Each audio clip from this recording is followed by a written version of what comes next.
I was thinking about creation. One small seed changes everything. Through the force of latent promise, creation spreads its wings. I was walking through the country. I came upon a single tree. I took rest underneath. With every rivulet and tributary, the tree became the sea.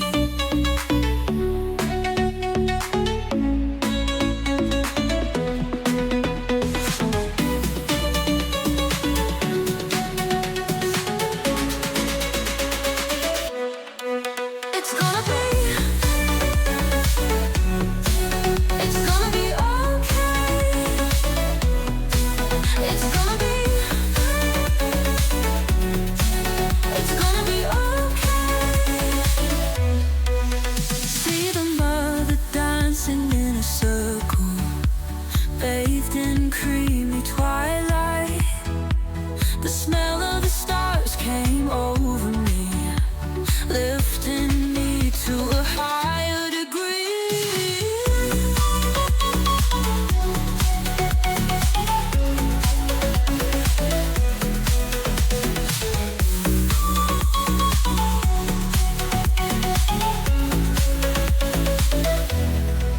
Opened eyes, see the star wheel turning around and out. I lust for learning. Oh, the crown connects to wisdom, the circle, the amorphous as dusk turns to dawn. I was thinking about Mother and the influential universe. Though she's often misunderstood, you'll know more in your second childhood.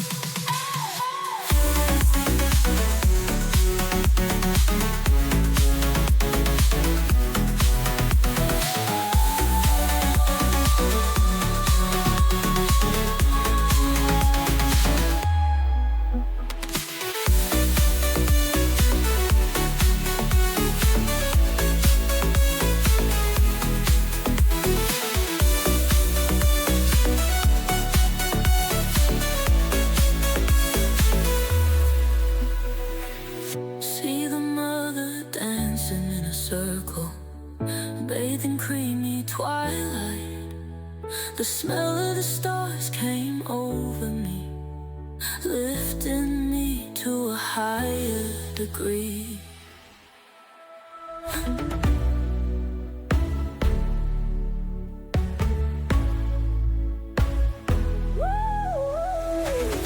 I was thinking about Mother and the influential universe. Though she's often misunderstood, you'll know more in your second childhood.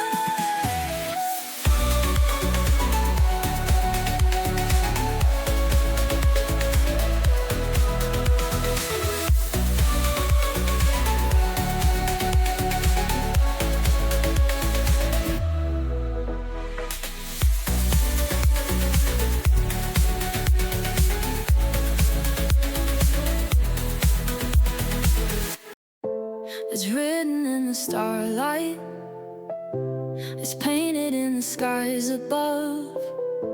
I took your hand one last time, or so I thought. I read your palms' fault lines, they swirled around in a knot. And I wondered, will the shadow of your love return? Oh, I hope this ain't the last time that I shine. Before I fall back in your arms tonight, I hope I haven't worn out this gown. Before I fall back in your arms and drown. Summer nights you move me in cadence, I still feel your pull on every string. Just look at what a mess we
In agony, the bells do toll, the body rise, the spirit groans, the deacons load up the syringe of holy cause, of holy sin.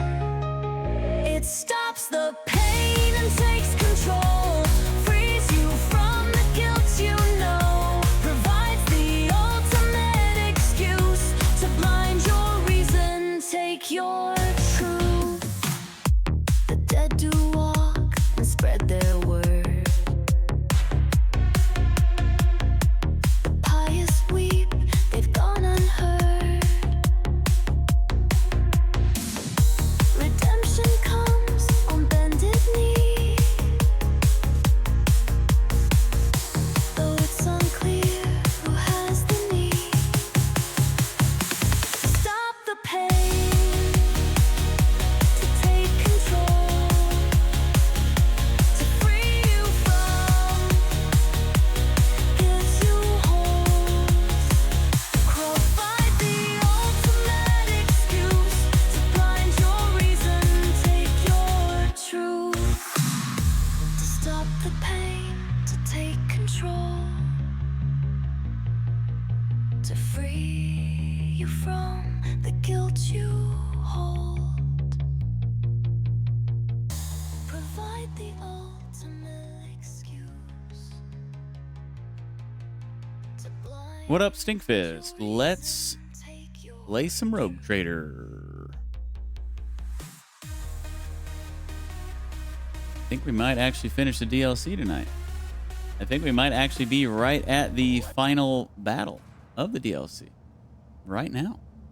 So let's head in and do it. I'll lay claim to the stars.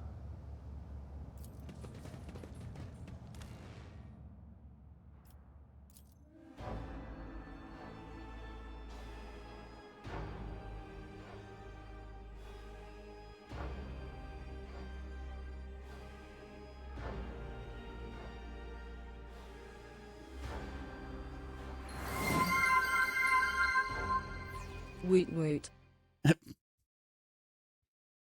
Wait. Hi, Liz. 31 months.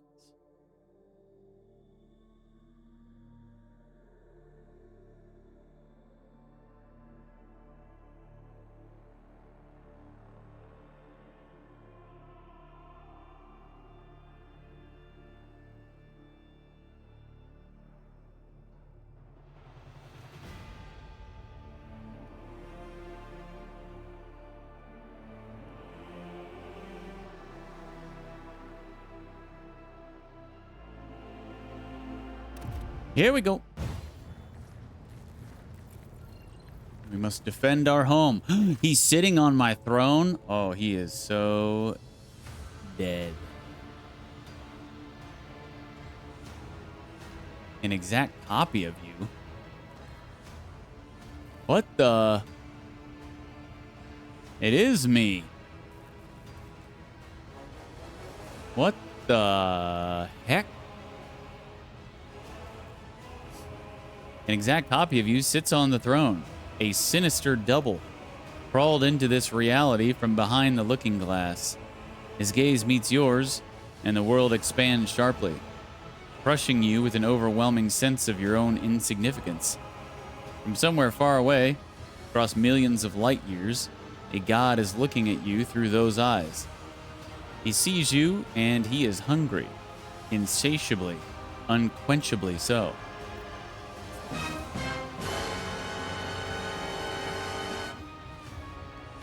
Something starts scratching at the walls of your mind, making you ill.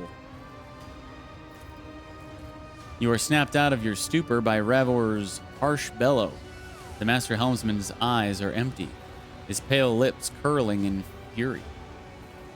Not one step further, void scum. I sentence you to death for endangering the Lord Captain's safety. Master Helmsman, are you out of your mind? The rogue trader stands before you. Step aside before I shoot you for treason and insubordination. No, Abelard. The rogue trader sits upon the throne, and you dare drag this reactor sludge onto the bridge? Oh, God. This is turning into a classic. No, he's the real one. No, he's the real one. No, he's the real one. No, he's the real one. Oh my God. How cliche.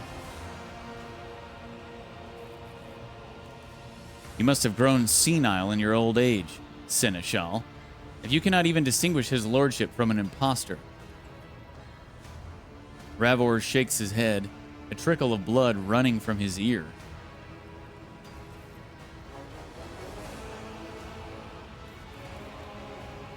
It is the Master Helmsman's duty never to deviate from the charted route. You have veered far off course, Ravor. Your hands should be holding the wheel, not pointing a weapon at your Lord Captain.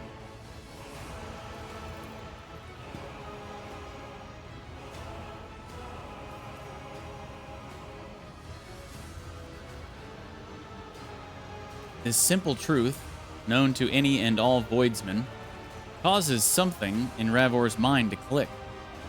I have veered off? Blast me in the back with plasma torpedoes. Who's watching the readings? And why am I aiming this thing at... That was easy. Lord Captain?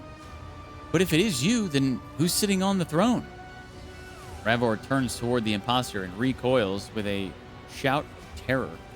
He reaches for his pistol, but blood begins gushing from his ears and he collapses to the floor. Dang. Indeed, Liz. Indeed, he did. Your doppelganger remains seated and motionless on the throne, but his posture betrays the tension of a predator ready to pounce. He catches your gaze, and the vessel of your soul overflows with a cascade of images and feelings. You hear a song, a chorus of countless whispers that weave a tantalizing melody. You feel a unity with something great and beautiful. It is bigger than you, bigger than this ship and everyone on it. 20%. Smile at the imposter. I do not fear you. Wait. Your twin leers back. With razor-sharp teeth, his grin rips open your mind, and a primal dread slithers in through the gap. It is a terror woven into the genes of every living thing, the paralyzing fear of the natural predator of one species. There is nothing human in the smile emanating from that face you know so well.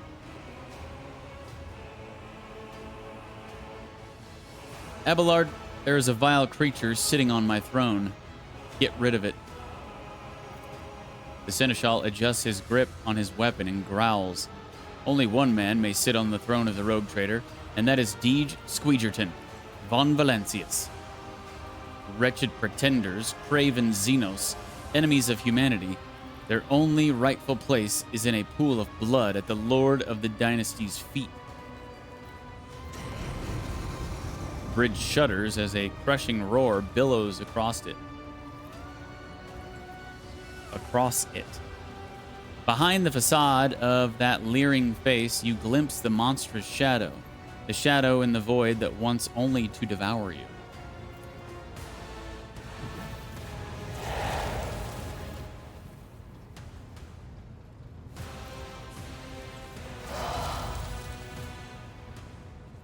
Well,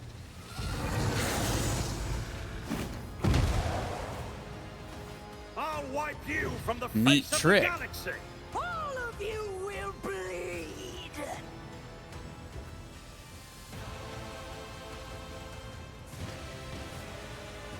We are surrounded.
All right, here we go.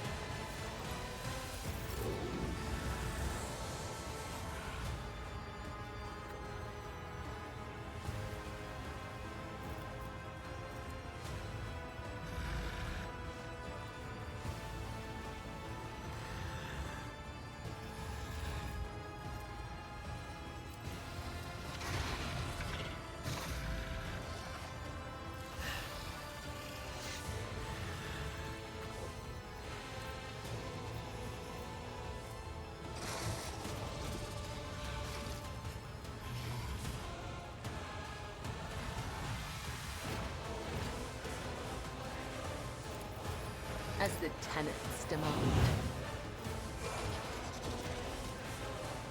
The shadows will see it done.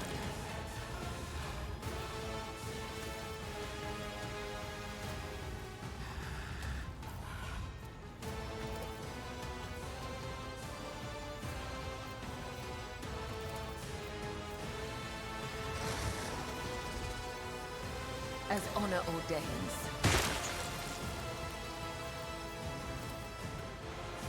I shall not fail. Your soul be purged.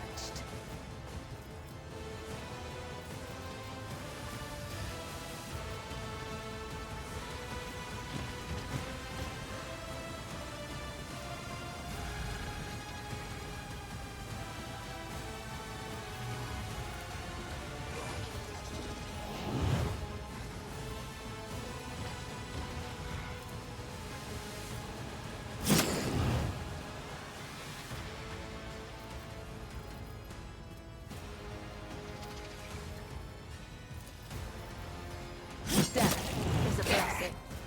Come, the other side awaits. My blade whispers your name. Oh. 3 HP short.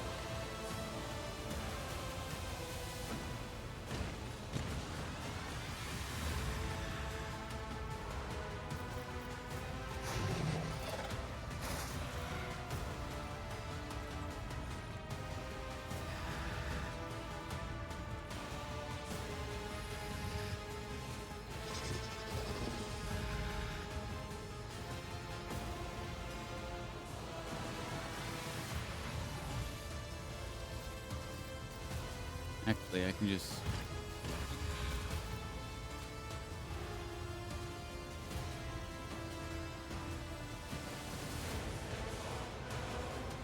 Yeah, I think I can just finish him doing something else. Hang on.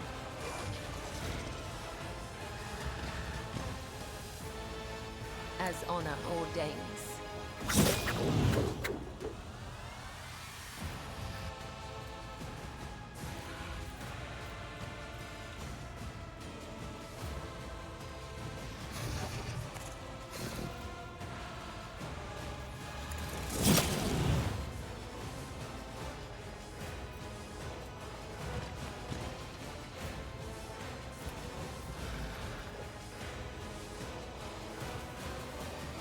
As the tenants, let your soul be purged. Y'all ready for this? Watch this.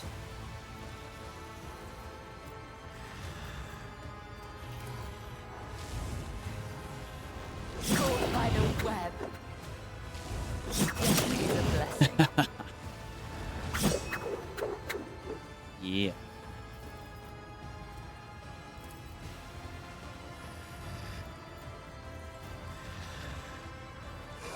Trust me.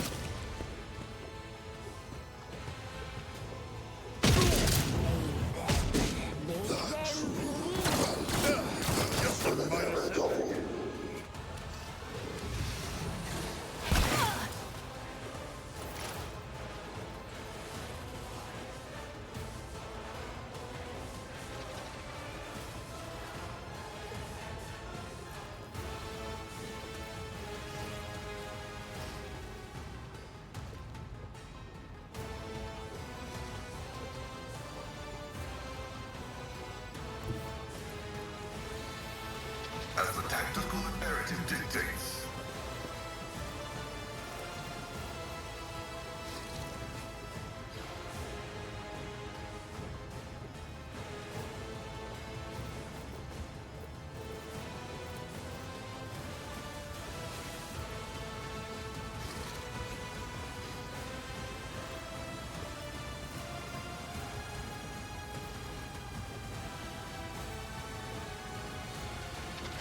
They're just far enough away that I can't get them in an AoE, huh? How typical. The Messiah condemns you. Running binaric override. Insignificant value.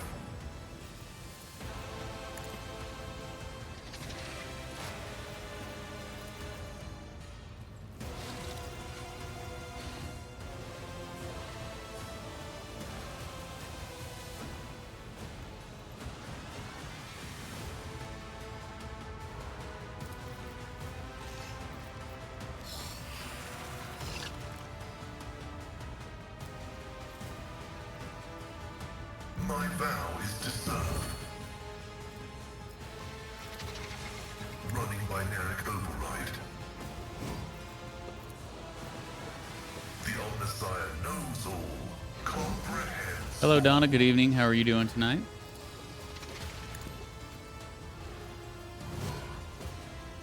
Nice dodges. Heck yeah.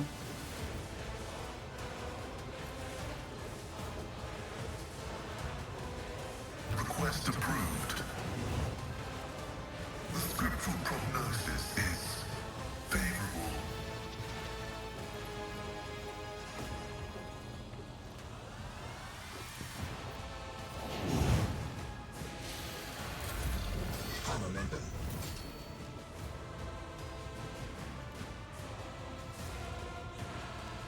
God Emperor, move through me. Be the fire in my heart.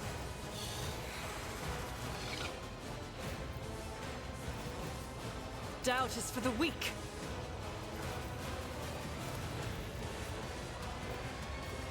Faith without deeds is worthless. As the Emperor commands, I act. I'll do it. As the Emperor commands, I act. I'll do it.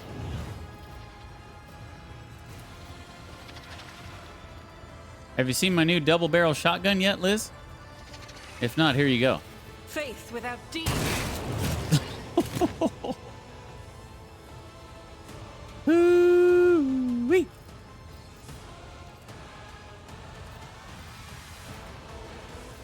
That's the big gun. I'll do it.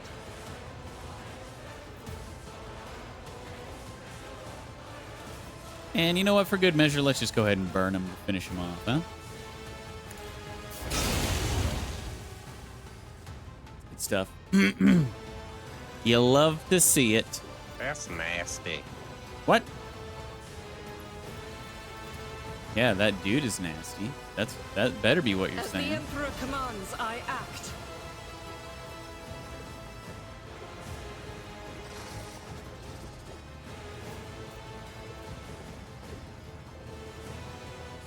Power resides in the will of the righteous.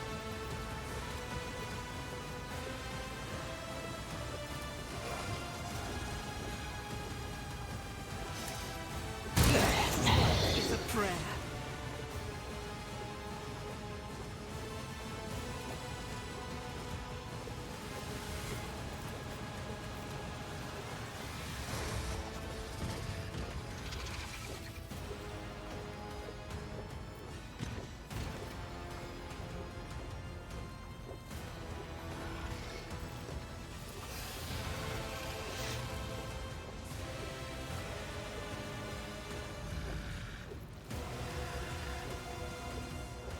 Doubt is for the weak.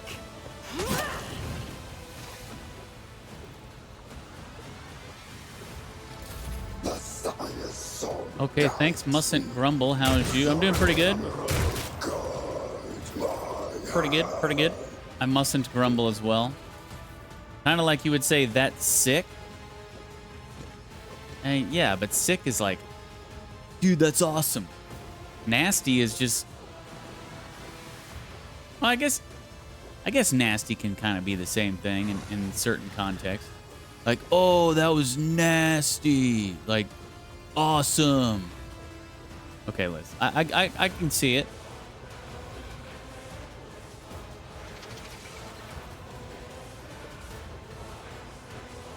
I approve.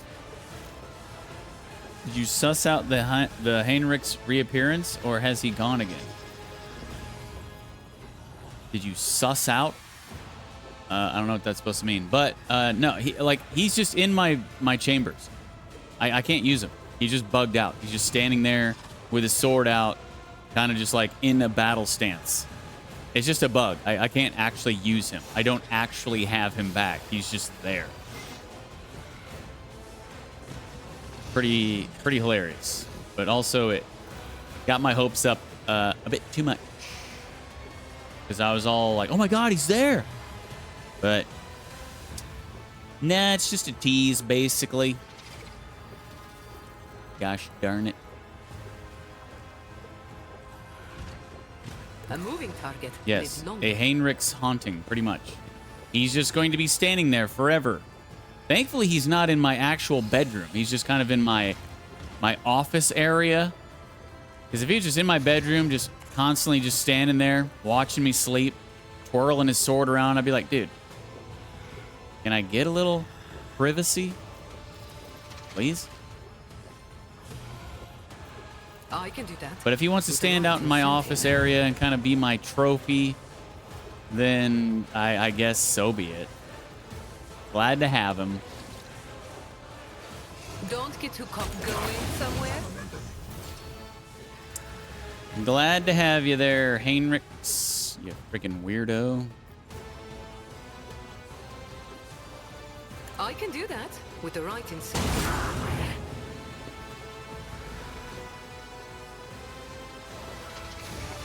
What do we want to do here?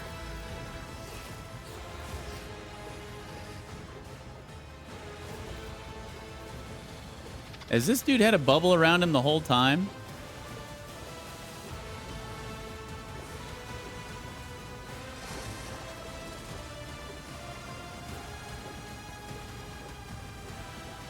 The coordinated trap effect can no longer be inflicted on this creature?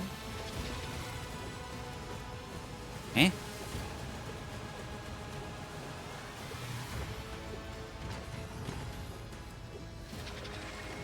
Okay.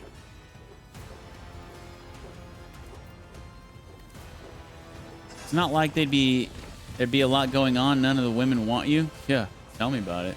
Well, none of the women who I want me. There is one in particular who very much wants me, but I don't want her ass or her face or any part of her, really. Yet she's just keen on continuing with the sexual innuendos and the flirting, and I'm just like, leave me alone, you skank. And yes, I'm talking about you, Jai. Dirty slag. And just because women don't want me doesn't necessarily mean that nothing's going to be going on in my bedroom. If you understand my meaning. I might not be doing stuff with a woman in my bedroom, but DeejTheSqueejerton could be doing some other stuff. You know? Know what I mean? Know what I mean? Know what I mean? Know what I mean? Nudge, nudge. Know what I mean? Know what I mean? Say no more. Say no more.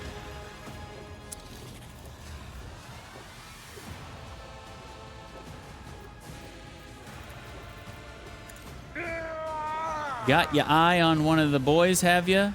It's all love, baby. No, Donna. No, actually. Nope. You didn't get what I was saying, but that's okay. DeejTheSqueejerton is not gay.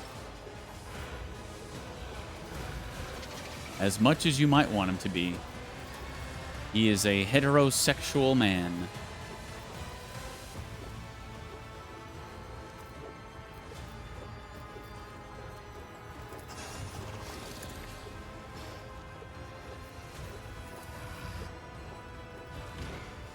Just a forever alone heterosexual man. Target well struck.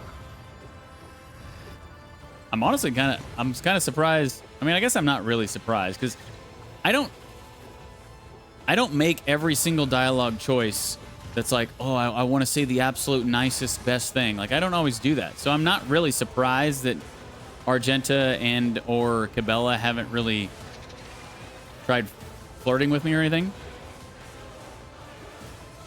But I'm kind of surprised because I thought that Cabela would be like super easy to romance, kind of like Jai, but I guess she's not. Hell, you could just talk nonstop shit to Jai and she'll still probably bang you in this game. Like, hey, I think you're a dirty skank. Oh, my rogue trader. You're always a kidder. Oh, and you're always so close to me. Is there any No, like, I hate you. You're a dirty skank. Oh, you always whisper sweet nothings. It's like, dude, take a freaking hint. I hate you. I hate your face. Oh, I love when you talk dirty to me, my liege. Yuck.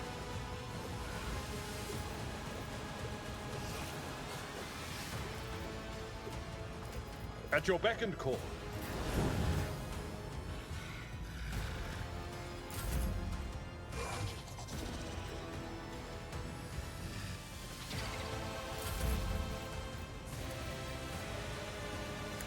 Gray hair, sure hair.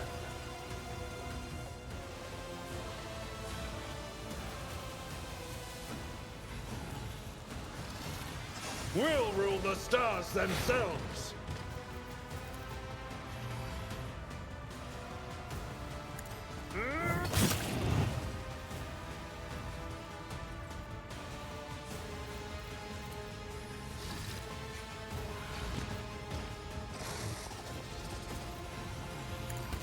Pain and duty go hand in hand. It will be done.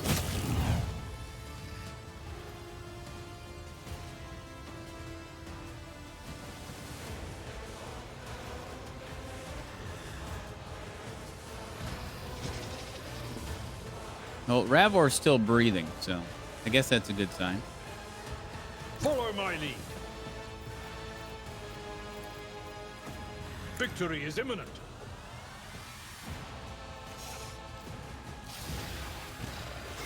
Target well struck.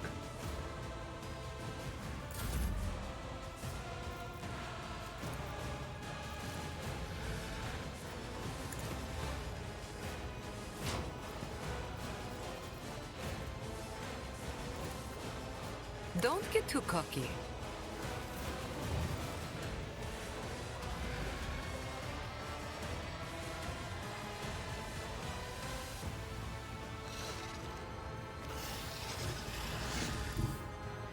I will bathe this battlefield in righteous fury.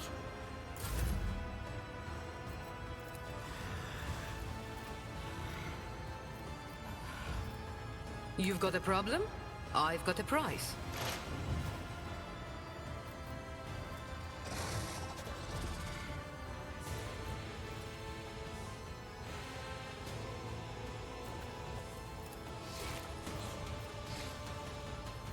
I hold all the cards.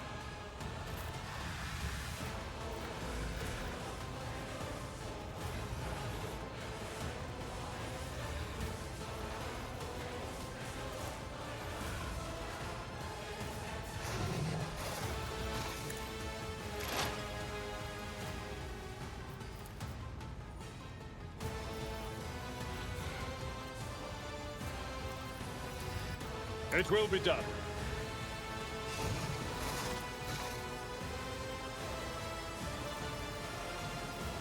Indeed.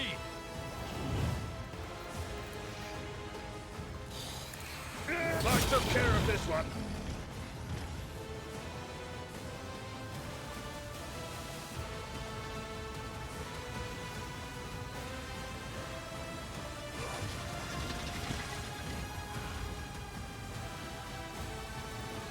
My place is at the fore. I will do my duty.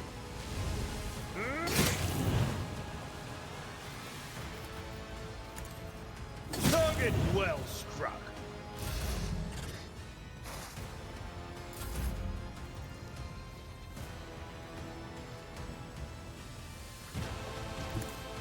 Enjoy your luck while you still draw breath. Not a problem for me.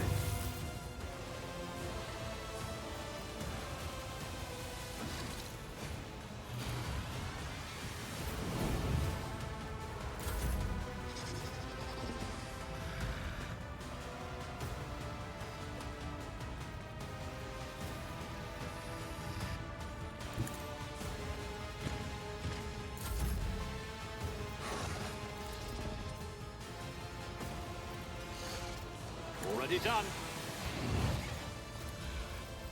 Nothing I can't do.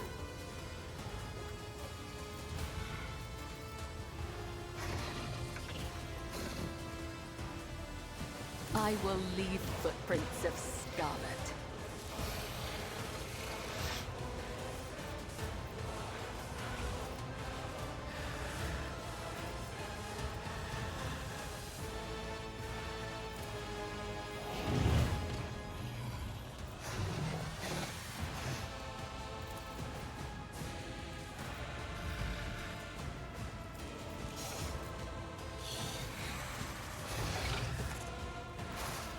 An offering of blood.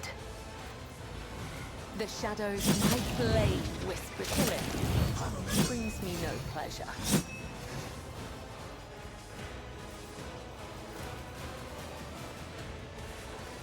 As honor ordains, let your soul be purged.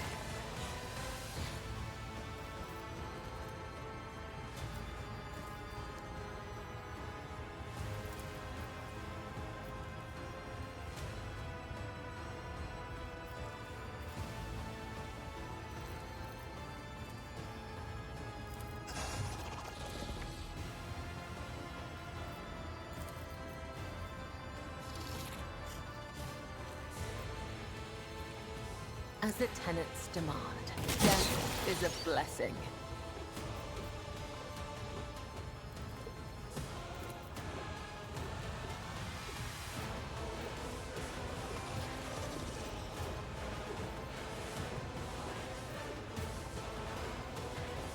All too easy.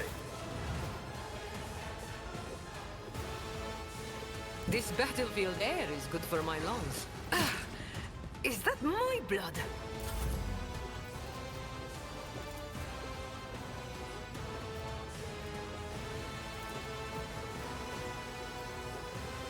Suits my purposes. Not a problem for me. Oh, shit. I didn't mean to end his turn.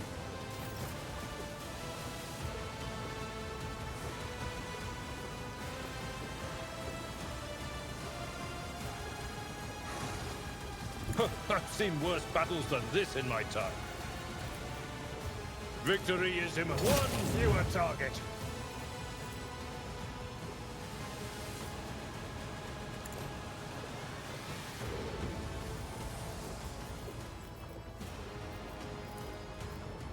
It will be done.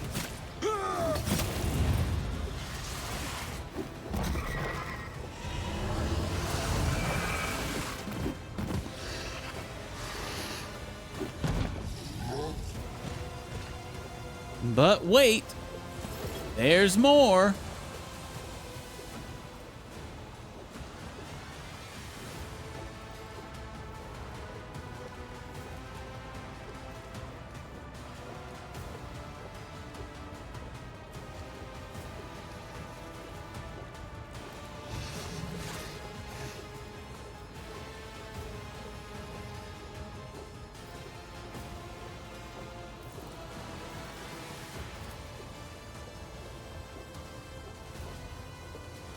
Indeed.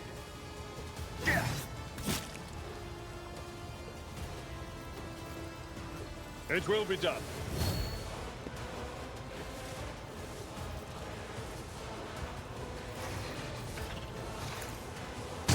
Well struck.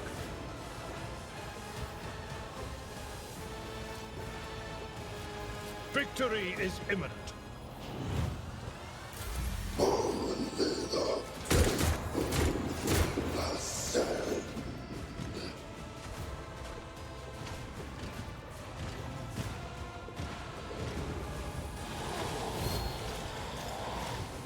At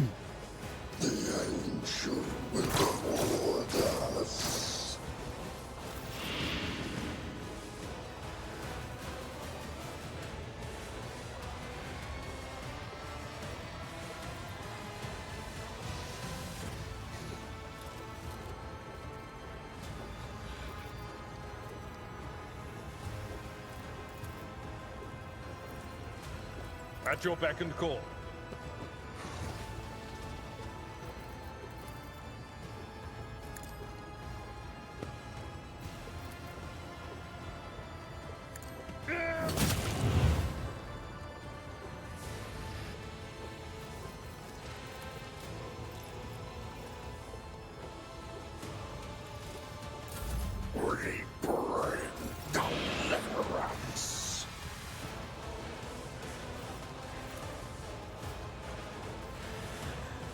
As honor ordains. Caught by the web.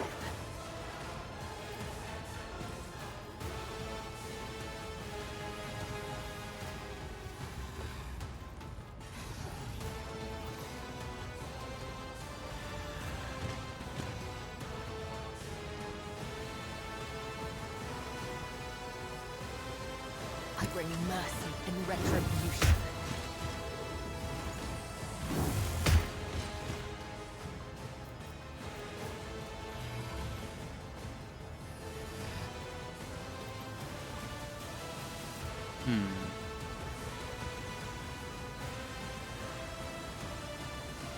A dance of blades and shadows.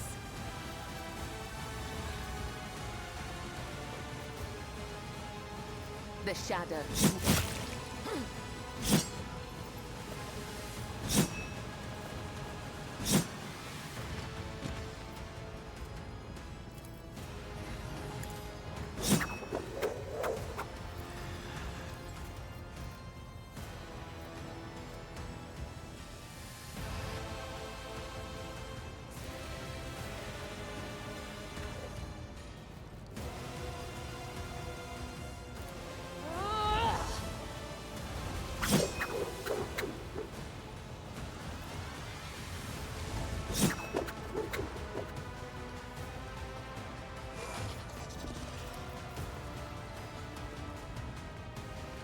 As honor ordains.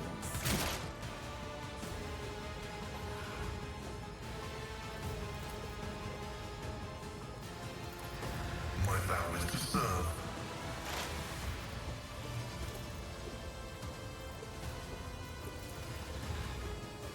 The Omnissiah knows all, comprehends all.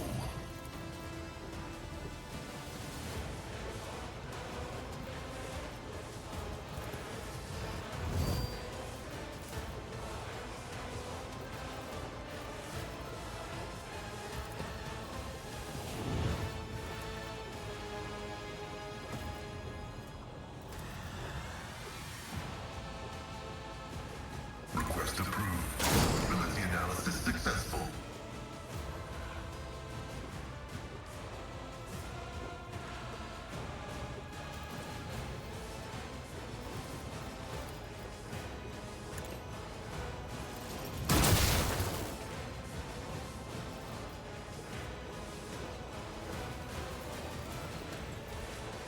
Let the cycle be discontinued. Okay, now I'm really riled up. The enemies of the Emperor will be undone! Faith without deeds is worthless.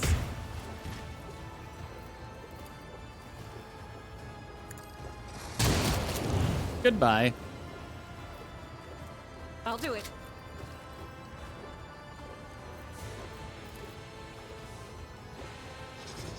As the Emperor commands, I act. So he's still immune for this turn? Yeah.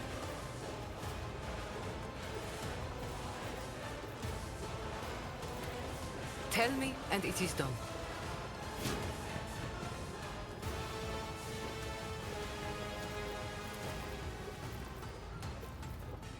I can do that, with the right incentive.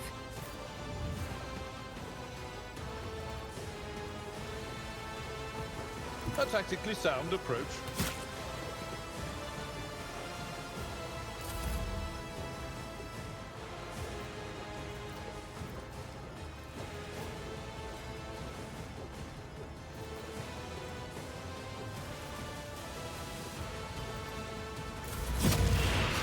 I've suffered worse. Target well struck. Nice.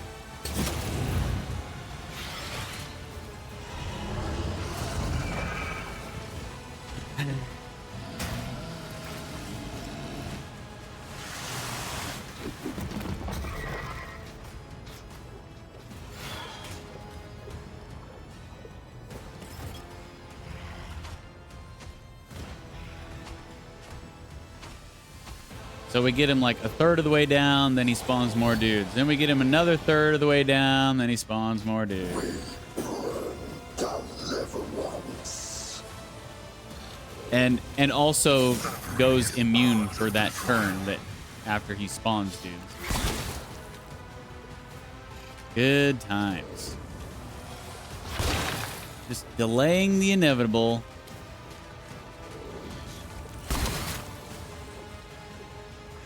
The true believers will inherit all.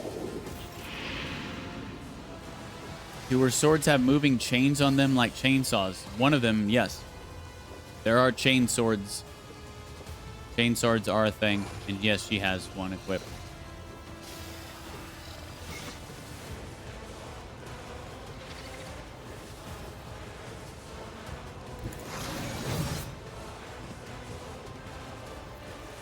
Pretty sweet, huh?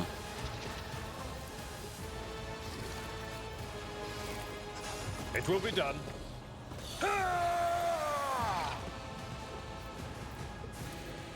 At your beck and call. I will do my duty.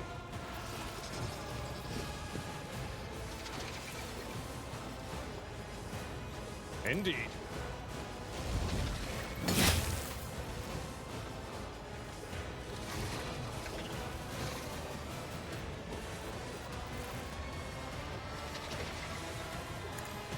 Reduced to dust.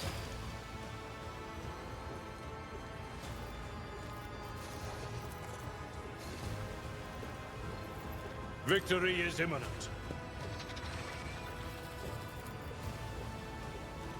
It will be done.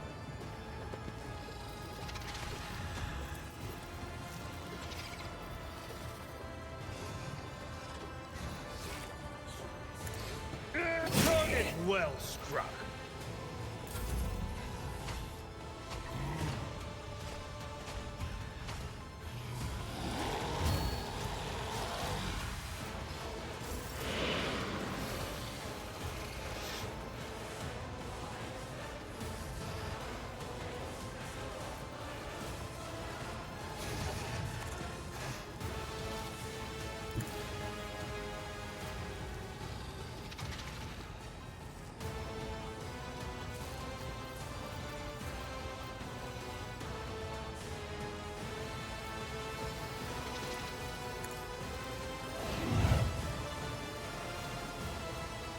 I shall not fail. Trust me. My blade whispers your name. Bye-bye. Brings me no pleasure. Oh, man.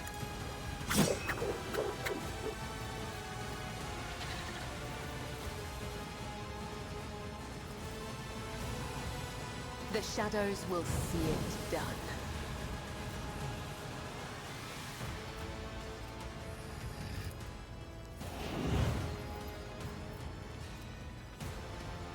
Trust me.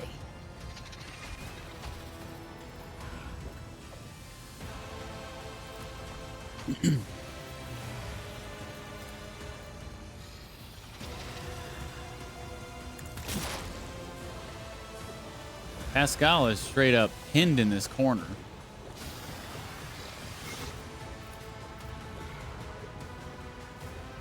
I think we're gonna have to do something about that.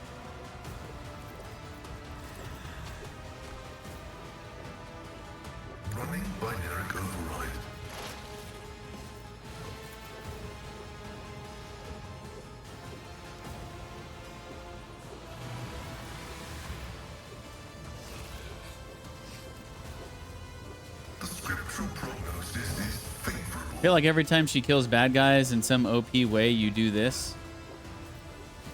She is pretty DeejGasmy. I mean, not physically, but like her combat is very DeejGasm, yeah.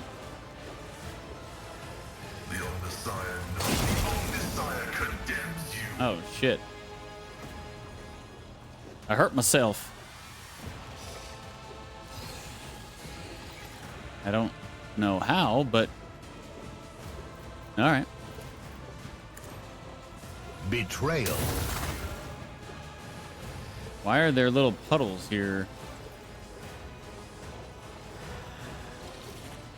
Some sort of mechanic going on that I don't know about. These guys are gonna respawn or something? Request approved.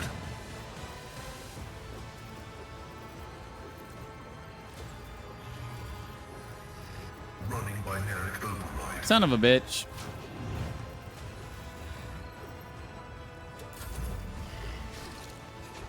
I wasn't paying attention to the AP. Maybe that's how you got hurt? An exemplary The strike. puddle things? No, they Glad just... I never leave that unpaid. They happen whenever the enemies die. There were 2 enemies here, now they're dead. That's why there's 2 little pink things. I'm not in it.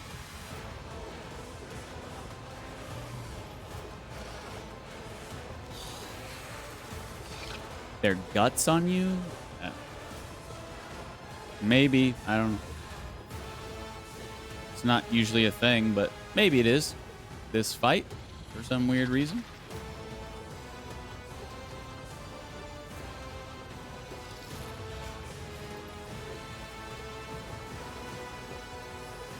Guided by faith. I'll do it.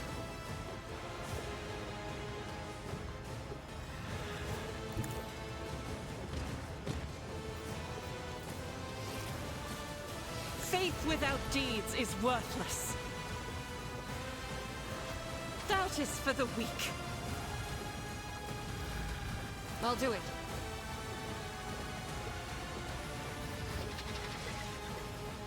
As the Emperor commands, I act. Oh my dear lord.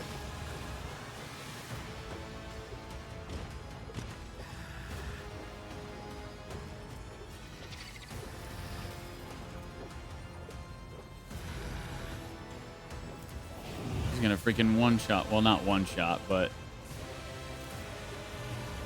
She might one-shot the dude in the back. None can escape the Emperor's judgment. He just did like 1,350 damage. Oh my gosh. Argenta. Target well struck. Abelard. Oh man. Everybody's just going off.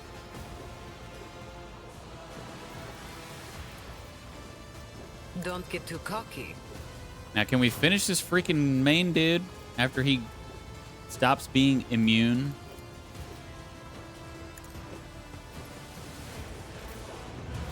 Yes, yes. DeejGasms all around.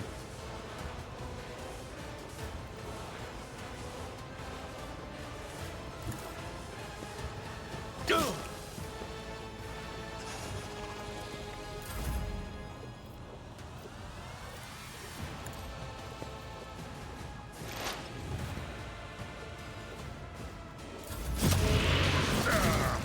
Brace yourself, Abelard.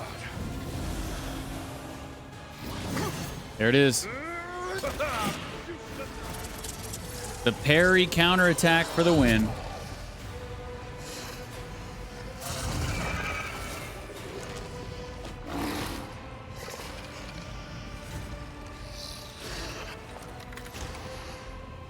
Finish him.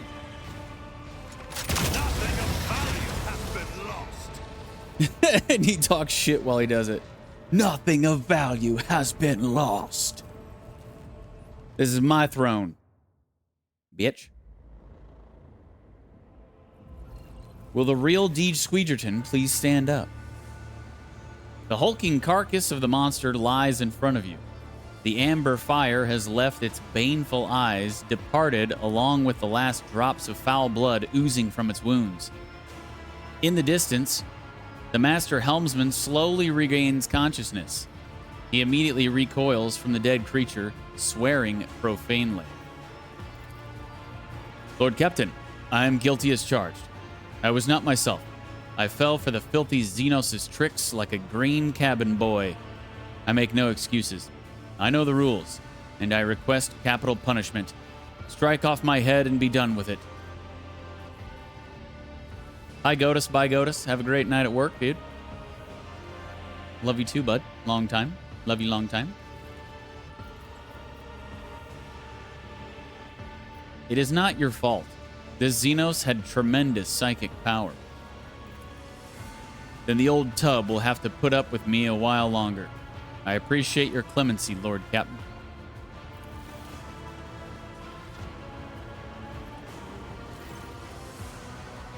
The Master-at-Arms stands at attention, ignoring the wounds and burns covering her face and body. Lord Captain, the vessel has been secured. The mutineers in all compartments have lost the will to fight all at once. Some have fainted, while others have gone into shock or panic. I believe they sensed that their despicable overlord was dead.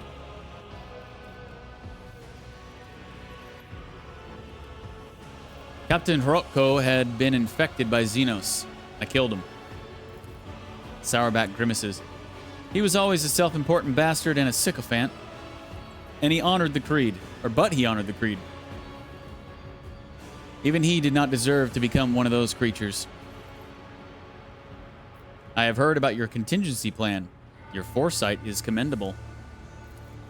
It is the duty of the Master-at-Arms to anticipate any threat to the ship's safety, even one as unusual as an uprising by genetic aberrations supported by the highest-ranking officers. These things can dominate anyone's mind. Are you sure there are no traitors among your people? Not anymore. Several enforcer squads were compromised, but I shut down the ventilation systems in their compartments and asphyxiated them. Once we are done here, we will enter the flamers, we will enter with flamers, burn the bodies, and do a personnel sweep. Anyone suspicious goes out of the airlock. Where's the Infernus Master now? The traitor tried to finish me off. That entire traitorous bloodline should have been sealed in a tank of Physaline, thrown into the void, and blown up a long time ago. The Whoreson has mounted a defense in Bay 45 F1, but my people have his gang cornered. We will get him soon enough.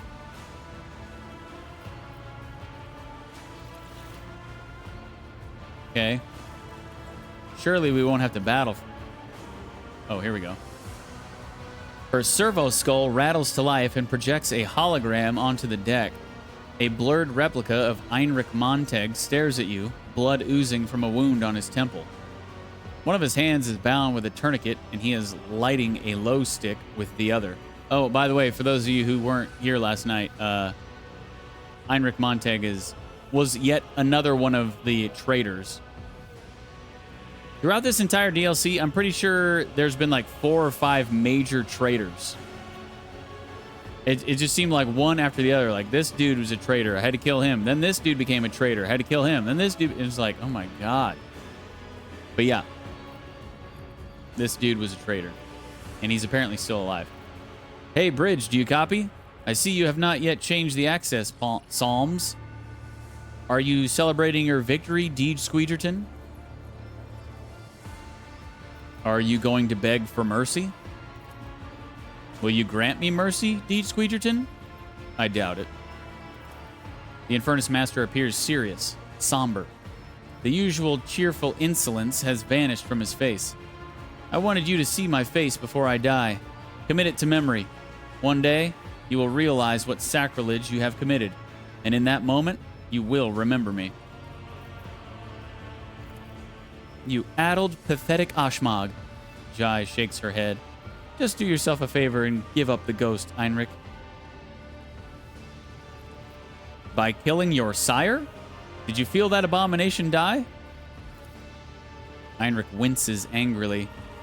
We all felt every single moment of the blessed angel's agony. And then he died, and our dream died with him. You snuffed it out and stomped on it like a low-stick butt. Now, his song will not return to our dreams. The many-armed emperor will not see us. How did that monster, your leader, come to be on my ship? He has been here a long time, longer than you or anyone else.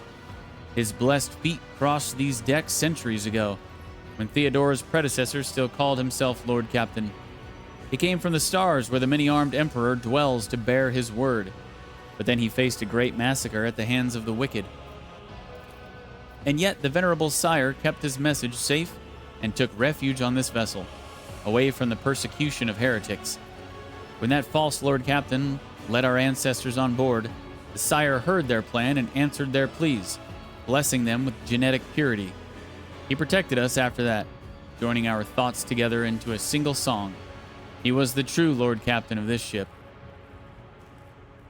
Now that it's over, will you tell me what the Gene Stealer cult's plan was? You don't know when to stop, do you, DeejTheSqueejerton? Fine, I'll tell you. We were close to our goal. A few more years, a few more pure converts to the true faith. But the spinners pulled that stunt with the bath, and you seized on their tip-off right away. When it came to the telepathic ritual, it became clear that you weren't going to leave us alone and that we'd have to start the harvest season early. Our old Magus appeared to you during the rite and led you on a false trail. He lulled you into a false sense of security by throwing a small portion of our forces to the wolves and sacrificing himself to buy time to prepare for the harvest. We orchestrated the elevator accident, but you survived. And then I almost intercepted you there on the freight line, but the blood-spun web interfered again. You could have been part of us, part of something great, something real. But you ruined everything. Everything. There's no sense in fighting anymore. You have already lost. Lay down your weapons. And then what? Will you spare us? Maybe. Heinrich laughs hoarsely. Nice try. No. I know I'm a dead man walking, but there are unarmed people here with me. Our families who have neither the desire nor the ability to fight. Our children. Our elderly. People like my sister and niece. Do you want their blood on your hands as well? Will you take revenge on them too, or is my life enough?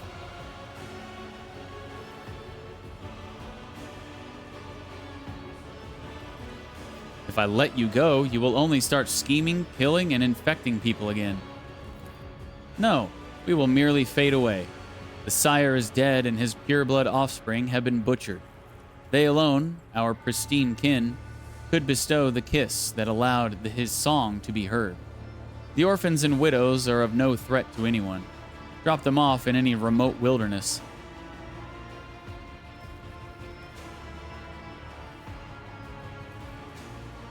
Your people will die with you. Such is the lot of Xenos and mutants. In that case, we will die together as a family. You hear shouting and gunfire in the background. Heinrich hastily finishes his final low stick. Jocasta's mongrels have begun their attack. It's time to say goodbye, DeejTheSqueejerton. It's a pity I couldn't share the blessing of purity with you and make you part of our family.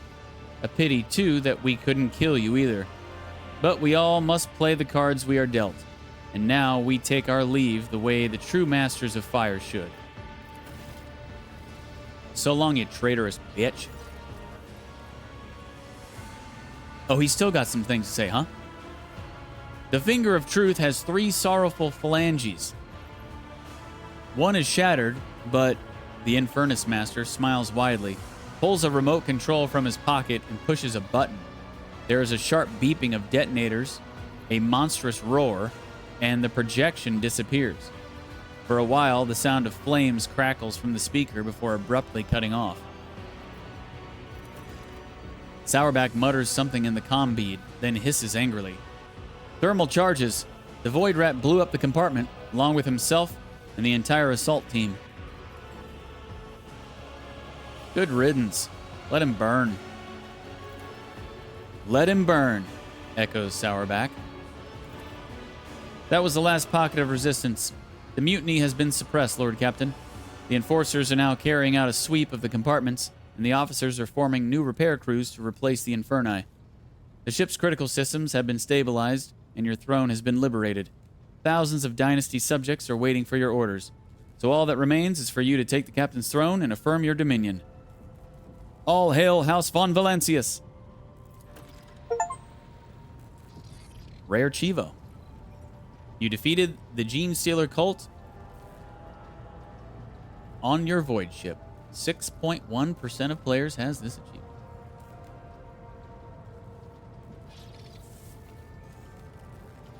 And we got to level up, too. Nice. Pretty cool DLC, if I do say so myself. Pretty cool DLC.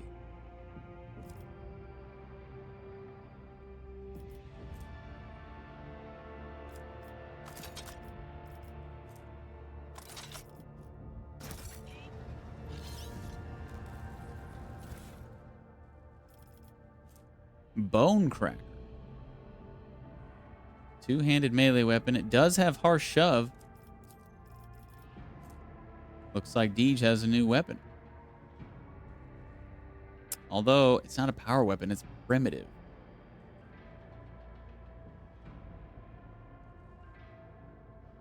But I think we'll still give it to him. Strangler Weber. What's up with these Webers? Does anybody actually use those weapons? Rib suit. Whoa. Nope. Not good enough.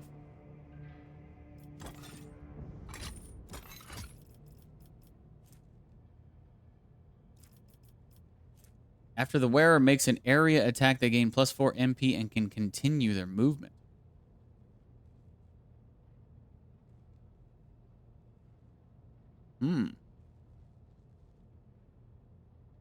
Those seem like pretty good boots. Sire's Patronage have to be a psyker. Trash.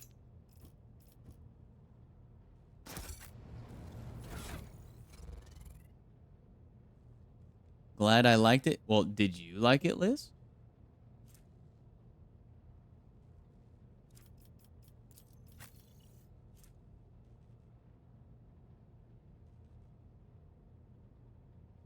So I don't know if her...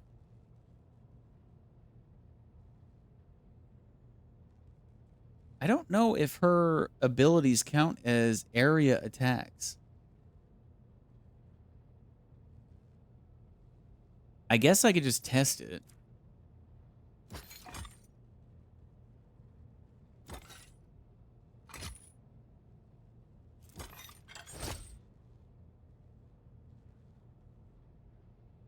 Save these boots in case it doesn't work.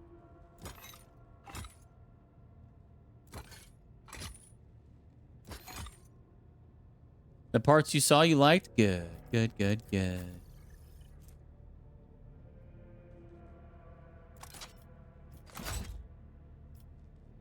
That's a sick looking hammer.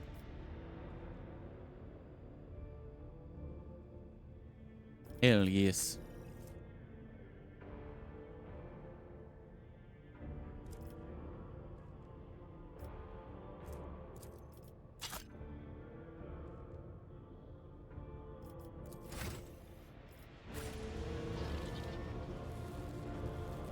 Did I get all my loot? Nope.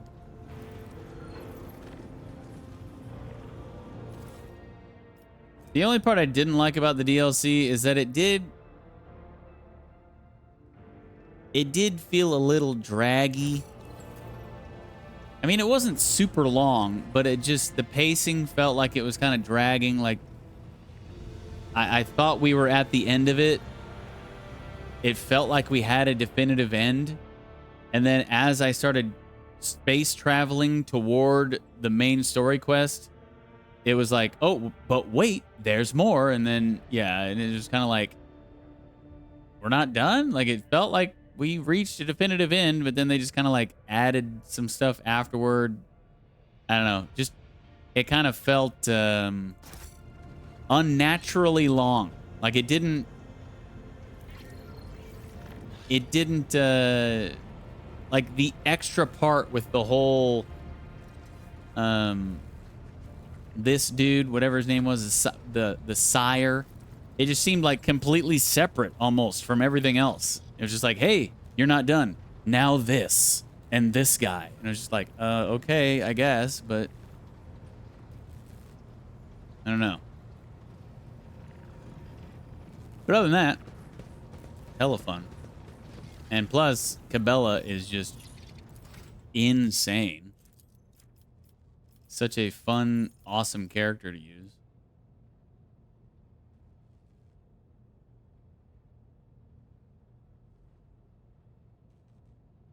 Wait, can I get the what did we need? The Adeptus Astartes equipment or something? Is that on this list now?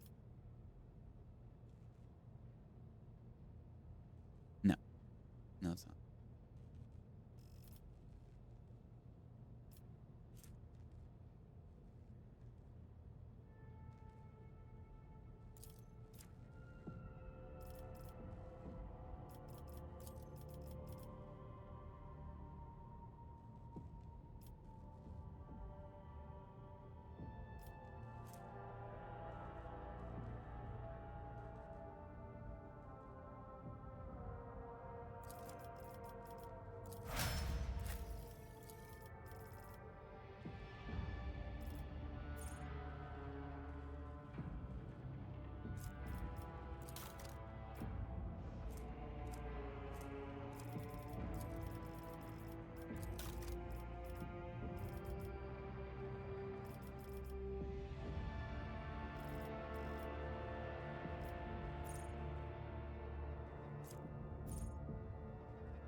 The Omnissiah protects all. No, the Omnissiah knows all, comprehends all.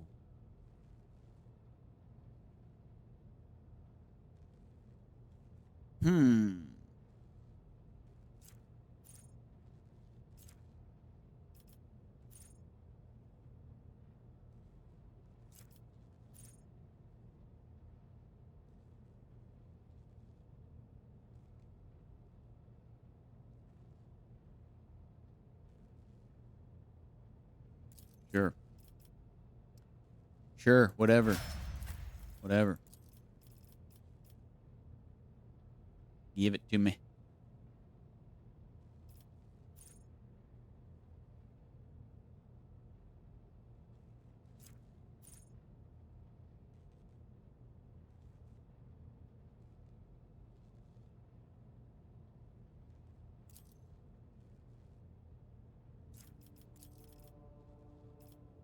Give it to me.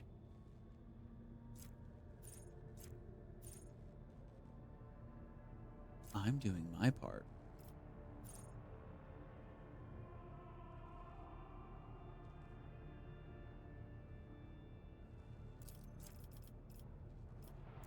All right. Well.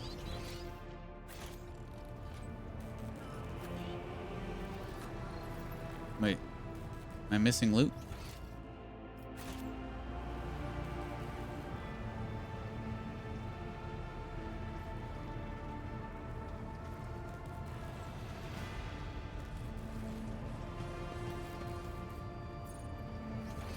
I see loot on the map. Did he fall through the floor or something?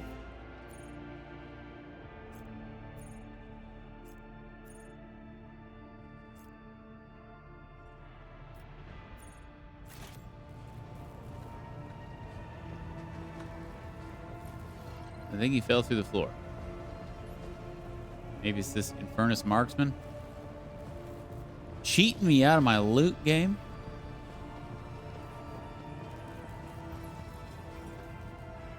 Okay, are we ready to take the throne?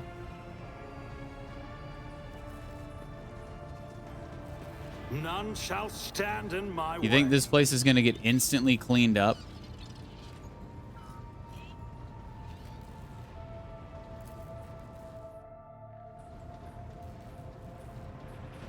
Well, not instantly. But maybe after this little scene. To all officers and crew members who have remained faithful to their vows of service, this ship is ours. Glory to the Von Valancius dynasty.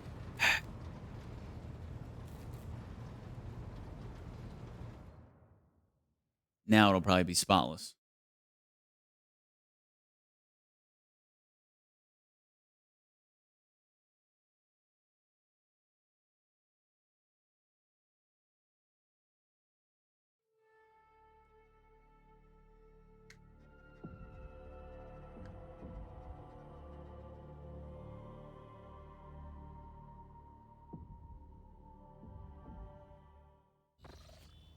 Yep. See? It's like it never even happened. Place is looking like it. Just like it used to look. Hell yes. No blood anywhere. Man, these crews were working overtime. Hitting this place spick and span. Good work, everyone.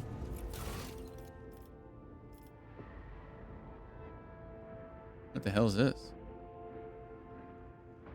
It's not over?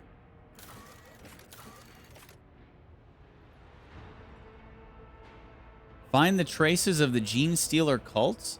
The corruption of genetic aberrations could have spread across many worlds and ships. Each case of contamination must be documented. The cult of the Ravenous Star was eliminated on the Dynasty's flagship. A gene stealer cult was behind the rebellion on the capital world of Dargonis.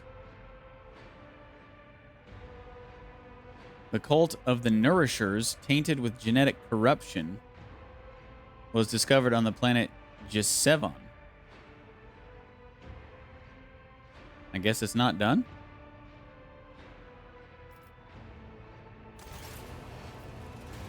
We got to go to these 3 locations?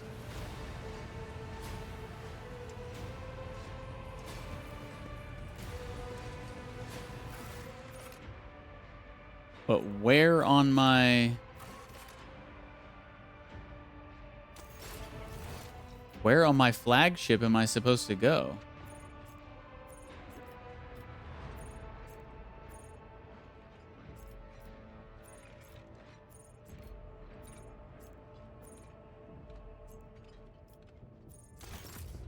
Maybe Jocasta has something to say?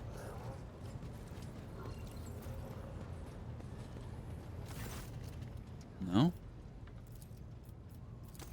I mean, I get these two. Like, we need to go to Dargonis and we need to go to Jesevon. Jesevon? But the Cult of the Ravenous Star was eliminated on the Dynasty's flagship.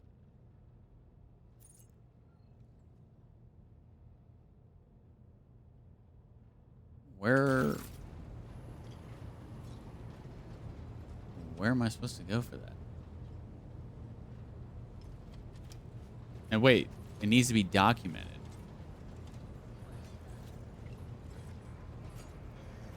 Should I talk to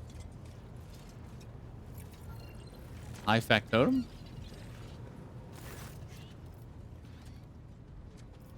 No. Boxmaster?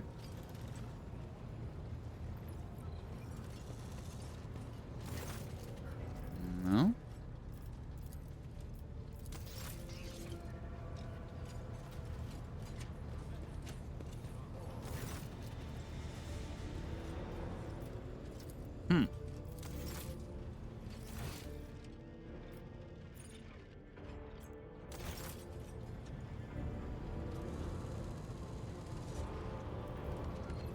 Nomos? No.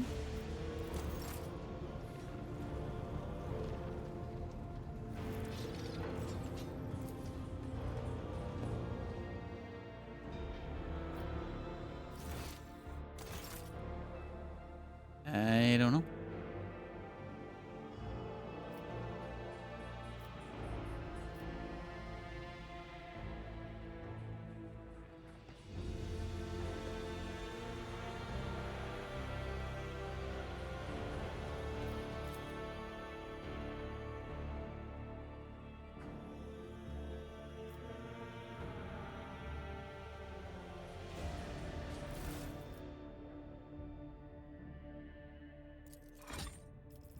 Wait, actually just kill this zombie.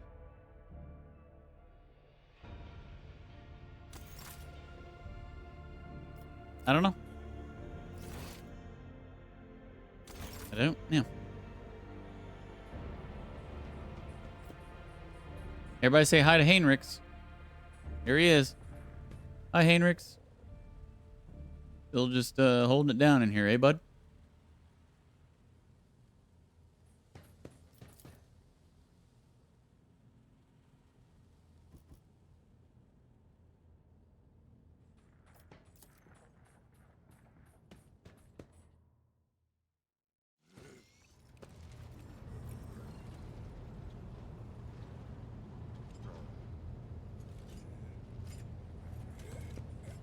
Such a weird bug, yeah.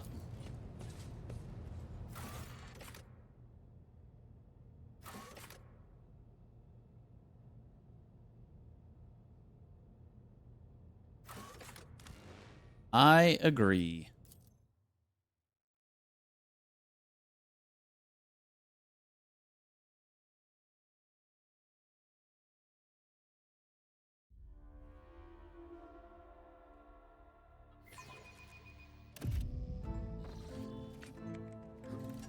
Follow my lead.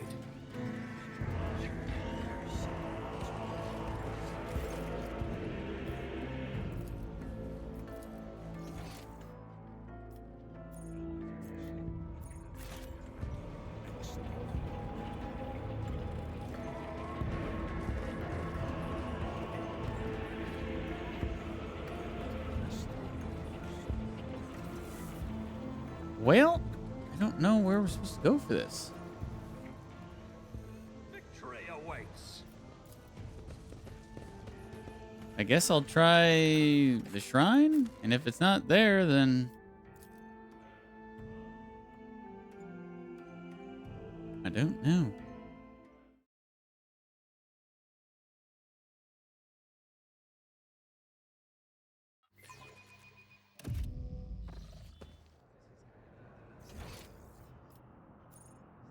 Confessor Arabella, our new confessor. Since our previous was a frickin' traitor.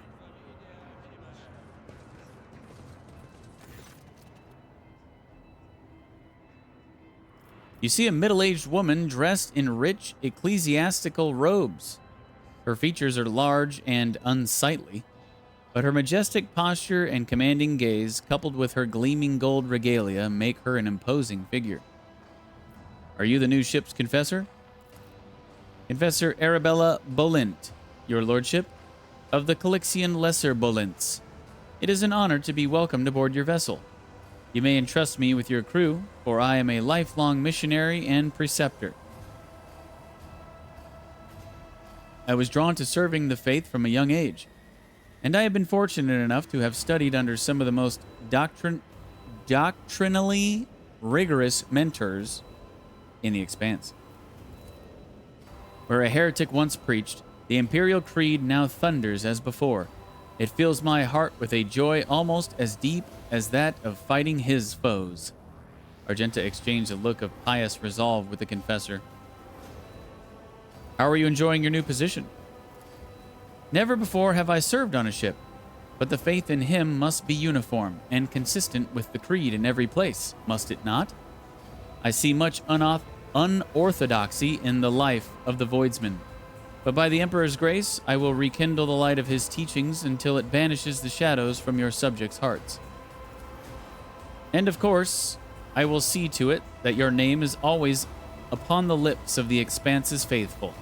Servants of the ecclesiarchy must stand together in this grim hour, and news of your pious deeds, loudly proclaimed, will contribute to this. Let our faith unite us in the face of the trials ahead.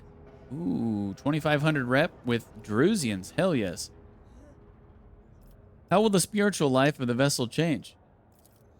My predecessor was a heretic, and only the Emperor knows how many blasphemous thoughts he managed to instill in the minds of his congregation. I will start from nothing, as if I were arriving on a world unfamiliar with the creed, and from there I will rebuild the citadel of faith aboard this vessel. Within 1 year, you will be surrounded by the righteous. All right. Glad to hear that. Medicae Officer Marius.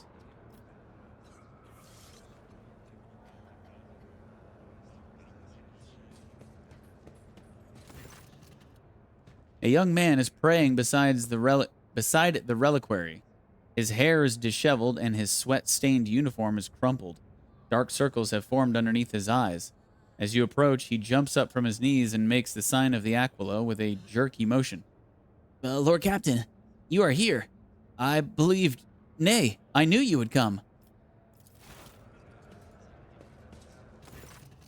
The young man takes an almost ludicrously deep breath and says solemnly, I am Marius Clemens Sorn Kleblau. Kleblau? Medicae officer. I have had a vision. My great-great-grandfather appeared before me and bid me seek your blessing to become a missionary. Please grant me your gracious leave to embark on my journey. He freezes and stares at you without blinking.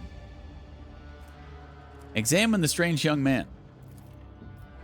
His bloodshot eyes, slightly twitching fingers, and nervous agitation point to chronic sleep deprivation or the grueling strain of too much work.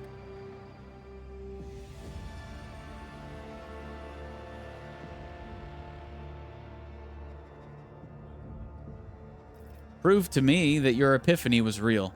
Put your faith to the test. Your words leave the officer awestruck. He freezes in place, waiting. You were assigned a position on this ship. That is your place in the Imperium's design, and you seek to upset that order?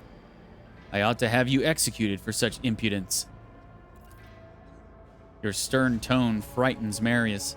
I am a loyal son of the Imperium and have, until now, never entertained the idea of abandoning my duties on this ship. But what if mine is a different calling? How could I ignore a message from him?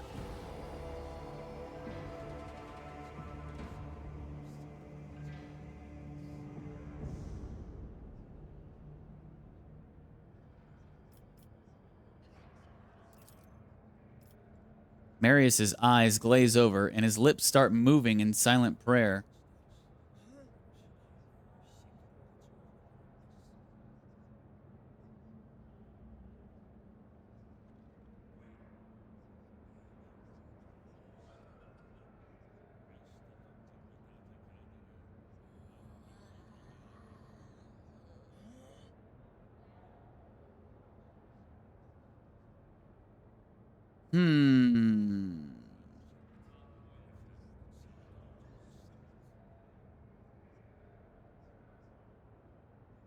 I am unimpressed, Marius. You do not belong among the missionaries. Return to your duties. Marius makes an effort to stifle the protest within him before it can burst into words. Thank you for the honor, your lordship. I will serve you diligently. Where the hell are you going?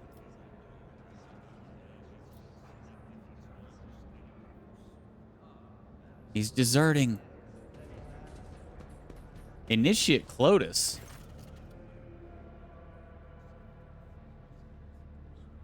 So he's the only one who was in here with the previous confessor who wasn't a traitor? A lanky initiate is leaning over the cogitator, an expression of extreme mental effort on his face. His fish-like round eye... Okay, that's the same description as before. I have found the sources of the confessions. You have nothing to worry about now. Nothing indeed. I will pass the confessions on with a note regarding your personal involvement. The initiate looks at you with equal parts astonishment and admiration.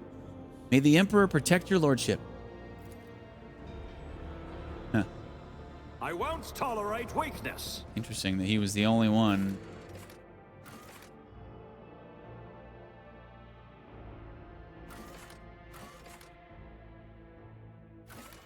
Well, yeah, I don't know. I guess I'm gonna look it up. Because I don't know. That's another gripe I will say about the DLC. I've had to look up more things online in this 15 to 20 hour DLC than in the previous 135 hours in the main campaign.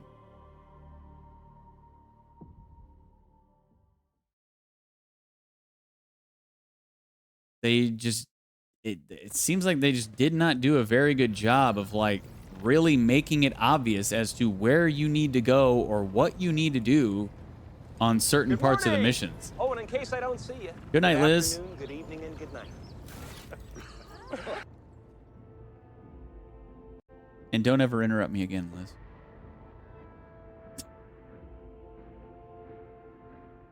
Or should I say, don't ever interrupt me again, Jim Carrey.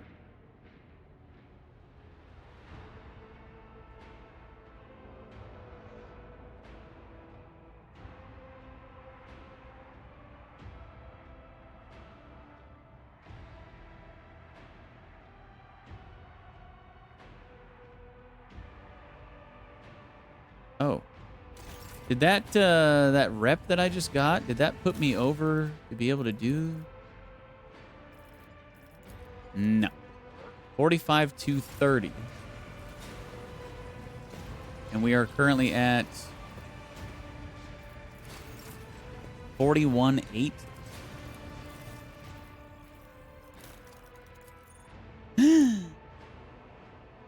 I can get there. Oh, yes. I can get there now.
45, 250? Did we just hit it?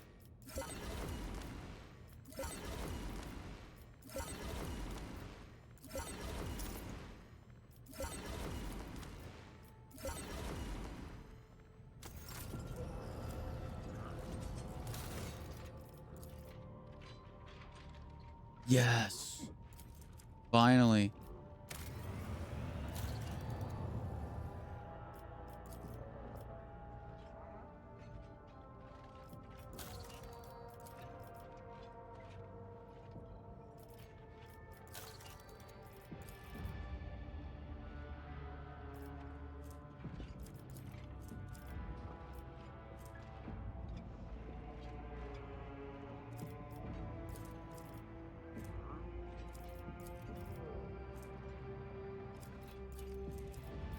And now we can do this as well. And we are officially not going to do that. Because we...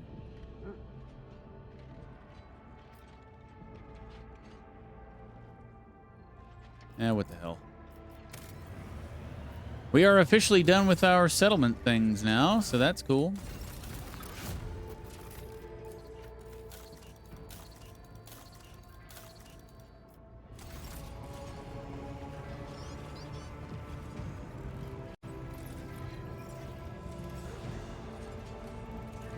Hey, I can never tell when you'll shut up. Never, obviously. So as far as this quest goes,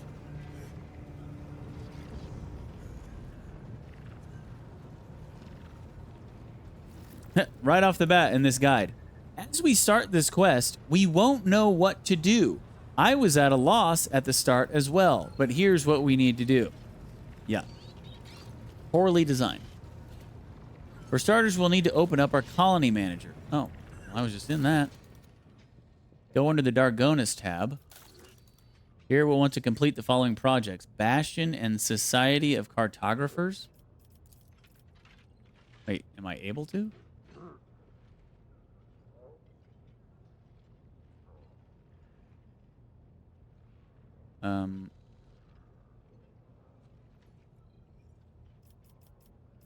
Oh, Bastion is done.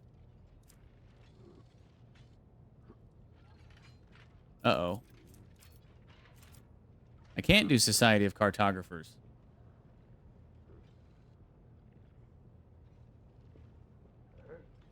Because I chose Librarium.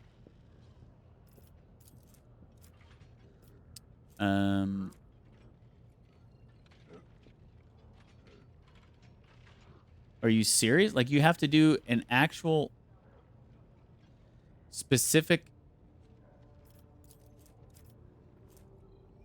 That can't be right.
Fought the Sire without completing Bastion or Society of Cartographer Colonies projects, just FYI.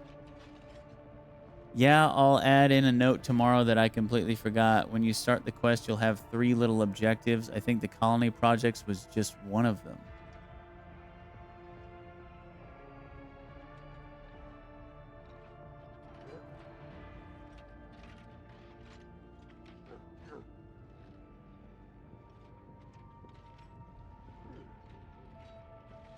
Wow.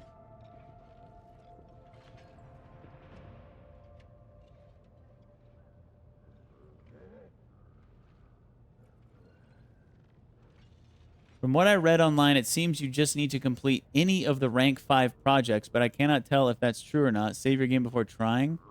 You should get an update to your quest right away. If you do happen to get it, please do this.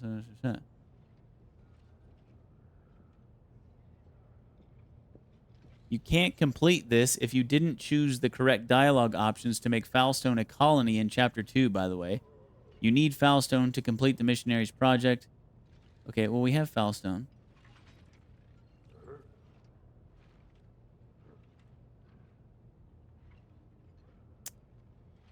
Huh, I don't know. Maybe I won't be able to complete this. If we can't complete this, then that's really stupid the way they designed it. But I'm going to travel around to the other two, and maybe the third one will just trigger. I don't know. Some people are saying you just need to have any rank 5 done. Some people are... The original writer of the guide was saying you had to have this one done. I just can't imagine why they would specifically make you do a specific rank 5 project, because you can't do all of them. You can only do one rank 5.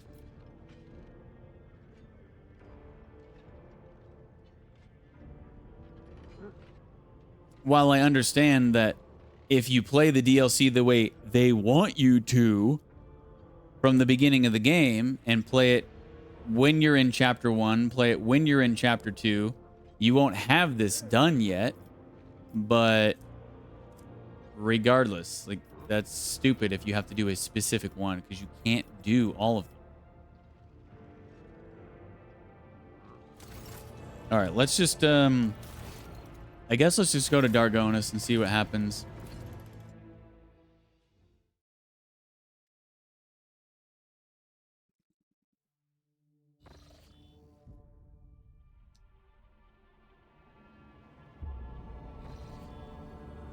That was weird.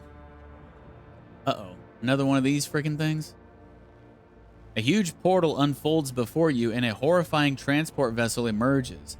Its hull is riddled with the unholy markings of the final dawn, and behind it stretch corpses on chains frozen in the icy void. The astropathic choir starts wailing in agony. The giant is followed by the blasphemers' smaller ships, like eager dogs hungry for prey. The crew curses the enemies of humanity and is ready to destroy the heretics.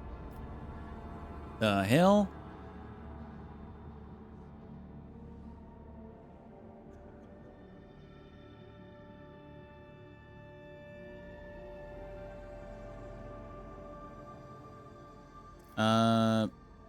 Fire all weapons. You will strike first. A transport unfitted for battle should be an easy target, but an impossible shimmering field surrounds the ship and absorbs the explosions. The bridge erupts with cries of righteous anger. Request a combat readiness report. There are reports from many compartments of strange whispers creeping into people's minds, causing some to freeze in terror and others to go berserk. The traitors to humanity have called down witchcraft upon the ship, but the crew remains steadfast and undaunted. Request a report from the Astropathic Chapel. The warp is boiling, illuminated by the mad, impossible colors exuded by the ship. Gnashing his teeth in pain, the duty officer reports that an unholy sorcery of immense proportions is taking place aboard the enemy vessel, where thousands of sacrifices are being offered to the dark gods, tearing the veil asunder. The abominable portal that spewed out the heretics is ablaze with roiling warp energies. The heretics will fall. Battle stations.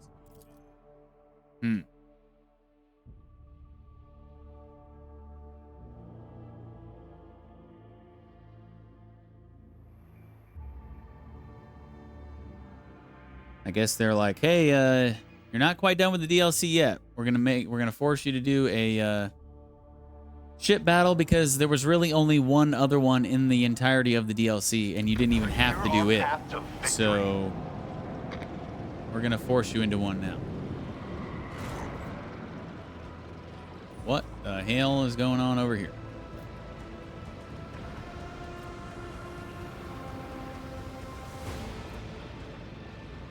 This void ship channels warp energy to keep the portal open. While channeling, this void ship is unable to move but has its incoming damage reduced by 90%.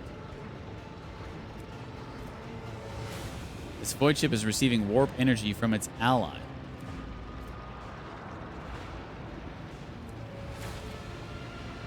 So basically, kill the smaller ships first?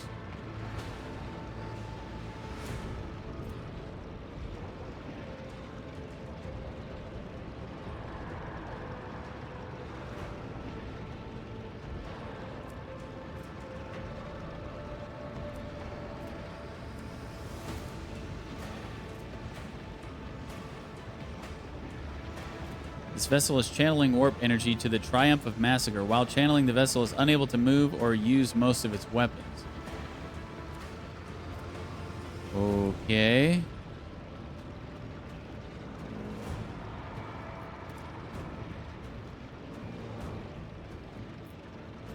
Shit, I forgot to freaking...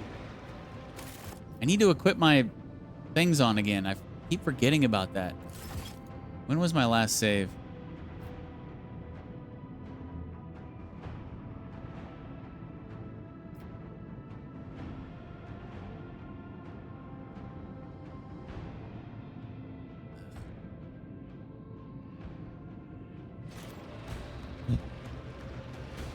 Maybe I'll remember after this. Probably not, though. The time has come. Engage the last batteries!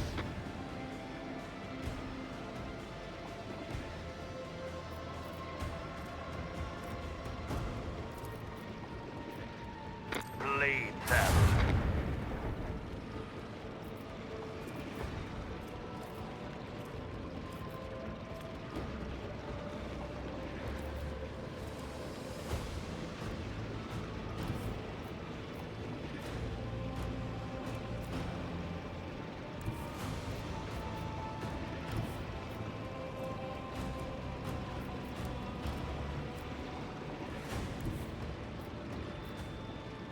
Onward!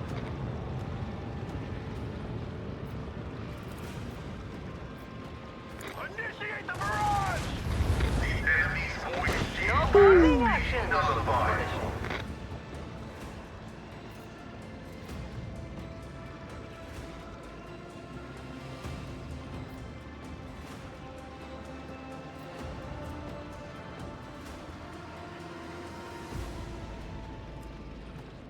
Adjust heading.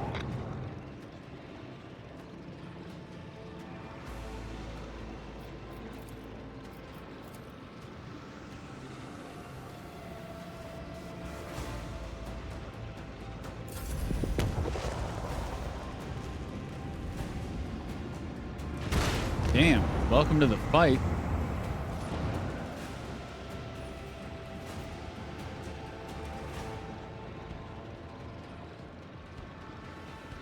Am I gonna take damage if I go in here?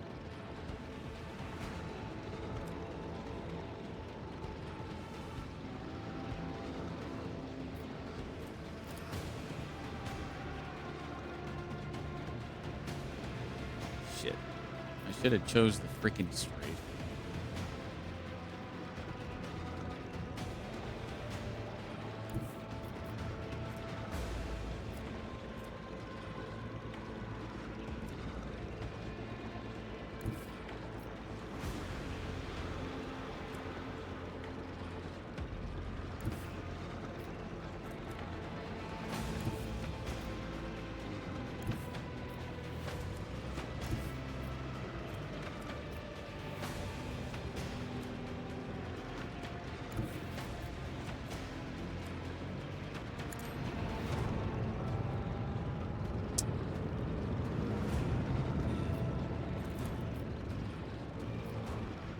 This one goes down.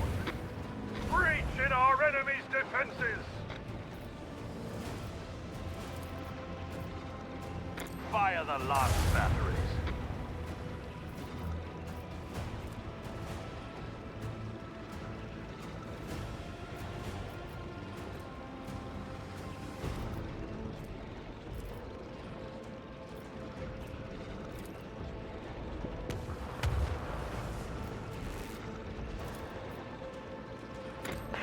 Occupy the battlefield!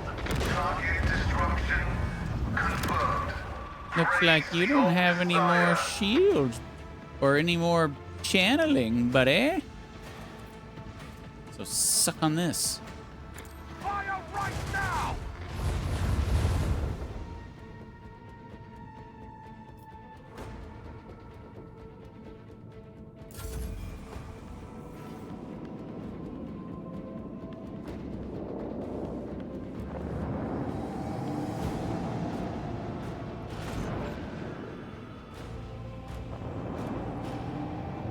Uh-oh. Oh. Looks like he's going for that buff.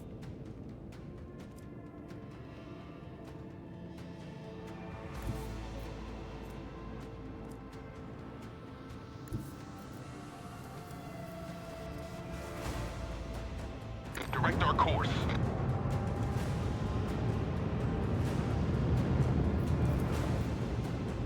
Commence lens fire. Damn, son.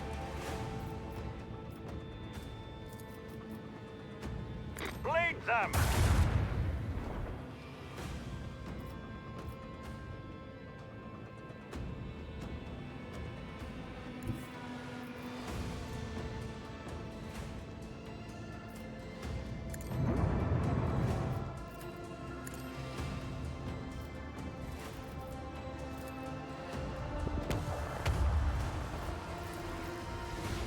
Macro cannon, volley! For the glory of Get the wrecked. Imperium! The effectiveness of the crew has been recognized as adequate. Jeez. Get absolutely wrecked. The battle is over. All around there is wreckage and countless corpses. Your guns have burst the transport like a rotten fruit, and myriad bodies float out into the void. Judging by their clothes, they were innocent inhabitants of various worlds captured by the Final Dawn.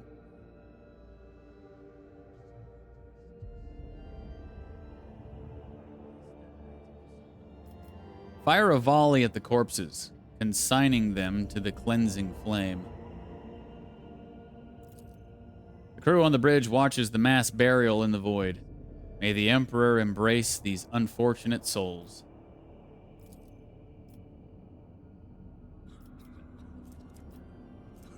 It's the best we could have done.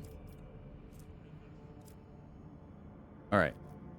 Before I forget, let's go into here.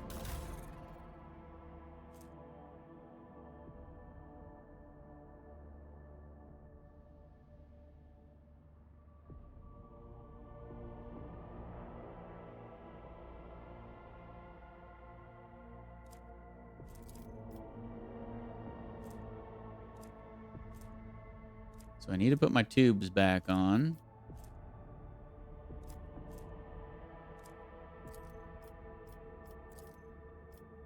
Okay. Then we should have our starfighters back now. Let's just go ahead and scrap this.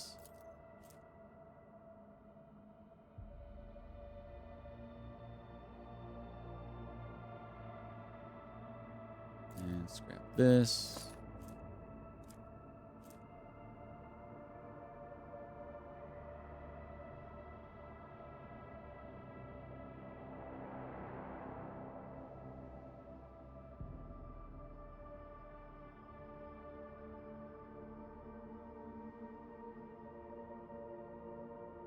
And scrap this.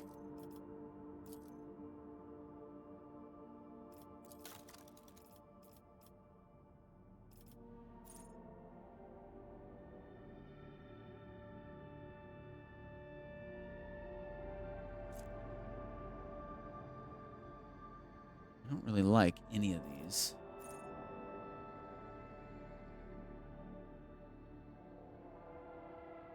I guess I'll take this. And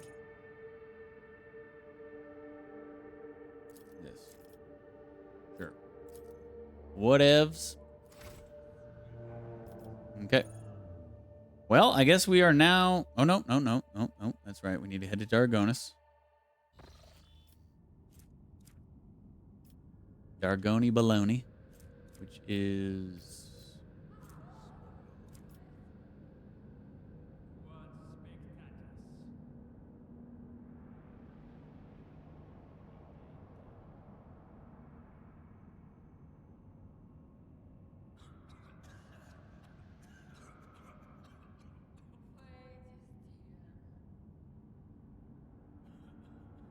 What the hell is that? I'm hearing like coughing and people talking.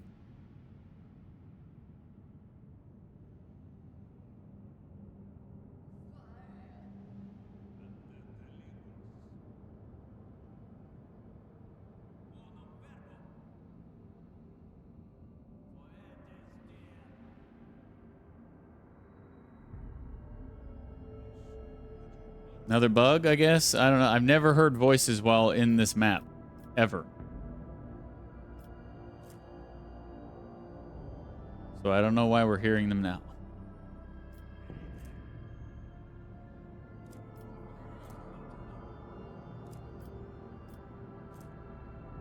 There's Dargonis. Okay.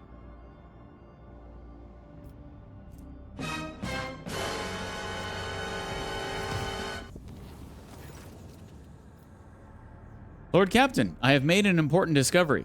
When you destroyed the creature the mutants called the Sire, I felt it was my duty to investigate how the abomination had found its way onto our ship. Digging through old inventories and archives of trade transactions, I latched onto a single name, Finger of Sorrow. Good night, Donna. More than 2 centuries ago, the drifting hulk of this vessel was discovered by Lady Theodora's predecessor. It was a lost merchant ship with a hold full of cargo. I was reminded of the 3 sorrowful phalanges mentioned by the twisted creatures. I dare theorize that this image harkens back to the name of the ship woven into the heretic's beliefs. A third of the goods taken from the Finger of Sorrow were sold to the Drusian mission on footfall for the needs of a... Gosh, I'm like... indigestion. I ate too much pizza. Needs of a colonization arc. The wasteland wayfarer bound for the world of Gisevon. A third was taken to Hive Scipione 84 Tac 249 on Dargonis, where a mutiny broke out later, and the final third was left on the flagship. Surely you can see where I am going with this? Centuries later, a cult of mutants emerged in every single location the shipments were delivered to. Are you telling me that the Von Valancius dynasty has been transporting genetic aberrations across the expanse? Purely out of ignorance. The creatures probably lurked in the cargo and no one discovered them. Or perhaps, we know these things can take over minds. They could have dominated anyone who stumbled upon their nest. I wish to locate the wreck and investigate it. The coordinates have already been entered into the logbook, Your Lordship. The clans servicing the cooling systems have reported an incident of sorcery. The shadows in the cabins and corridors are coming to life. The Voidsmen say they see strange writhing things lurk in nooks and crannies at the edge of their vision. If they look away, the things spread over the room, gnawing on everything in their path and attacking the weak and infirm. The strange creatures cannot be caught. It is almost as if they sense they are being watched and sink into the many cracks between the machines and bulkheads.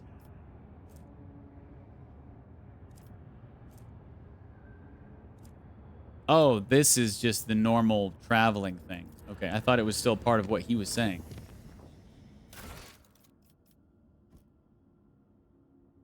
Okay, inspect the wreck of the Finger of Sorrow. We need to go to Omicron.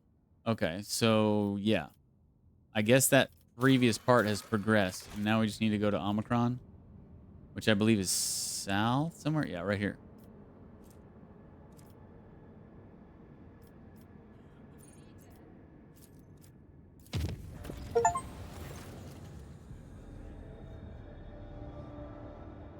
Chivo.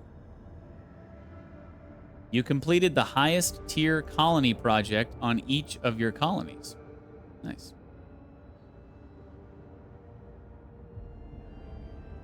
Permission to report, Lord Captain. Sourback's voice is resonant. Mistress Cabela has been apprehended by enforcers at the scene of a crime. Eyewitnesses saw her assault and kill the esteemed Chirurgeon Majoris. She has confessed to the murder. The penalty for murdering a senior officer is death. However, given Mistress Cabela's honorable service and her special status, I dare not proceed without your permission. She is incarcerated and awaiting your judgment. Let me know when you are ready to hear her case. Oh, Jesus. What now? What now?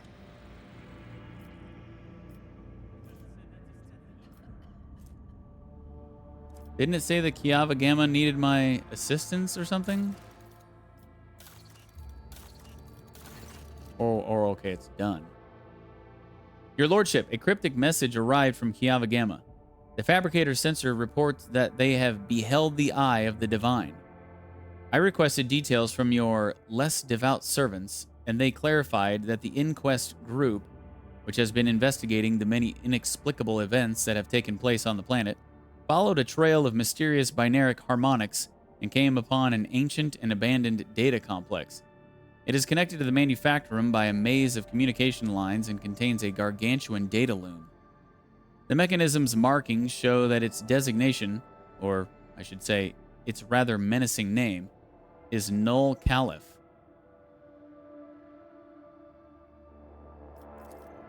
Null Caliph is immersed in sacred astrogational calculation and has shown no inclination to make contact. The tech priests that connected to it were punished for the intrusion with a lethal injection of their motive force. The only thing they managed to find out is that the spirit of the data loom is not bound with the vows of compliance that would normally restrain a machine spirit of such power. This astoundingly mighty entity bows to no one, driven only by its own aims.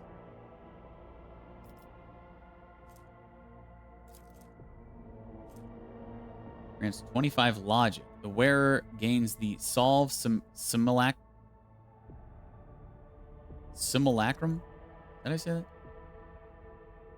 Simulacrum? Ability that costs 3 AP and triggers a logic test for the wielder with a negative 167 penalty. On success, solve simulacrum is removed. The cogni simulacrum is destroyed. Plus 25 logic bonus is lost, and the wearer permanently gains the Paradox Solved feature. Paradox Solved. This character can use their heroic act regardless of their momentum without spending momentum. That's pretty lame.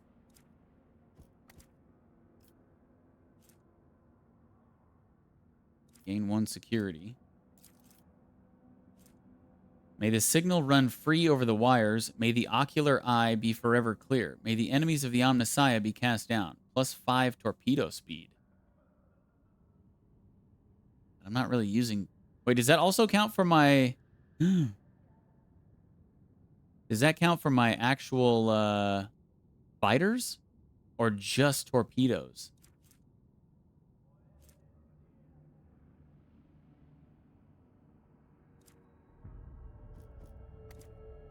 Because I'm not using torpedoes anymore, but I am using fighters out of the torpedo tubes. I think I have to just pick that regardless.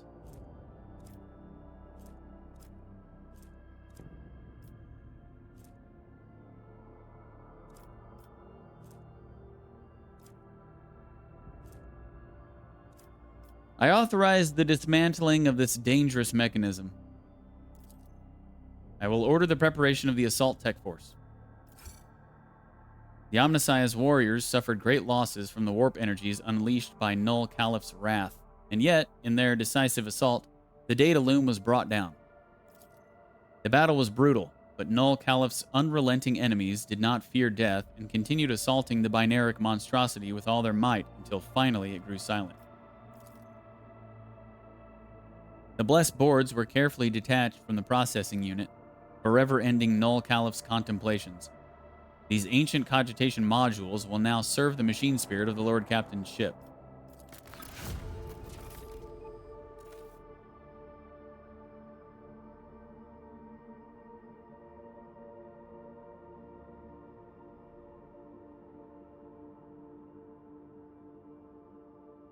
medium range broadside macro cannons which fire 5 shots, dealing 30 damage per shot. Well, that was pretty good. Pretty good.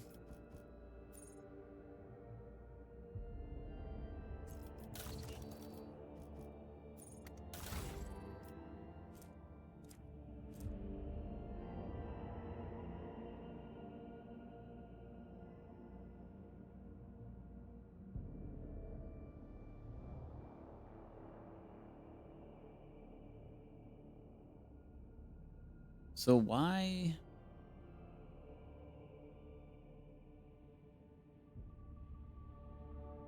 Are macro cannons...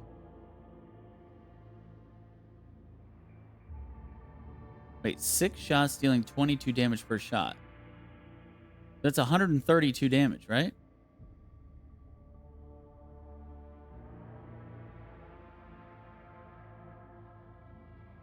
And the other ones are 4 shots, 27 damage per shot. It's only 108. So why is that gold and the other one isn't gold, but the other one is not gold? Seems like it's better.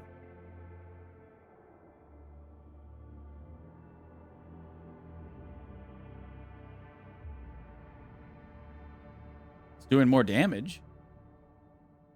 It's kind of weird that like the gold ones are supposed to be the best ones, but the Fangs of Janus seems better than the Archaeotech macro battery. They're both short range.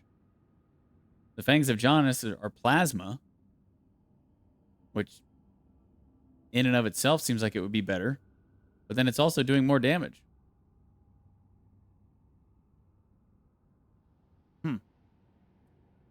Yeah, I'm going to go ahead and swap out the gold one for the gold.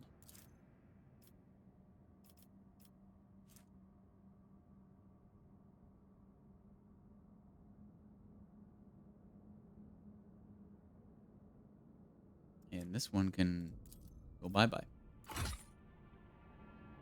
Okay. Oh, crap. I totally forgot about this stuff.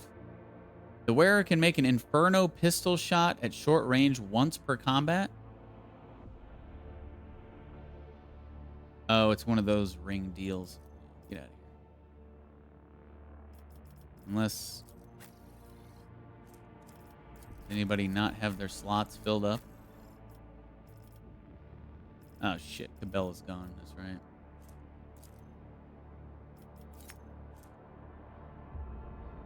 Force sword. Nope. Increases the critical damage of where it hurts, including... Yeah, hold up.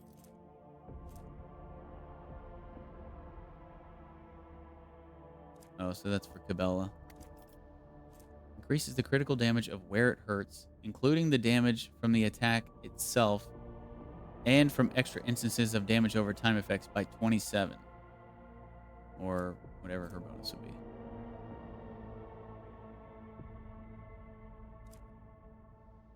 We'll have to wait till we get Cabela back. Compare against her gloves.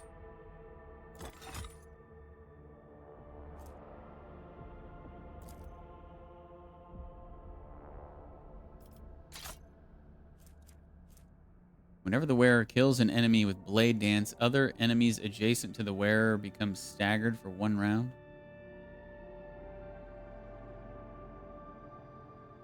That's pretty much going to be garbage because she's just going to kill him.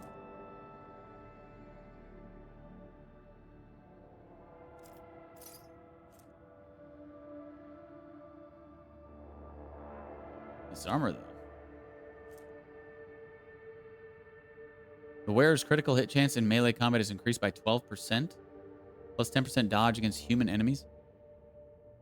That seems like it would be good for Cabela.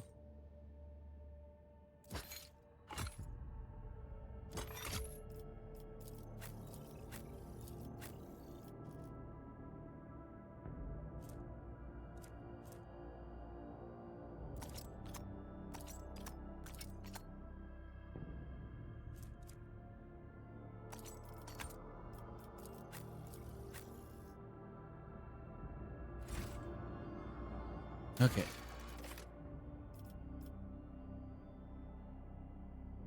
Another companion quest. Put Cabela on trial. I guess we'll do that now.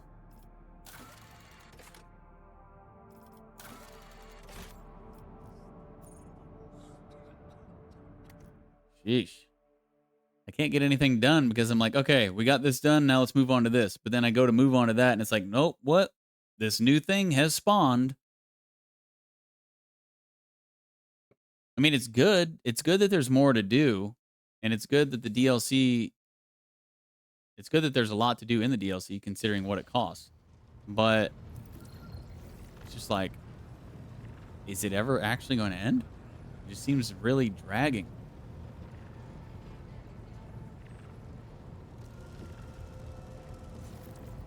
It's like they keep dropping a bunch of false finishes. Like, okay, it's over now. And then you go travel somewhere. It's like, nope, not over. Okay, it's done now. Nope, nope, nope, nope, nope. Actually, it's not.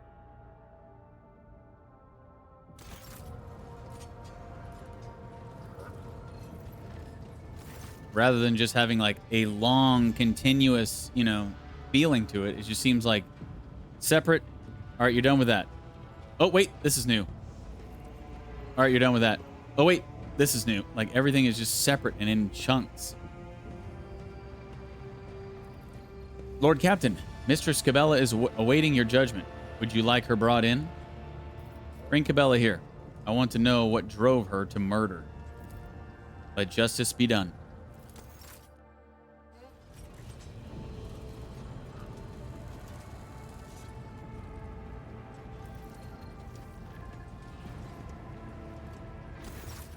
Lord Captain, a murder has been committed on this ship.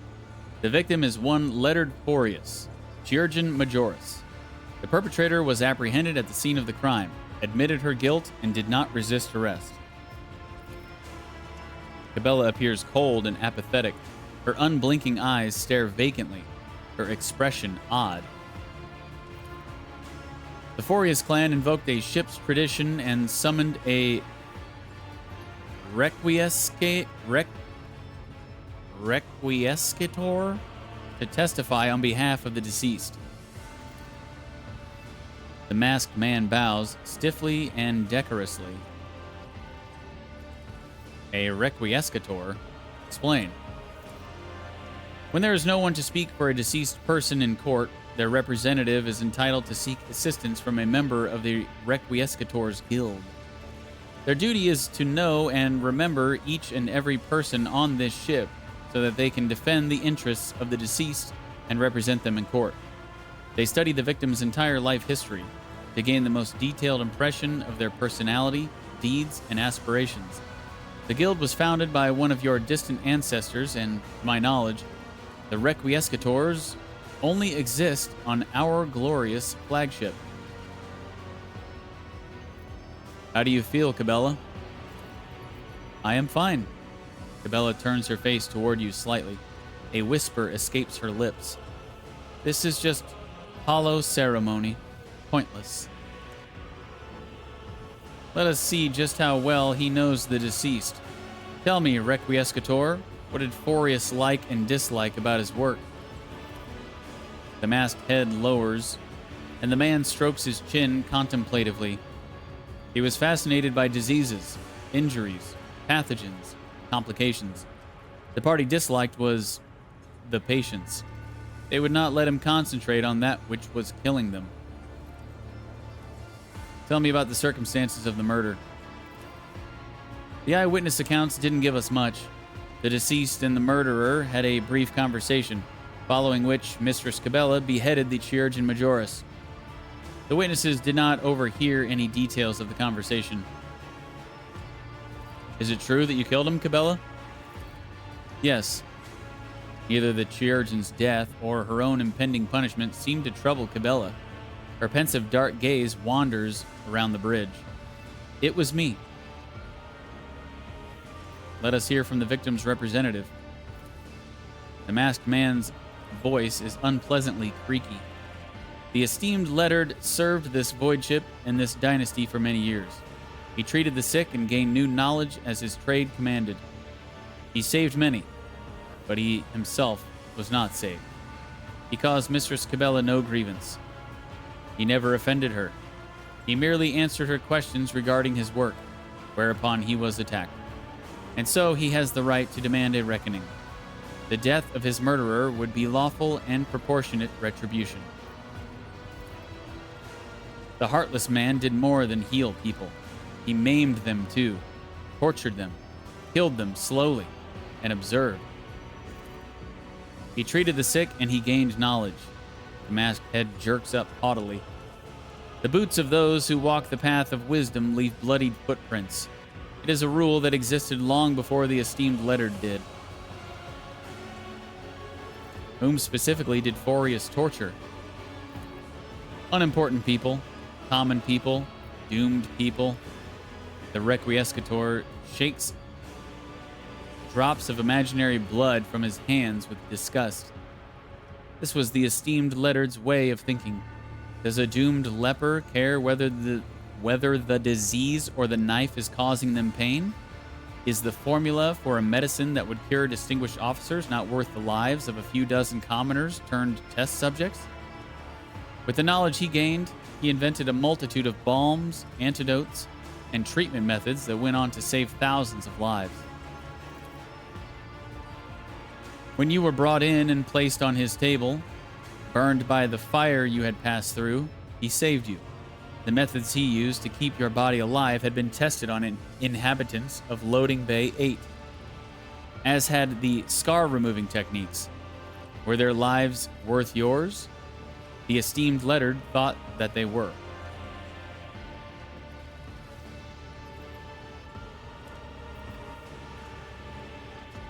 Forius's nonchalant disregard for common humanity is worthy of respect. The esteemed Leonard would be grateful for this judgment. He was a man of logic and practicality. Why did you do it? The heartless man imagined himself to be above others. He believed his trade had uplifted him. He did not even avert his gaze before a servant of the Undying One. He was brazen, unjustifiable.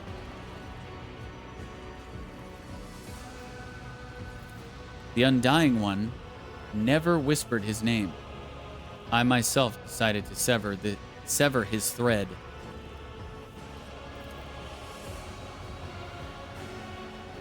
I told you it would end like this, but why should anyone listen to little old Jai? She shakes her head sullenly. I have learned enough. Shut up, Jai, or I'll frickin' kill you. We humbly await your verdict, Lord Captain.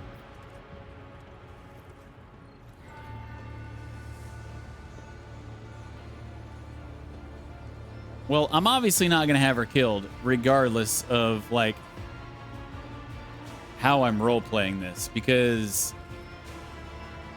I'm not going to pay $15 for a DLC and then kill the freaking character that I paid for.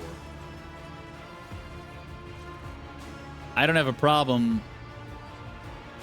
killing, base game characters, because there's plenty of those. But, like, a DLC character, why the hell would I kill her? That would just be, like, not necessarily, like, lighting money on fire, but kind of. I mean, yeah, we did the DLC missions, and this is basically, I think, the culmination of it, pretty much, or one of the culminations.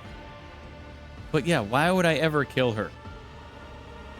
Even if she was, like, super evil, and I'm obviously super dogmatic, why would I kill her?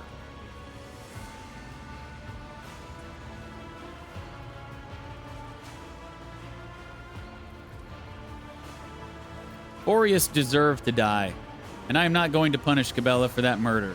As for his practices, they are henceforth banned on this ship. A single voice cuts through the ensuing silence. That is the Lord Captain's will, but the deceased would not call it justice. I cannot be put on trial. Cabela's words are barely louder than a whisper, but everyone hears them. She raises her head, face deathly pale, as if she is asleep with her eyes open. None have the right to judge a spinner of death.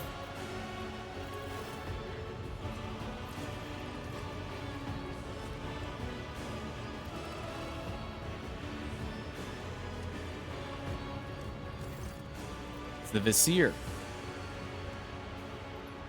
Only he can judge. Though the Visir's eyes are sewn shut, one can still read the grief that permeates his wrinkled features. He whispers in a sorrowful voice, "You have strayed from the thread. You have doomed the tenets of the blood-spun web to oblivion. What a sorry end. For me, not for you.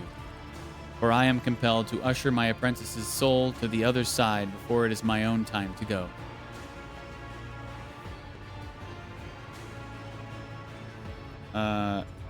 What?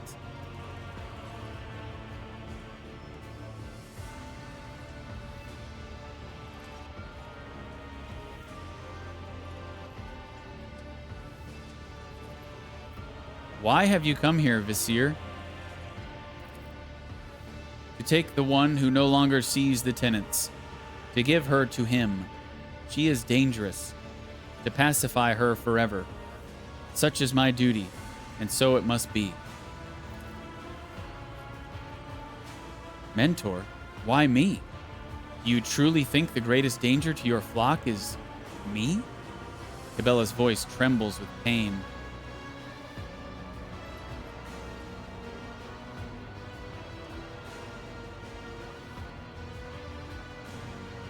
I never gave you permission to harm my servant, Visir. But if you saw her the way I see her, you would. She is tempest. She is woe. You do not want this by your side, Domin. Believe me. What is happening to her?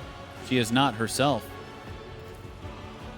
The second spinner is in the throes of a spiritual ailment that we call doubt. This most terrible ailment, though harmless to layfolk, is deadly to us. For a doubtful spinner will stray from their destined thread and into bloodthirsty madness. Doubt brings them to the undying one before their time. Our service is demanding. It requires clarity and a sense of purpose that she no longer possesses. Long have I sensed the seeds of anxiety in her, but I hoped her reason would prove stronger and prevail. Alas, now I see the mark of despondence on her. Alas, I know that I am not mistaken. There must be a way to help her. How would one heal the soul of another, Domin? She is fighting a losing battle inside her mind, one she has all but lost. We cannot enter her mind. We cannot reach out a hand to her. Although, you could. A thread binds the Domin and his shadow together. A rare thread, a shared thread. Will that connection be enough for your souls to enter into harmony? What, are we going to have to do it? I must attempt to save her, at the very least. The Visir turns his face toward Cabela, who seems withdrawn, her spark snuffed out.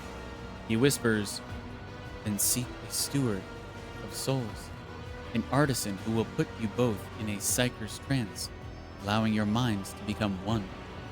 You have a chapel full of astropaths, Domin. One of them will surely do you that service. See that their guidance is strong, for inside her soul you will encounter monsters. A doubt-ridden mind is a dangerous place." My gosh. Let it end.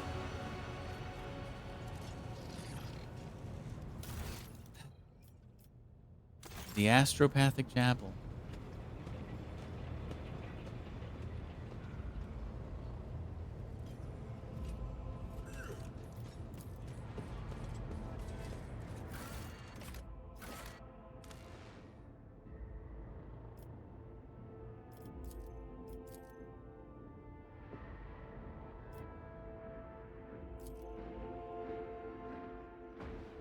It just keeps dragging.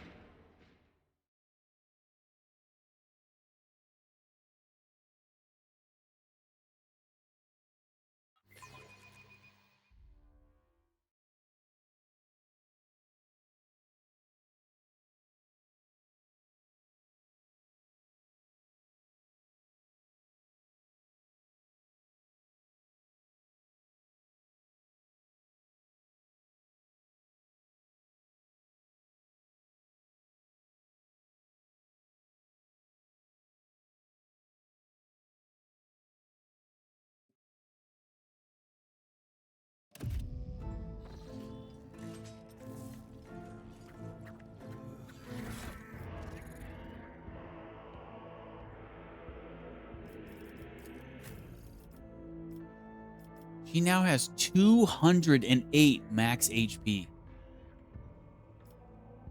Holy. Next highest is Abelard at 147. Insane. And her toughness is 70. Abelard's is 80.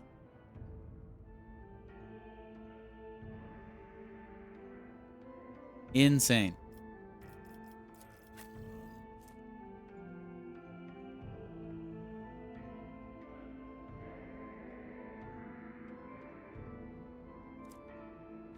Oh, that's right. We hadn't tested the boots yet.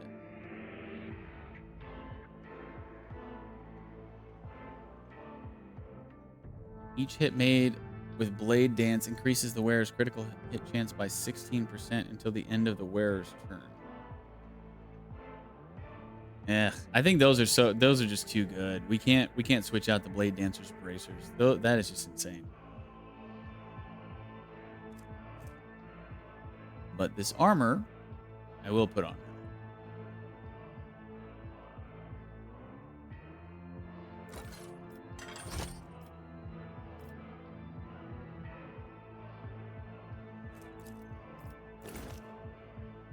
All right. We need help, Choir Master. A new challenge for me. As you approach, the Choir Master's blindfold lights up with a bluish glow. Your lordship seldom comes here without a reason. How can I be of service to you today? Can you put me in a trance with Cabela? I need to get inside her mind. A synchronized trance is a complex telepathic practice. Things can go awry unless both participants trust each other and have a strong spiritual connection. However, I can sense that you do. I would be honored to be your guide during the ritual, Lord Captain. But remember, it is easy to get lost in another person's thoughts, and the fears of others house monsters. I am prepared for the risk. Put us in a trance. I will stay in the chapel, DeejTheSqueejerton, to hold a vigil and prayer. May the Emperor help you return this lost soul to the righteous path. May the God Emperor aid you, Lord Captain.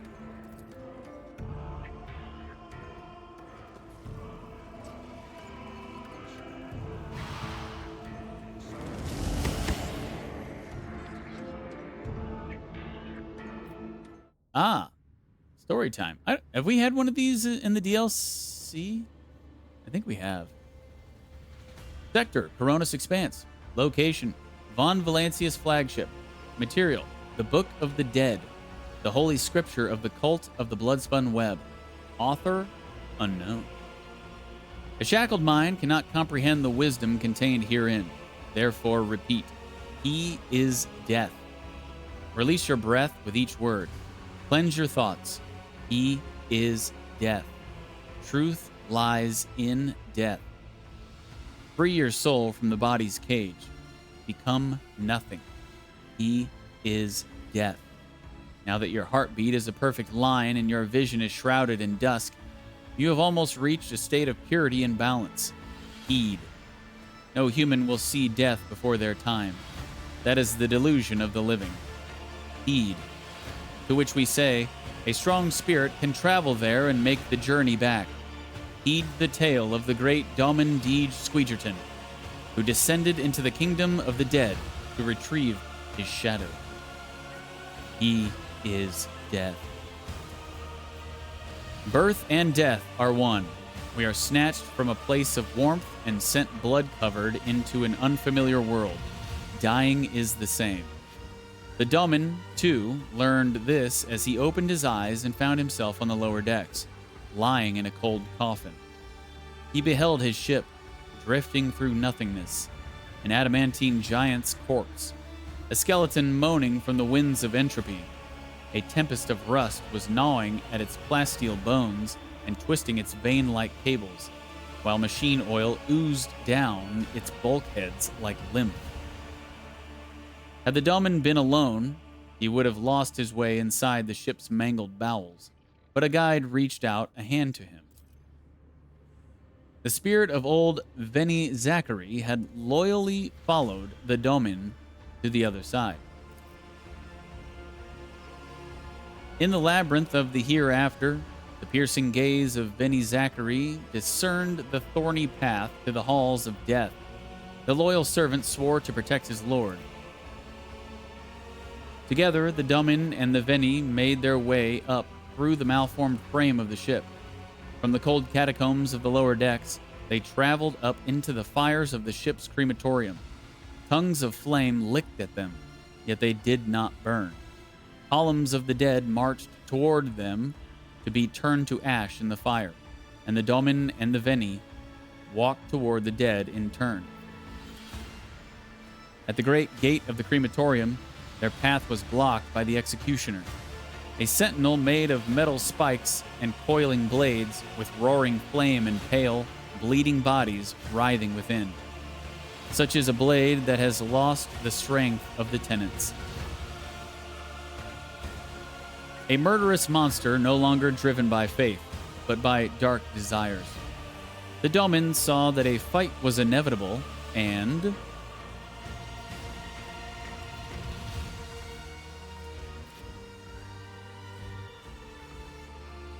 trusted in his nimbleness and tried to slip past the monster.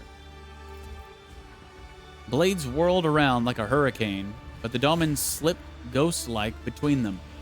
For bloodlust binds the eye, and the Domin proved as much. And a card of his tarot appeared in the Domin's hand. It was the God Emperor. And the first doubt was dispelled. He is death. He is death. Veni Zachary led the Domin out of the hot furnace of the crematorium, and they walked past long columns of the dead. Frayed was their attire, their bones scraped against their augmetics and scratched their decrepit flesh. They were moaning sorrowfully, and the sound made memory fade away. The Domin saw that the dead were carrying an ark, and inside the ark was a thing, a lost child cocooned in silk, shedding crimson tears for the unknown. The unliving carried her as servants would carry their lady, and loudly lamented their fate. Such is a blade mired in broodings over a lost past, a helpless child paralyzed by regret, lest he sink into the soft rot of their wails and perish. The Domin.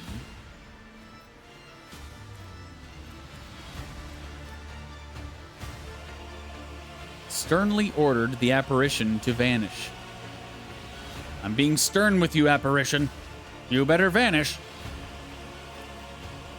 The creature wailed and trailed off into the void like a river of rot.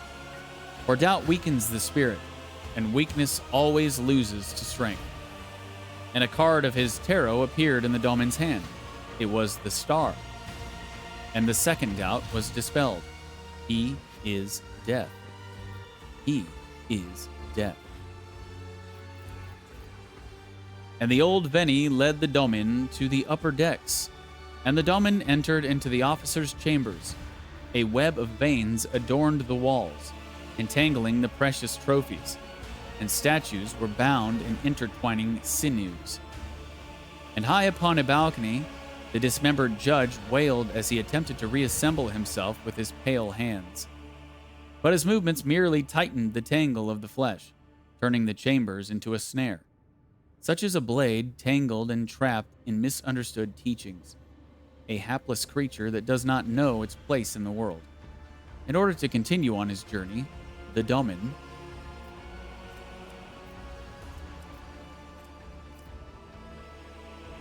attacked the obstacle of flesh in his path, tearing it apart and destroying it. And the obstacle fell, and the judge was unbound, no longer prevented from restoring himself. For when order has been defiled and corrupted, break it down and begin anew. And a card of his tarot appeared in the Domin's hand. It was the rogue trader, and the third doubt was dispelled. He is death. He is death. The flagship's bridge was draped in skulls and webs. and pale souls of the dead flocked to the foot of the throne upon which sat the undying emperor, the protector of mankind. May his praises be innumerable. Starlight shone coldly in the eyes of his skull, and the galaxy rested in his mighty hand. The Domin approached his throne and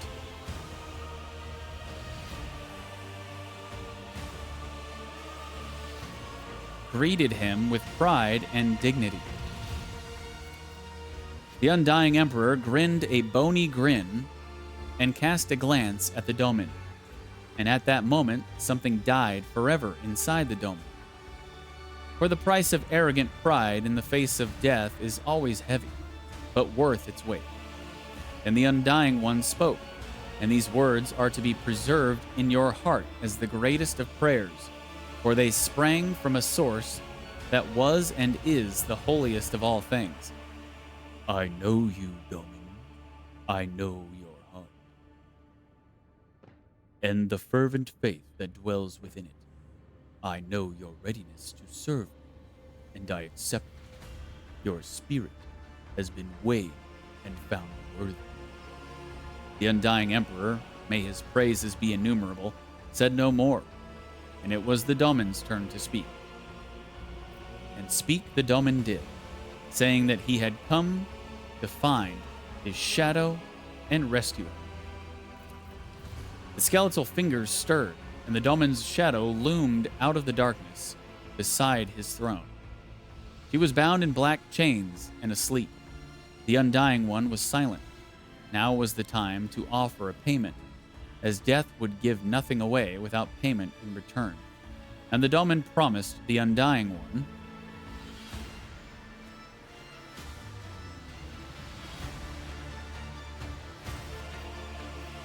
himself and his soul. The Undying One laughed, for the Domin was his to begin with, as it was written in the great treaty between him and the Domin's line, the treaty every spinner of the blood-spun web serves and defends. Then the Undying Emperor leant over the Domin and drove a skeletal finger right into his heart, and he pulled at the scarlet thread of his soul, and the thread trembled, stretched to the limit. It was then that a revelation came to the Domin. A life must be paid for a life, and a name was revealed to him. Naaki Erebus. That was the life the Undying One demanded as payment, and the Domin agreed to the price. An oath of blood was sworn, and the chains fell from the Domin's shadow. Yet she remained silent and motionless, for she saw no sense in leaving the halls of death, to which the Domin told her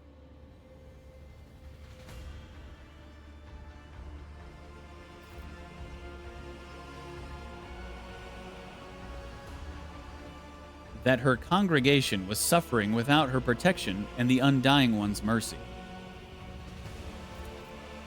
And there was clarity in the Shadow's soul, and her eyes opened. Her doubt was banished, and she glimpsed the truth in her Lord's words. Preserving the defenseless from heinous designs would give her strength.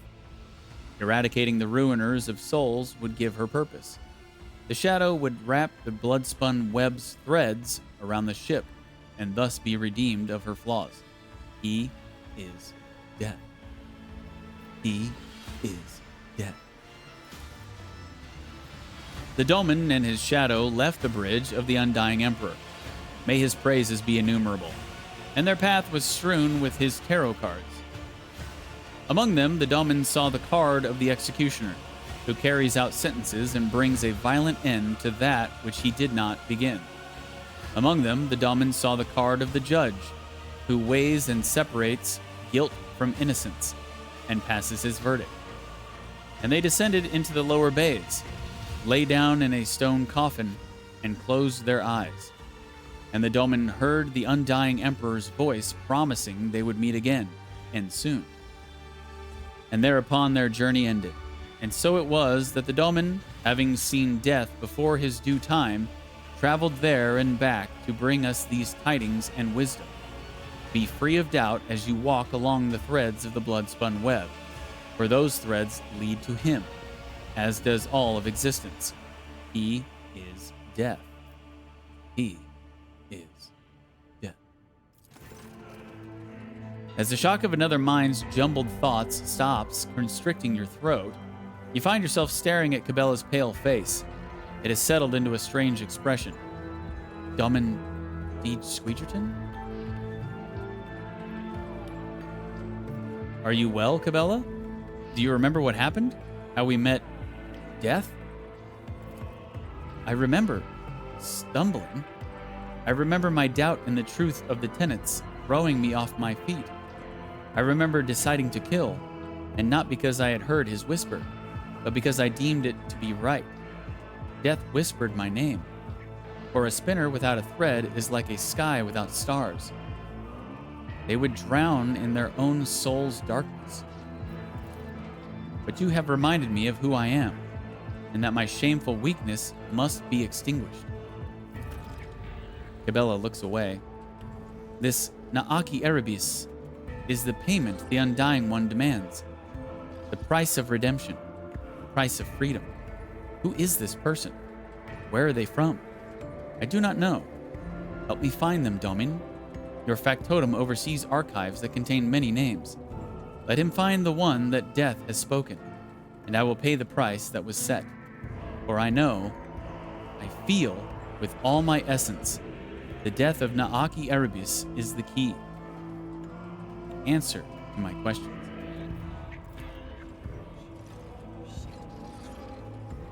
And it continues.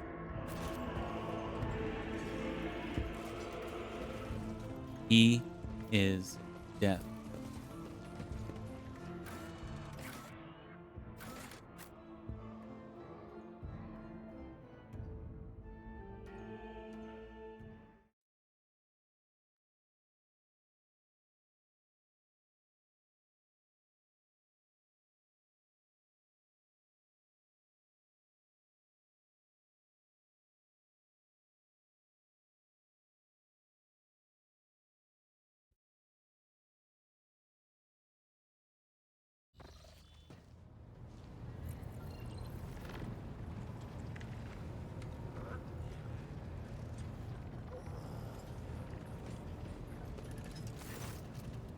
The high factotum Janus Danrock greets you with a cool smile and the merest hint of a bow.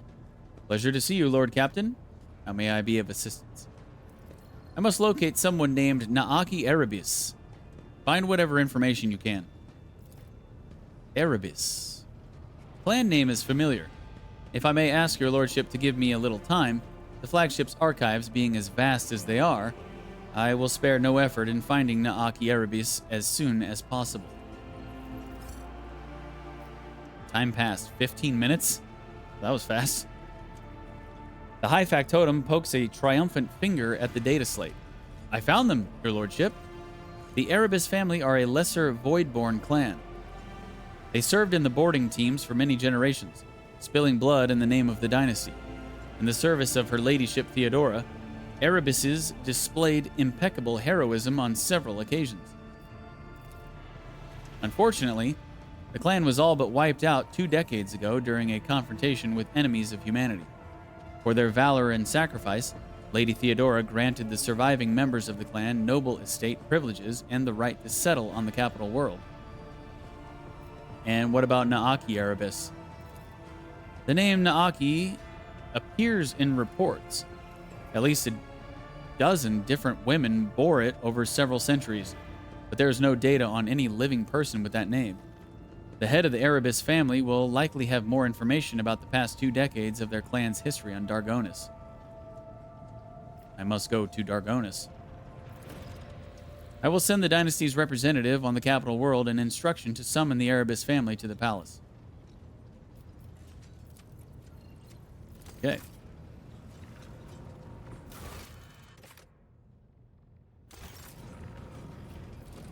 Palace. He is death.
A fleet belonging to Xavier Calcazar has chased the remnants of a Drukhari raid to the Von Valancius world and is presently obliterating it from orbit, battering the planet.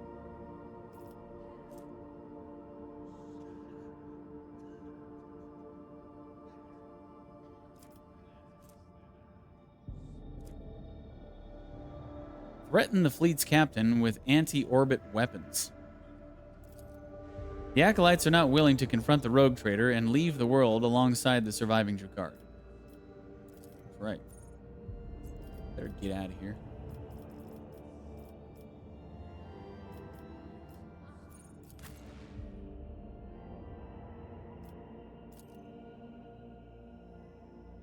And if you ever come back, we'll kill ya.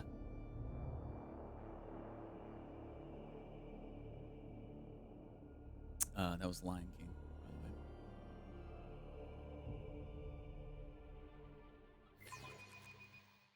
the way.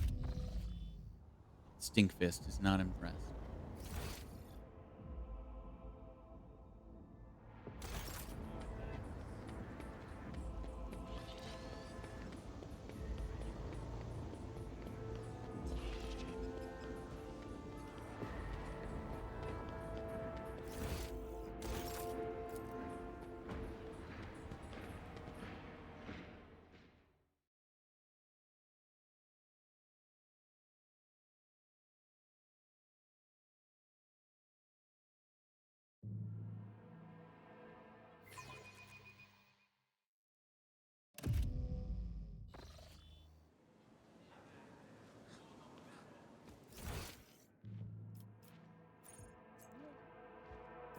Where is this person?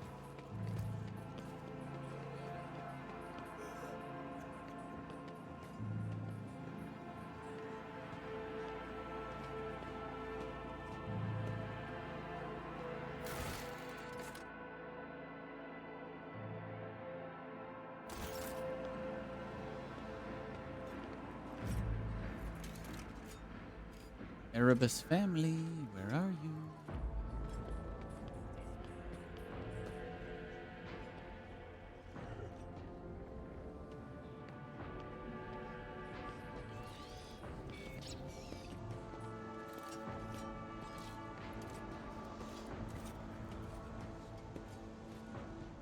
Should I talk to the Master of Ceremonies?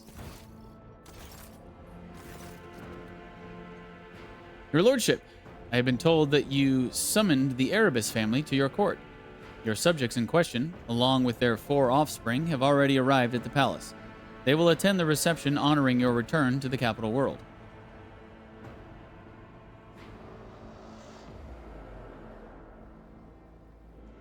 How are things on Dargonis? After Chancellor Versarion was forced to leave office, and Secretary Scalander, he clears his throat, clearly considering a change of subject. Well, I must admit, I expected the worst. But my predecessors served the dynasty dutifully, which is why everything is currently as stable as it can be here on the capital world.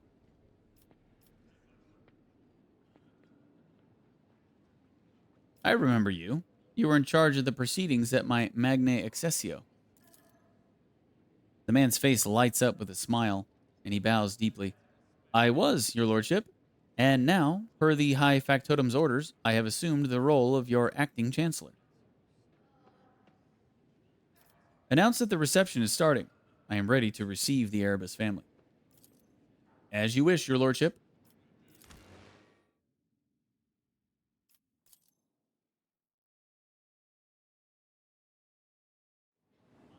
Your Lordship, allow me to introduce the next guests, protectors of Dargonis from the void between the stars. Randor and Zioni of House Erebus, along with their heirs, Matisse, Lorna, Rono, and Lumi Erebus. Glory to the dynasty. Officers Randor and Zioni Erebus both make the sign of the Aquila, reverent expressions on their battle-scarred faces. Beside them are their children, raised to love the God Emperor. They are mild-mannered but fascinated by their new surroundings. Judging by their uniforms, the 2 eldest children are already members of the Dargonis Planetary Guard. Your Lordship, It is a great honor for House Erebus to be invited to your palace. There is a glimpse of distinct anxiety in Randor Erebus's eyes.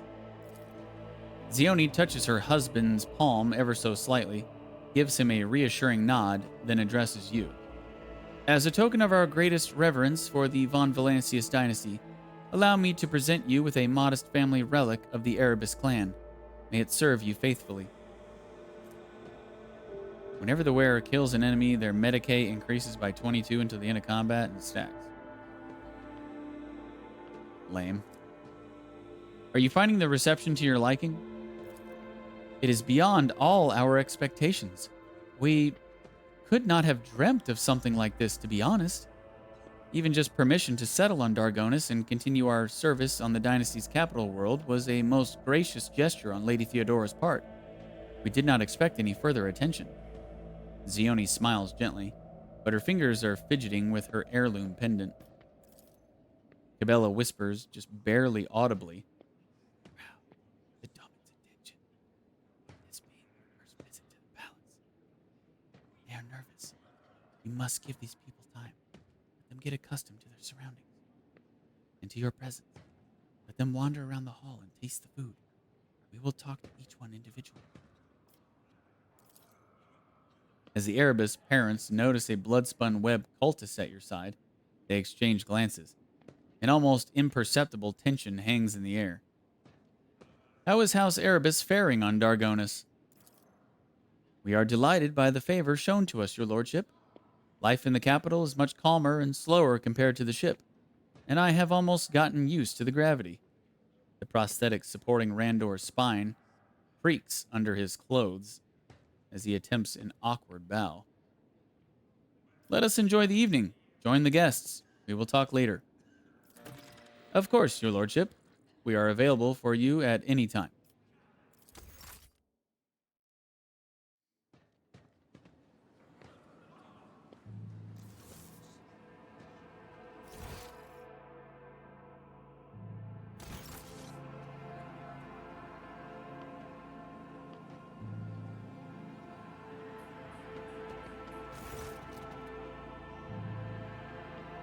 Your lordship, allow us to thank you once again for this honor. Though we left the flagship a long time ago, it is a pleasure to be in the presence of a Lord Captain again. Zioni looks at you with a pensive, unblinking gaze, her eyes darker than the night sky. What up, Godus? You on break, dude?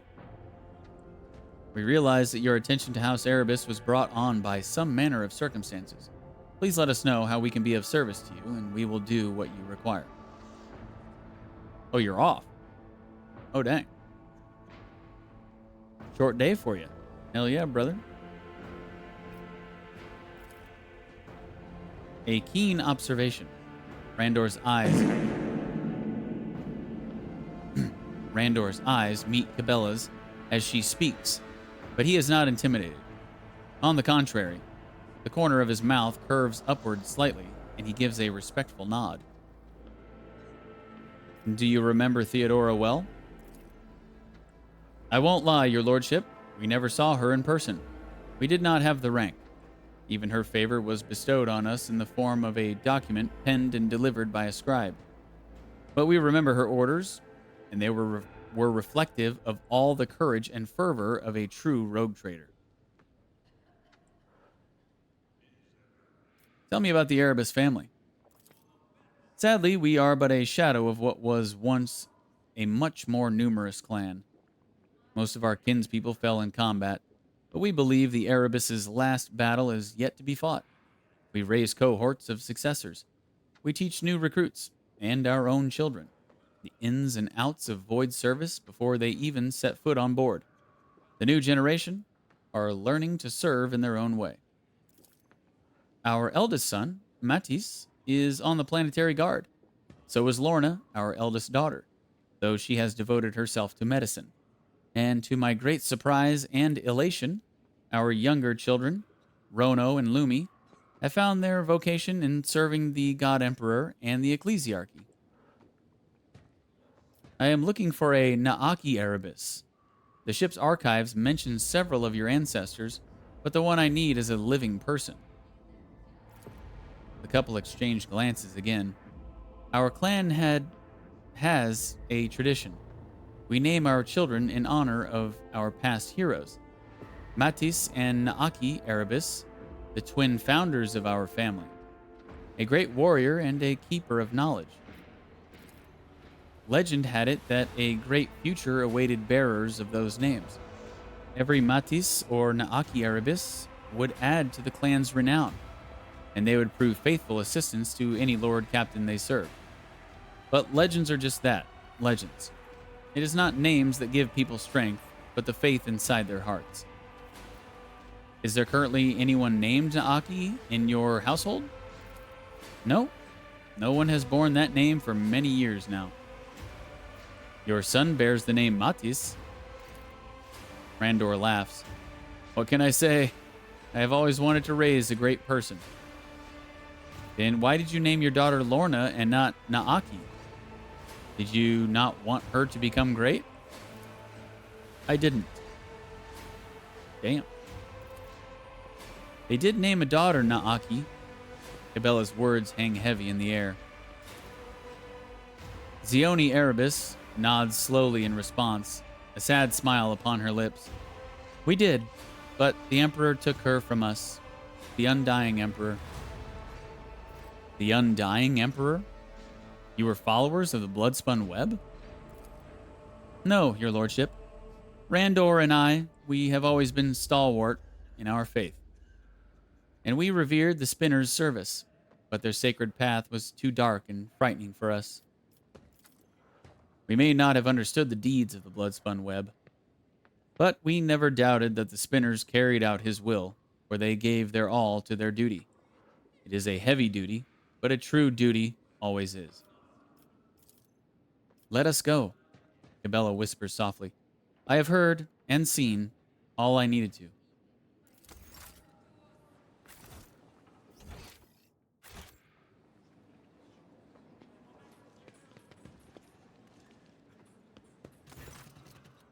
Your lordship, Senior Lieutenant Matisse Erebus, at your service.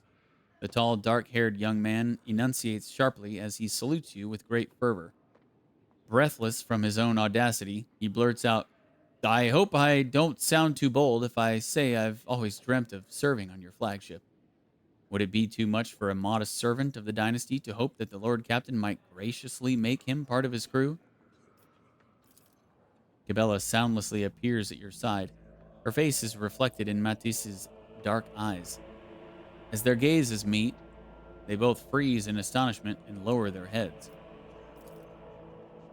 If Cabela had had enough to eat growing up, if she had not put her body through grueling trials, if she had not used intoxicants during the cult's rituals, you might have said the two bore quite the resemblance to each other. Matisse looks away first. Pardon my tactlessness, mistress. He clears his throat. I have the strangest feeling that we have met before. Cabela takes her time to reply. You were born on a world and absorbed a hive's sense. I would have remembered someone who smelled like that. I do not know you. Do you believe yourself fit to serve on the flagship? I have served dutifully in the planetary forces, your lordship. Governor Drivistem even awarded me a medal for defending the Southern Hive against the Xenos. I may have been born on a gravity-bound world, but my heart belongs to the Void. So your reasons are your unflinching courage and your love of the stars? There is another reason, your lordship, but I am afraid you will find it laughable.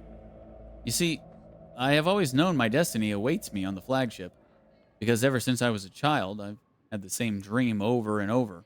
A dark-haired young woman walking barefoot along the decks, and me following in her footsteps. I would run, but could never catch up to her.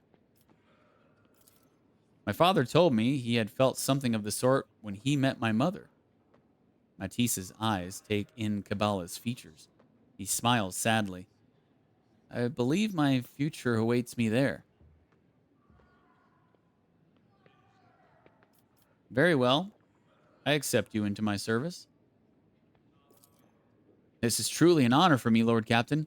I will not let you down. Glory to House von Valancius. Let us go, Cabela whispers softly. I have heard and seen all I needed to. Okay, one more group, I think.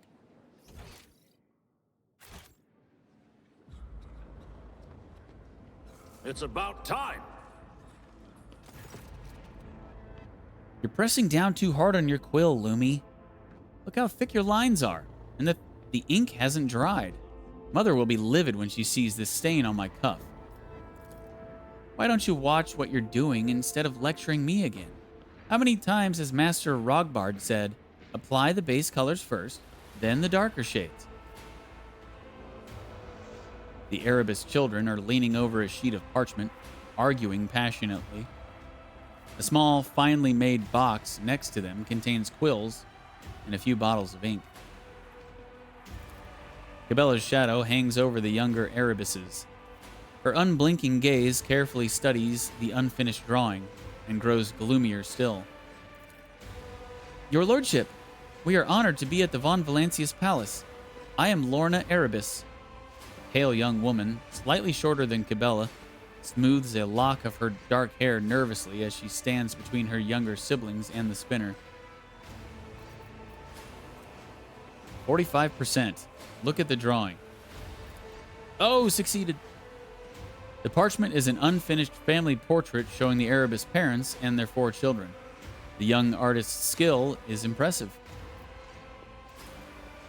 But your attention is drawn not to the fine lines and shading, but the sketch of a dark figure added in by a still more masterful hand. Our family was once renowned for their courage, but Dargonis has no need for boarding teams. So our parents enrolled Rono and Lumi in the scriptorium to study religious painting. Okay, Godus, have fun, dude. That dark shape in the portrait. You drew it in, did you not, Lorna? Who is it? Lorna purses her lips and looks away. Mother says the Erebus clan has a secret guardian that protects us from the shadows. And I thought it would be unfair to draw all of us, but not them. Silly, I know. Enough. Cabela's cold, raspy voice sends a shiver down your spine.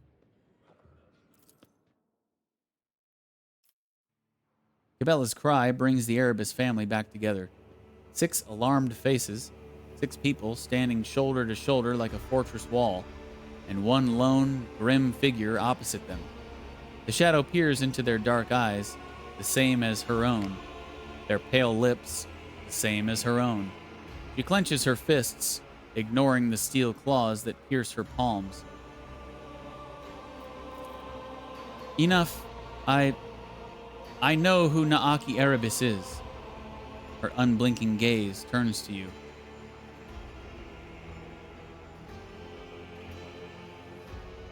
And so do I.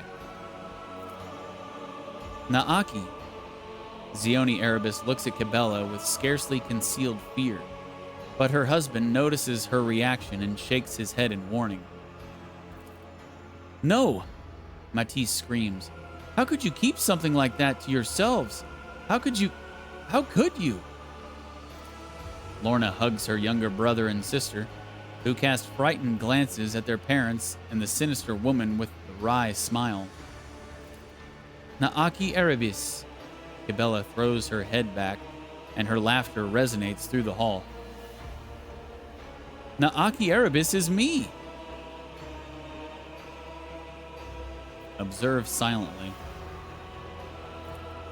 You said the Undying One had taken Naaki, but death whispered her name only a short while ago. Whispered? The God Emperor demands a great sacrifice, yet it makes serving him all the more honorable. Zioni's voice trembles, and she turns to her husband for strength and support. A few years before Lady Theodora sent our clan's survivors to Dargonis, the Bloodspun Web's vizier came to our bay. He said the Emperor demanded the next firstborn of the Erebus clan, that he needed a new spinner. 6 months later, we had twins. A boy and a girl with eyes darker than darkness itself. Zioni smiles tenderly at Cabela. You were born first, Naaki. And with sorrow and pride, we gave the Vizier our most precious treasure. For that is how one honors the God Emperor. A difficult choice, but a righteous and devout one. The most difficult one in our lives, Your Lordship. But we knew our daughter was alive and serving the faith. And as mysterious and bloody as the ways of this service were, they were ways that pleased the Emperor. So if I had been born a minute earlier, that animated corpse standing before you today would have been me? Matisse recoils from his parents. But why doesn't she remember anything? Why was she never told? The ritual of releasing the burden. Cabela steps up to her brother, who is so completely like her, and yet so thoroughly different. New Bloodspun Web recruits undergo it in order to forget their past and devote themselves to the Undying One, and so that their souls do not suffer. Tell me, Matisse, is your soul in pain? It only hurts because I never knew you all these years.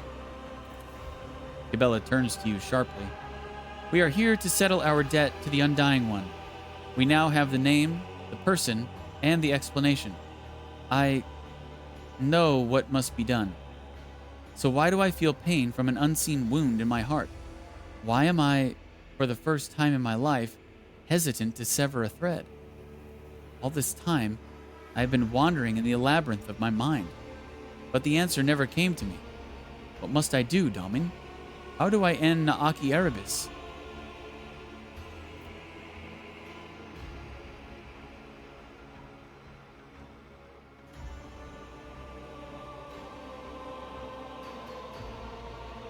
I do not kill on others' orders. Neither should you kill Naaki.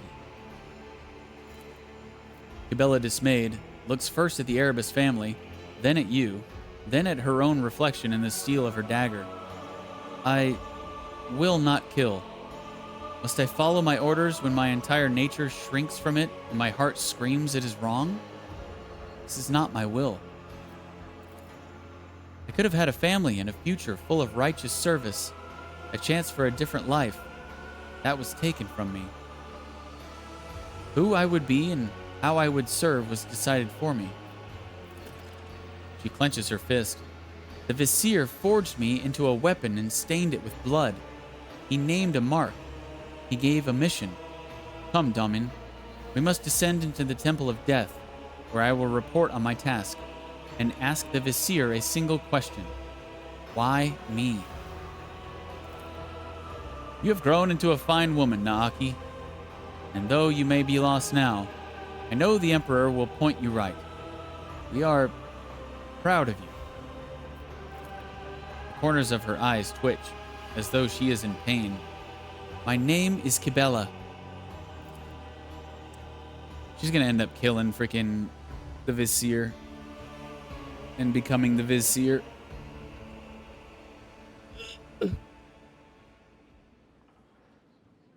Man, these last couple days I've really been struggling. I need to get more sleep.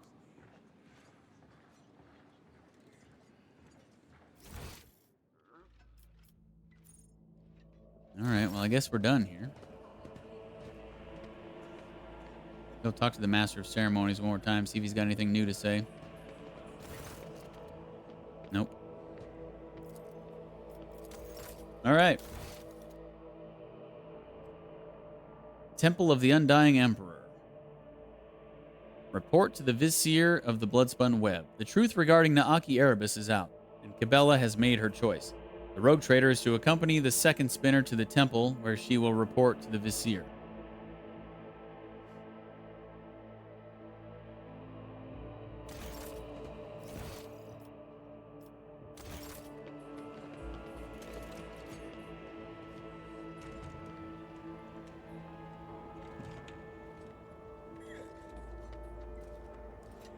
Come out the door, Deej.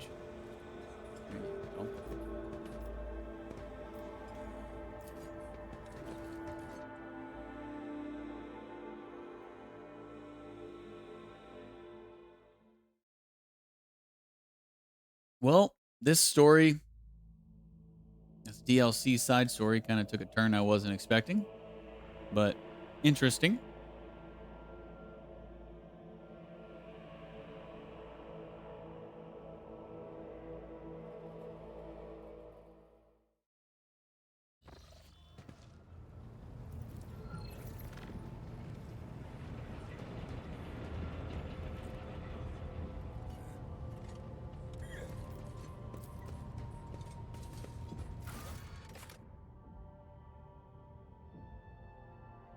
Wait, how am I supposed to get...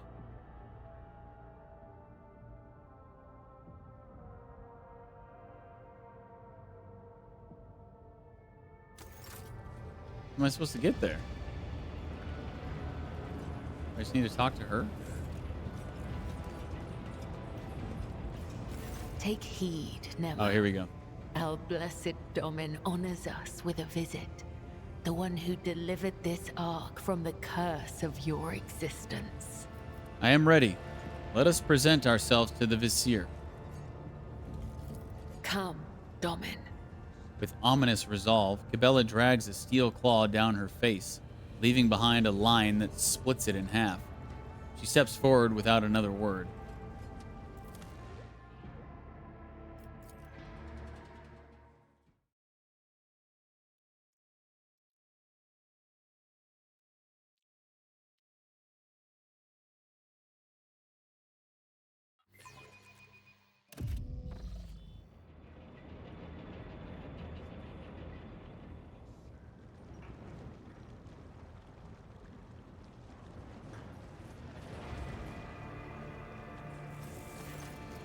The Vizier whispers a prayer, his masked face turned toward the Undying One's image. Instead of his usual threadbare clothes, he is wearing elegant armor of bone and dark gold, marked with purity seals. He turns as he hears you approach. Cabela, I have been hearing your footsteps for a long time, in his whispers. Domin DeejTheSqueejerton, Lord of the Ark. It is good that you are here with her. It is right. The Undying One has blessed this union of light and shadow. Good evening, John. How are you?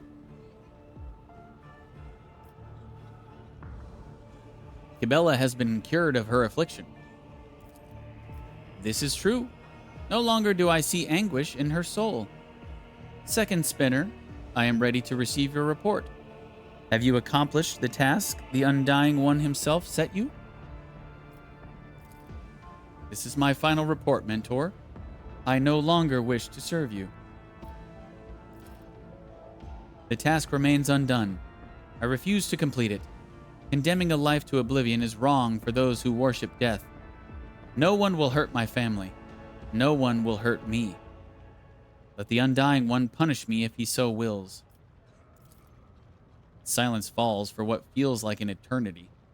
At last, the Vizier responds with the sadness of an all-forgiving father.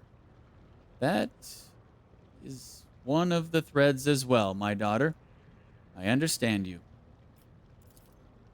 A tired sigh escapes the Vizier's chest. A harrowing sacrament, a ruthless ritual. I am relieved that it is nearing the end.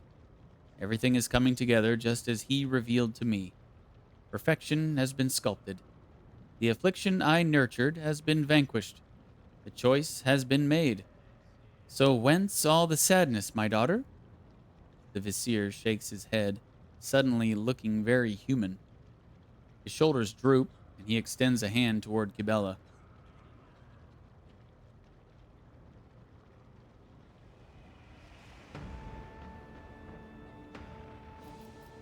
It seems your plan has failed. Cabela did not carry out her last order. It has not failed. The choice has been made. Certainly, the new Vizier of the Bloodspun Web will bring more change than I imagined. The threads will be more intertwined. The pattern will be different. But the service to him will continue. I'm good. Hope you're good as well. Yep. Doing pretty good. Glad you're doing good. Sacrament? Are we being dragged into another ritual? A great ritual. Many decades ago, the Undying One revealed through a tarot reading that what must come to pass, and I heeded. The Bloodspun Web's path toward gaining its new Vizier was then conceived. A path of discovery, devotion, dying, and resurrection in purity. Kibella's predecessors stumbled on that path. So did the next one. I waited. I have lived long past my due time. The Undying One has been waiting for me for so long. What do you mean, the affliction you nurtured? Was it you who doomed Kibella to her suffering? The Undying One laid the thread, and I served as guide. The meeting with you and your world, Domin. The hunt for Nemesis, her grim and ghastly doppelganger. The comprehension of her flock's pain. My assignment stirred anxiety in my daughter's soul, as they were meant to. What will happen now? Kibella will be the new Vizier. Her journey to the Undying One and the choice she made will be reflected in the Bloodspun Web's new pattern. As for me, I will go to him, as I have long awaited. The confusion and alarm in Kibella's face gives way to anger and horror. Her face distorts like a crumbling paper mask as the emotions wash over her. Too many emotions for one whose soul has gone dead. I have not yet done all that you expect me to, have I? That is correct, my daughter.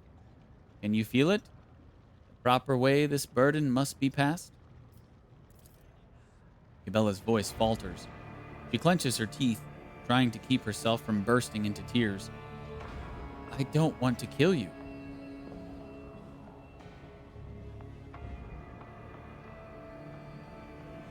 Do not demand yet another sacrifice from her, Vizier.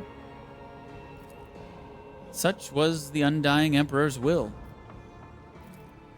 Still, it is unfair. Kibella's face has become a death mask. The Vizier's voice is full of sorrow and humility. Yes, for I am stronger than you, and my high spinners stand with me. Those who swore an oath to protect me and not outlive me. And he, too, stands with me. His face will emerge out of mine. And may those you choose when you set out along the threads of the web, your comrades, your domin, may they stand with you. Fight. Fight with no regret. A bitter sigh falls from the old man's lips. Farewell, my daughter. Let us honor the Undying One. Let us honor him. Submit, and you'll die quickly. Death to his enemies. So, yeah. Okay. So everybody's gonna die alongside him, huh? Not just him.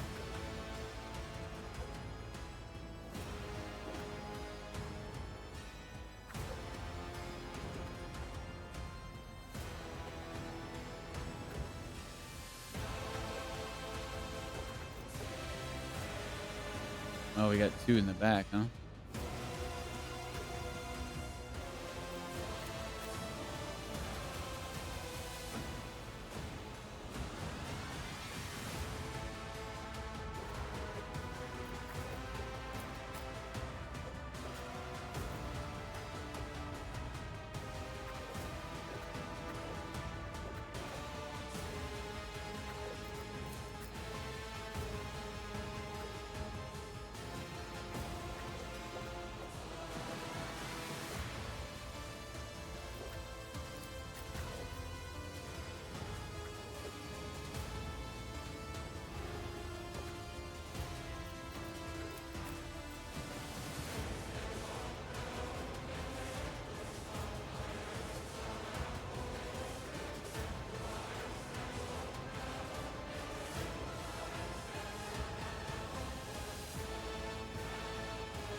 Tried and tested tactics are the best ones. I will do my duty.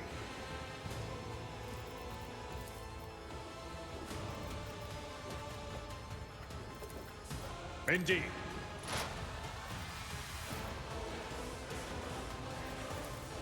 It will be done.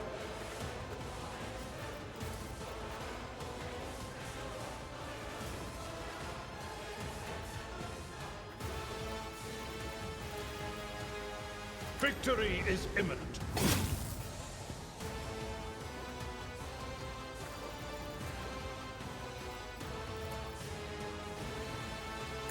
I took care of this one.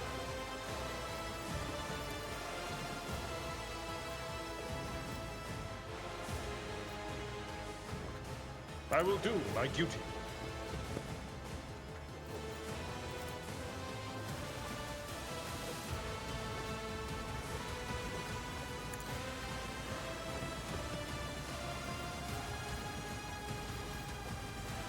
At your beck and call.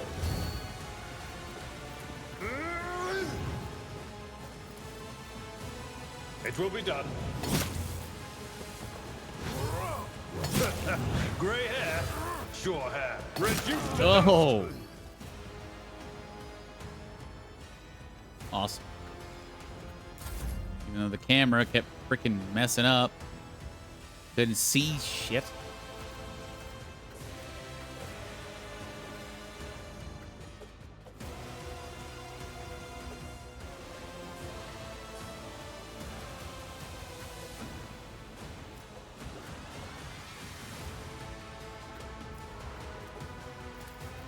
As the tenets demand.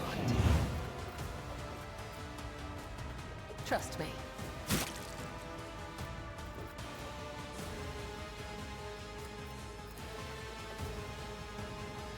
The shadows will see caught by the web. Follow my lead. Yeah.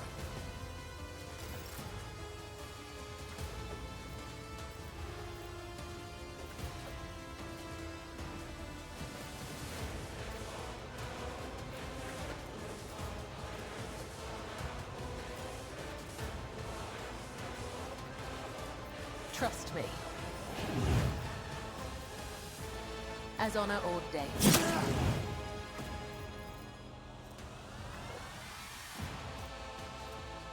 Trust me.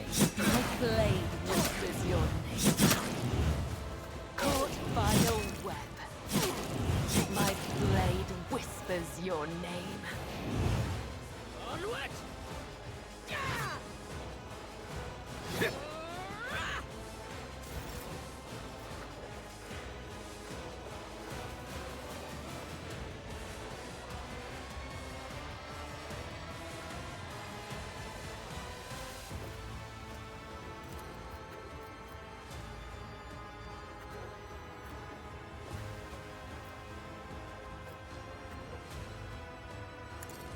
Is a blessing. Damn.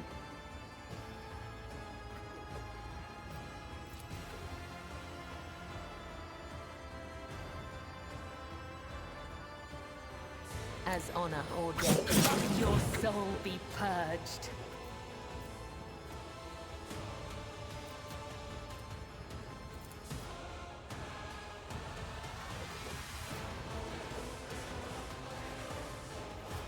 As the tenant's blade whispers your name.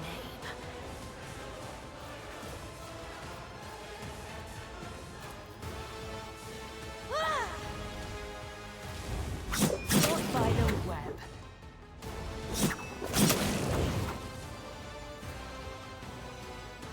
Reddit's unbroken. The Undying One has not yet reached out his... Okay. He did. I guess we got to finish off everybody else, huh?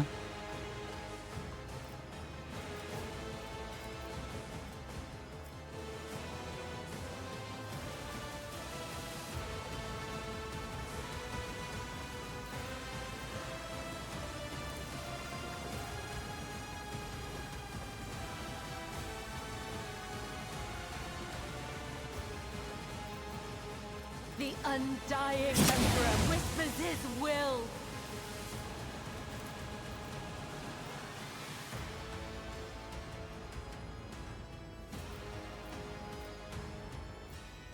As honor ordains. Follow my lead. That was insulting.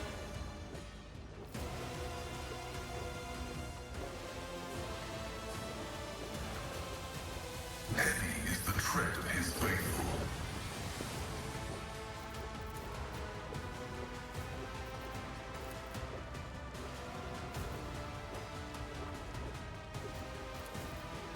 Request approved.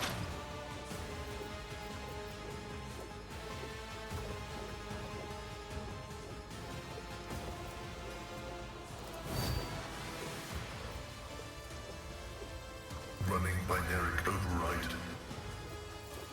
The scriptural prognosis is favorable.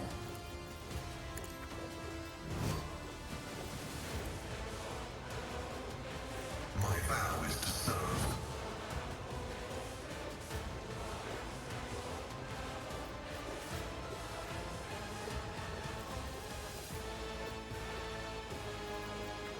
Running binaric override.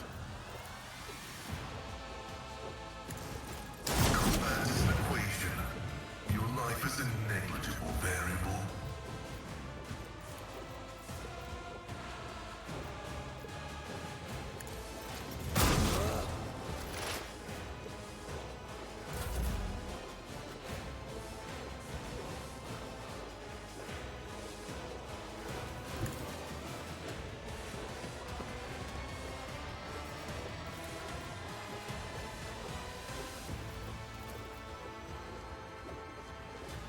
You've got a problem.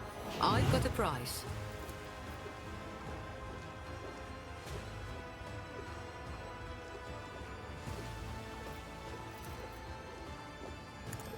Whoa! I want a medal for that one.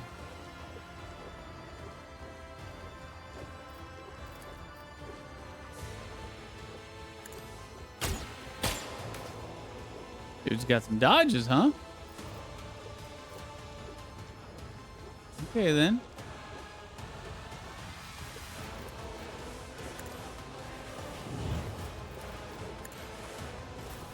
High momentum.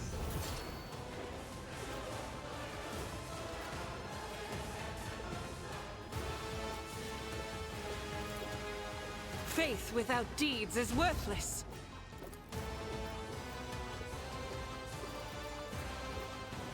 I'll do it.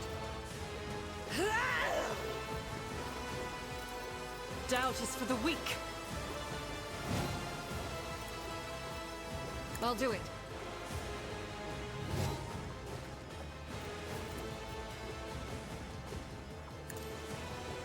Eradicated.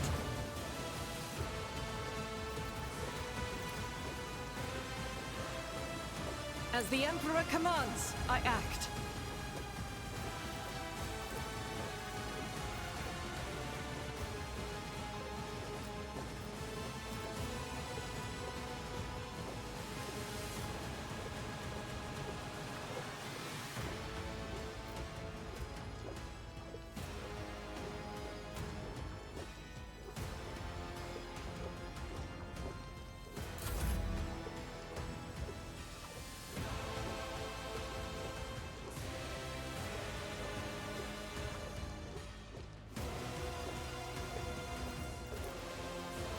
Am I getting paid for this?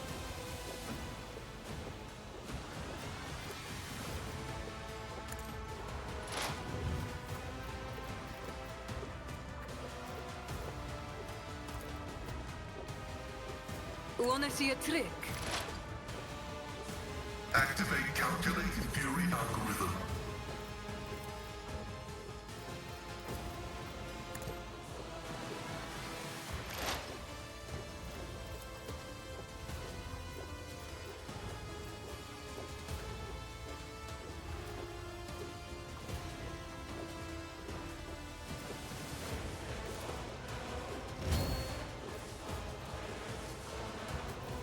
Request approved.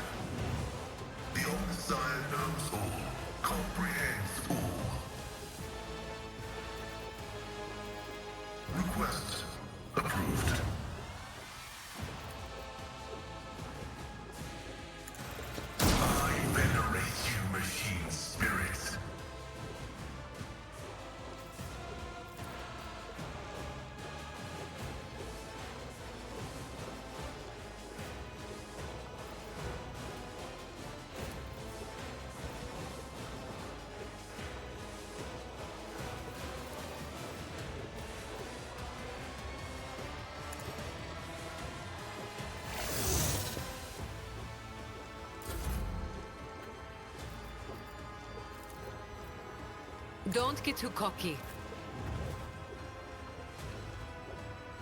Rejoice in battle!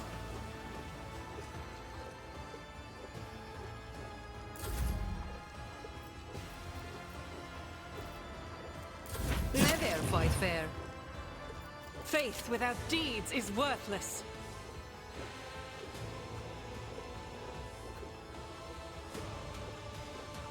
I will bathe this battlefield in righteous fury.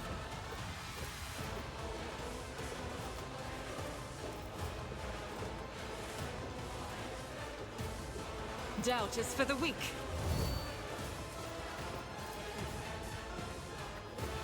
I'll do it.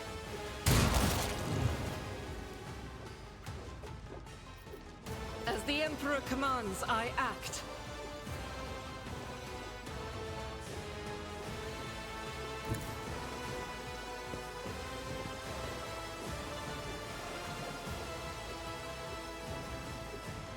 Curse you, miscreant!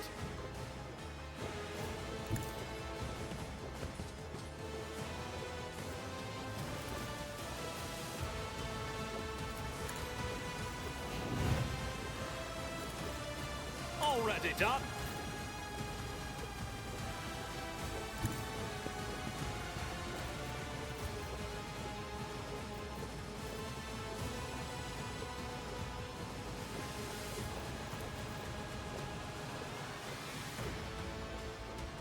Indeed.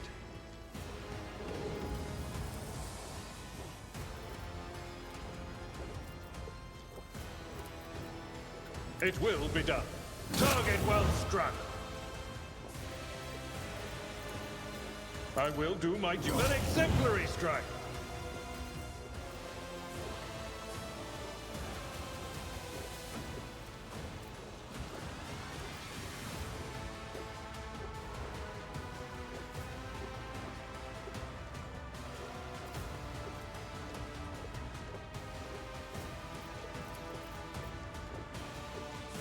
For von Valentius. Okay. They're dead to DOTs. Victory is imminent. Target well struck.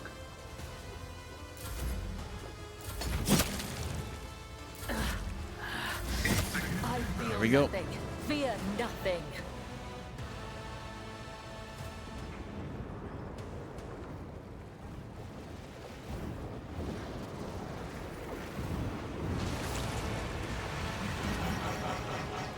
Oh shit. More enemies to face judgment. We are truly blessed this day. Who the? Serve me today. Tomorrow you will be dead. The Undying Emperor? We have to fight him? Holy shitskis.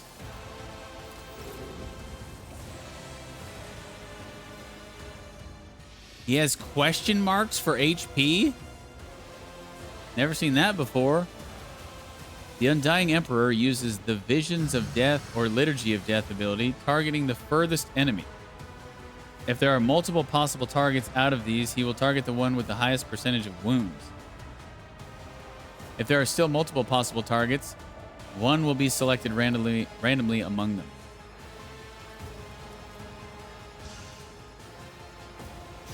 The Undying Emperor deals mental damage to all enemies in the area and removes all their stacks of Blood Blessed and Blood Stained.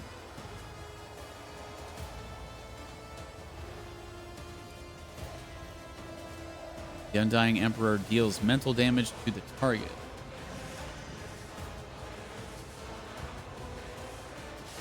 Okay. It doesn't seem like there's anything... like there's any weird mechanic I have to take into consideration. We just don't know how much HP he has.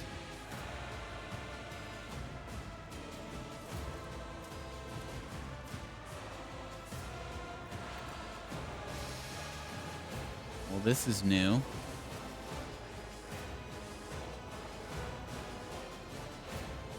Okay.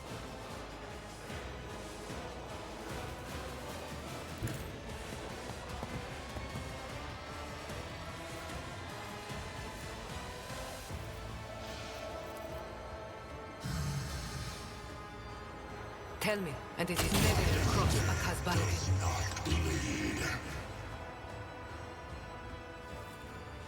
Well, he can receive DOTs, which is nice.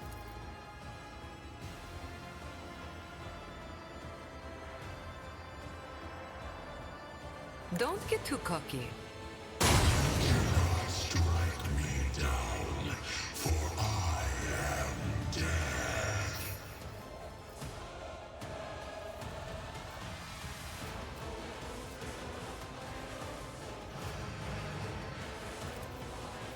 You've got a problem, I've got a prize.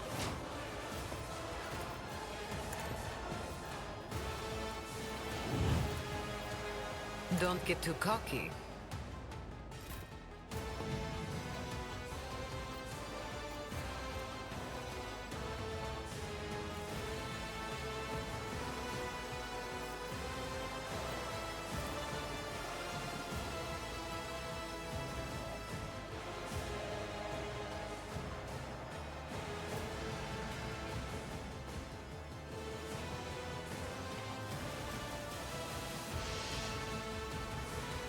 Faith without deeds is worthless. I'll do it. As the Emperor commands, I act.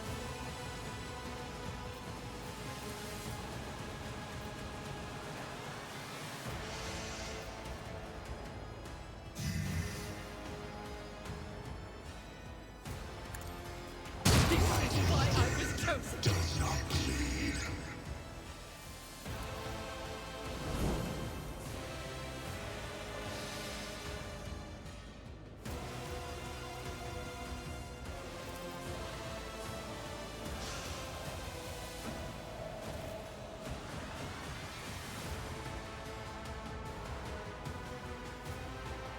I'll do it.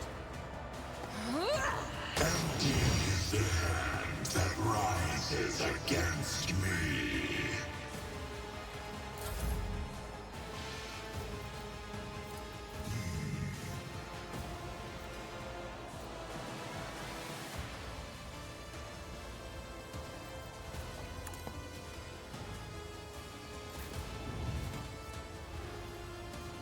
Advancing.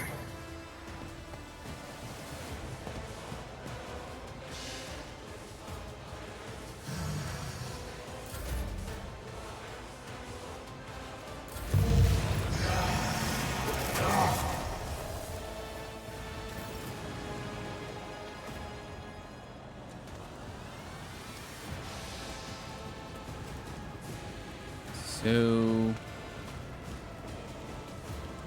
just keep attacking him. The Undying Emperor will reduce the damage of the next successful attack against him by 100%, also dealing a small amount of mental damage to the attacker. The Undying Emperor uses the Searing Pyres or Flames of Unlife ability against the enemy that dealt the largest amount of damage to him.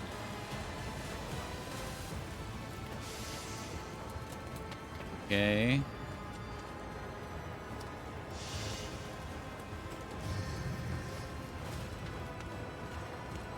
Follow my lead.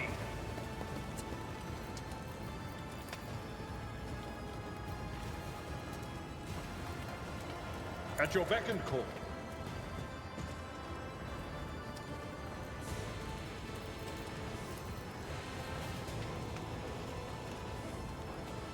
It will be done.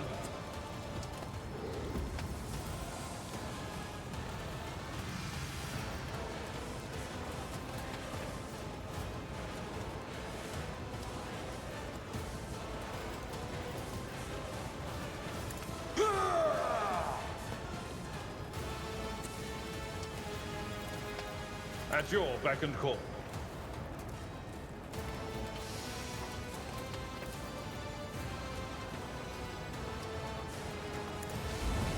An exemplary structure. Does not bleed. Indeed.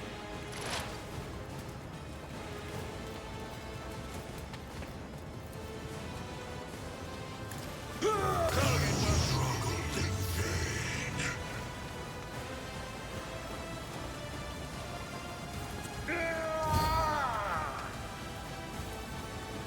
I will do my duty. An exemplary strike. Does not bleed.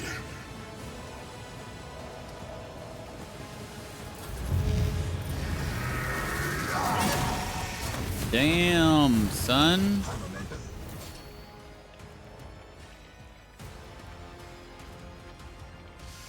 That hurt.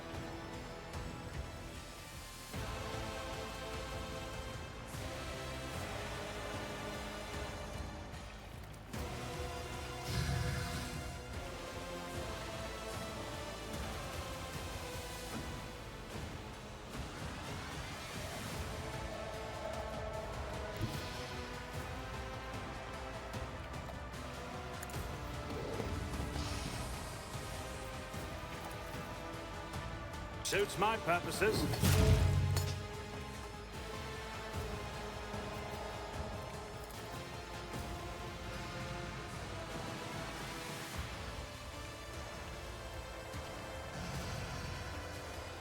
Nothing I can't do.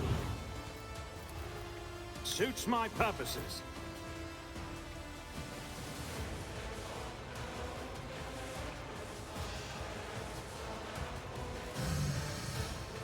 My place is at the fore.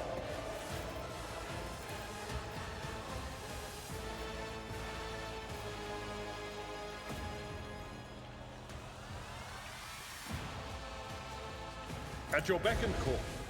Target well. Strike me down, for I am death.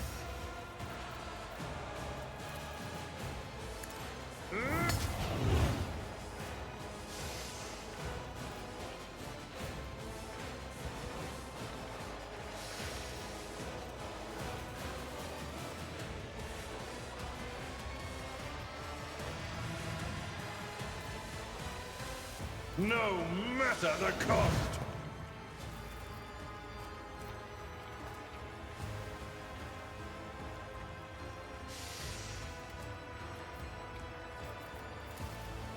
Victory is imminent.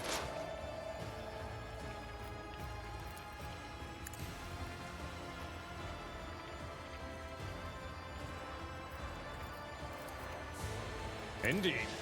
You truly believe that you can defeat me? I have no idea. But I'm trying. It will be done. One few Nothing. I shall not die, for I am death itself. What's that? You sure look dead to me, bitch. Let's go. Wait, what now?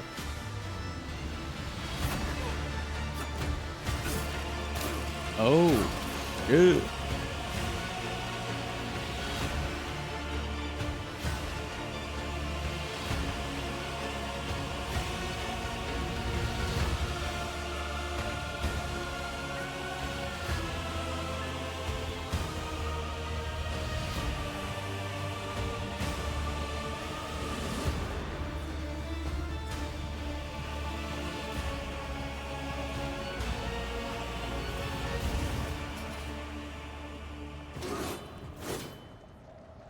Where did these goons come from?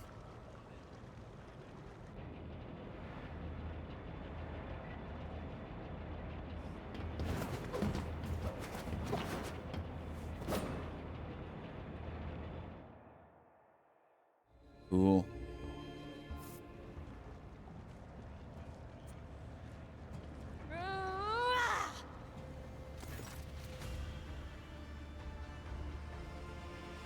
Clad in the Visier's armor, Cabela is staring at the spot where, just a short time ago, lay the body of the man who raised her.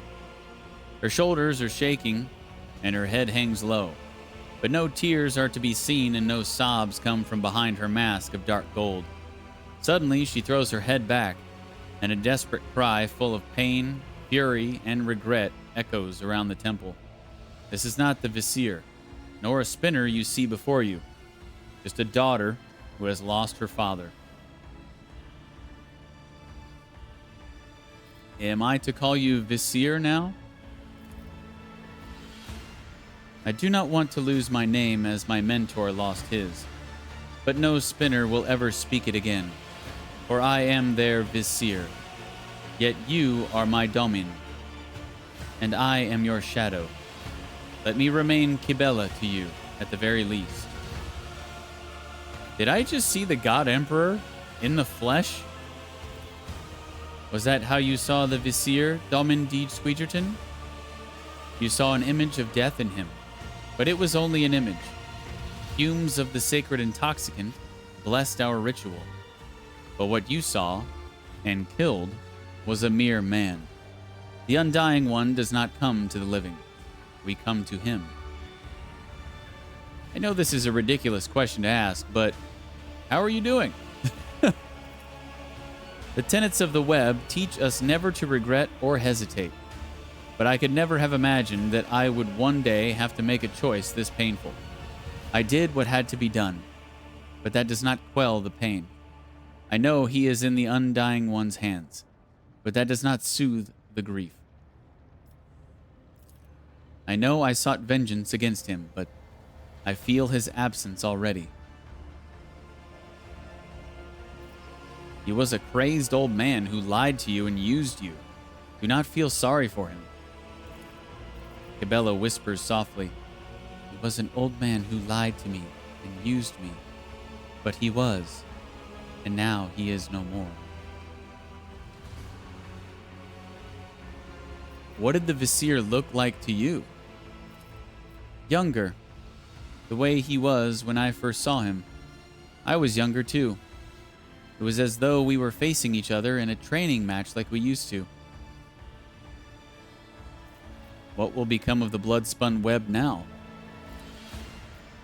Kibela tosses her head back proudly. For too long, we have languished amid the dereliction of the lower decks, concealing ourselves and enacting his will in secrecy. No longer. Henceforth, we will be a scarlet hand guiding trembling souls. As his holy servants, we will vest ourselves in gold and the veneration we deserve. For to despise us is to despise him. And we will serve you, Domin DeejTheSqueejerton, not from the shadows, but bathed in radiance, such as the new blood-spun web. Chivo, you defeated the vision of the Undying One. Rare Chivo.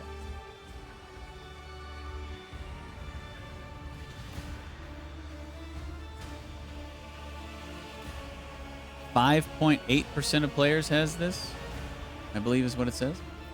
Kibela studies the spinners. Her voice thunders under the temple's vaults. Bow now before your new Vizier. And 100 whispers reply, Death salutes you.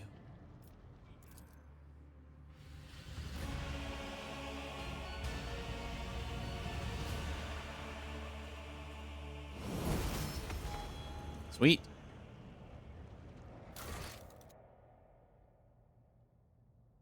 So that ended her,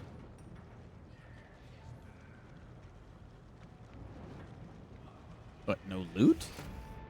I get no loot from that? That ended her companion quest line. Wait, where's she at? She's gone. She's not in my group.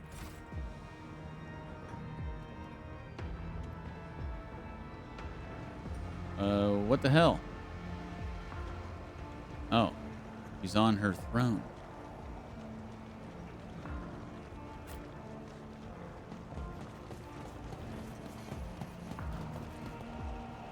The song of blood is heard ever louder in bay after bay, Domin, praising you. Saluting the Vizier, death keeps watch, for death is him, for death is me.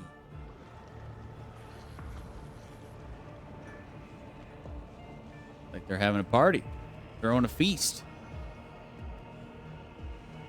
for the new Vizier. Cool. Follow my lead. All right, so we still do have that one DLC mission.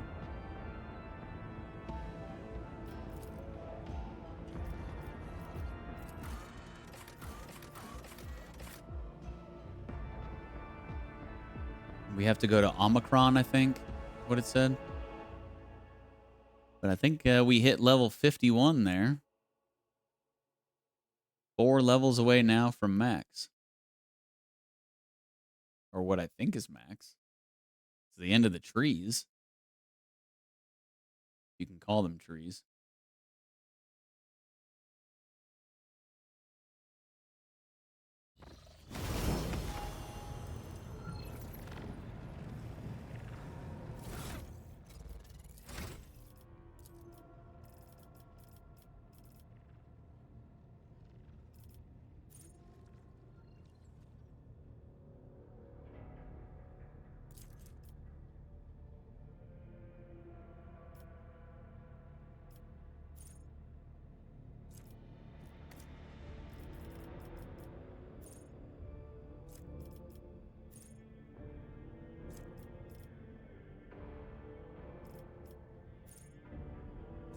What is follow my lead?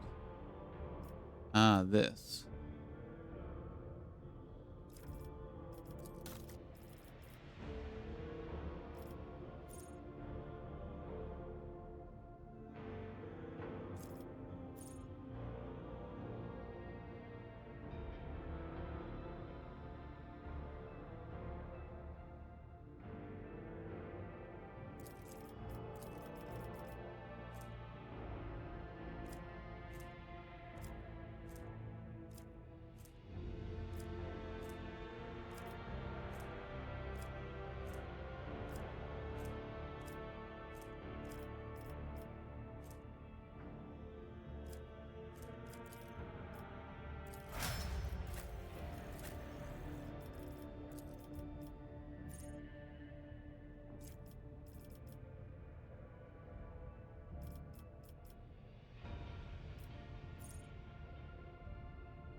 Huh. All of her lore value? Oh. Oh, just Warp and Xenos are 130. Okay. I thought all 3 were 130. I was like, that's pretty weird. Just 2 out of the 3, though.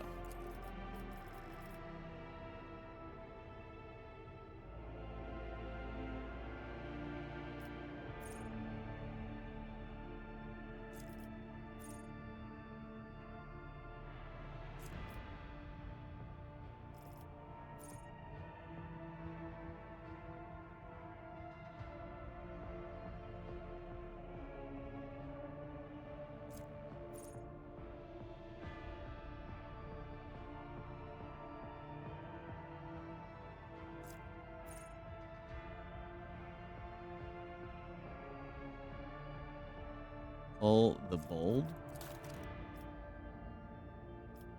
Oh, this.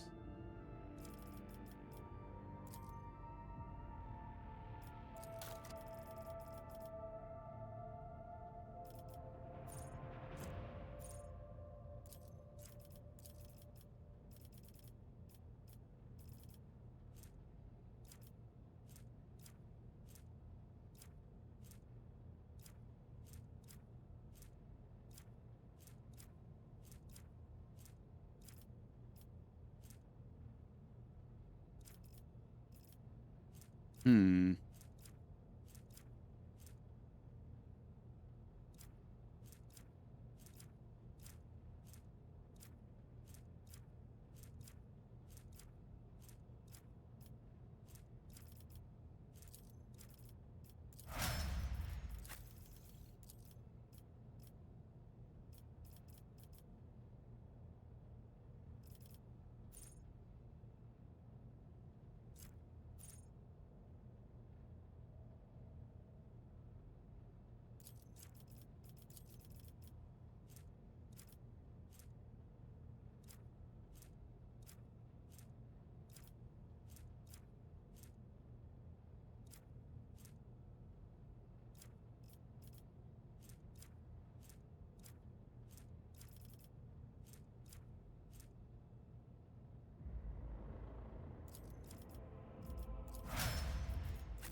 Okay. So I guess we're going to do that. Heading to Omicron.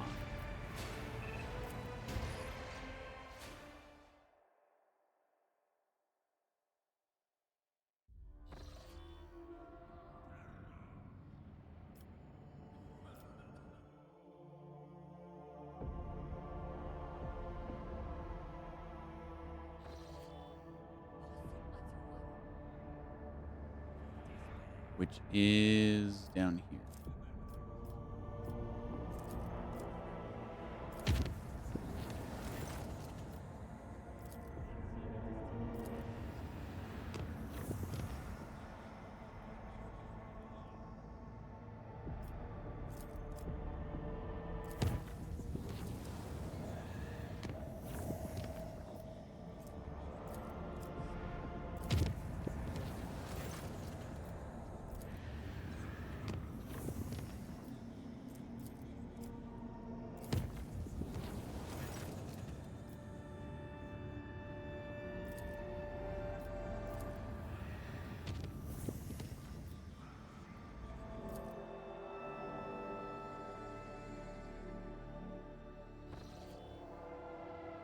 The Finger of Sorrow.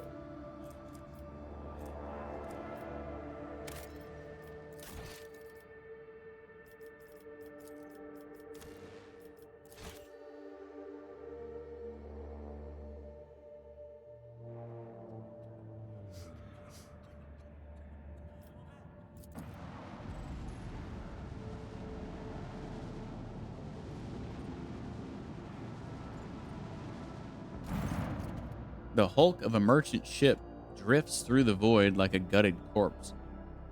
The hull is riddled with gouges from macro cannon fire. The soot-covered letters on the side spell out a somber name, Finger of Sorrow.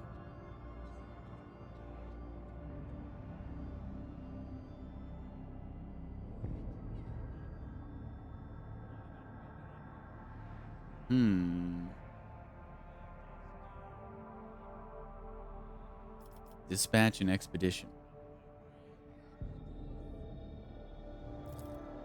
A squad of enforcers and tech priests put on their void suits and dock with the ship. The vessel is empty except for the frozen and desiccated corpses of the crew. Some retain human features, but others are easily recognizable as genetic aberrations. They have been dead for centuries.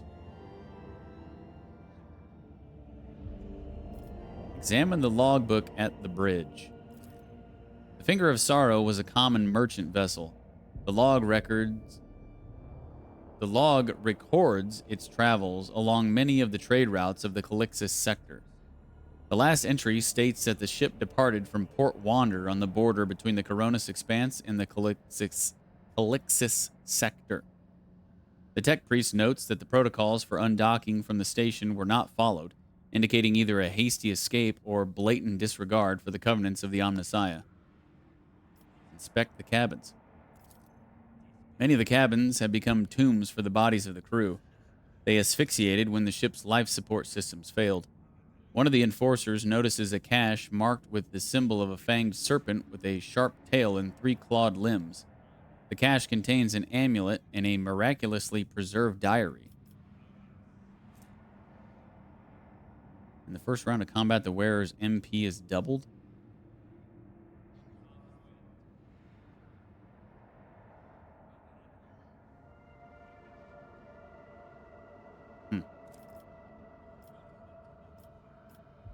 Relay the contents of the diary to the flagship. The diary was kept by one of the missionaries of a gene stealer cult. According to the entries, this cult secretly spread throughout much of the Calixis sector, although the author does not mention any specific infected worlds. He recalls with reverence the Promised Land, the Cradle of Filth, or the Cradle of Faith, isn't Cradle of Filth a band? Salty as the tears of righteous martyrs. The author's branch of the cult had settled on Port Wander Station, the last threshold between the Calixis sector and the Coronis Expanse.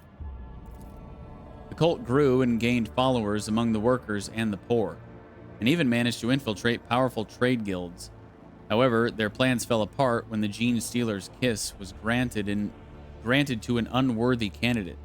This oversight led to the discovery of the cult and a bloody purge. The author of the diary recalls with horror and sorrow how many of the pure-blood children of the Star Savior perished in the massacre. The story ends by chronicling the escape of a small group of heretics who managed to save 3 purebreds and steal a merchant ship under heavy fire from the station. They narrowly navigated the maw, but the ship's damage was too severe. The 3 phalanges of the Finger of Sorrow, the pureblood star children, fell into a long sleep and became dormant. Meanwhile, the cultists humbly watched the ship's life support systems fade away one after another. In the last lines, the author welcomes death in the name of the many-armed emperor with solemnity and elation. Search the hold. The hold is empty, apart from a few open containers. However, careful examination points to 3 opened service hatches that bear claw marks. Venturing deeper into the service tunnels, the enforcers find 3 empty nests with chunks of purple chitin and dried traces of dark slime that has eaten through the metal panels. There can be no doubt that gene stealers once lurked here. Destroy it. The enforcers plant melta charges at key points on the vessel, and the explosion rips the Finger of Sorrow to pieces that are obliterated by strikes from the macro cannons.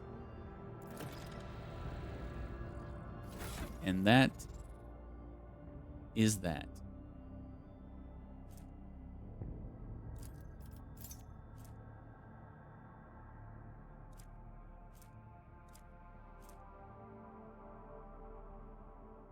Can't be equipped by this character? Really? I'm like the highest level of dogmatic.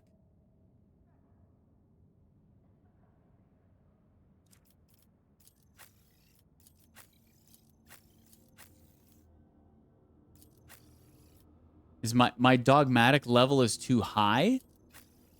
That's kind of weird.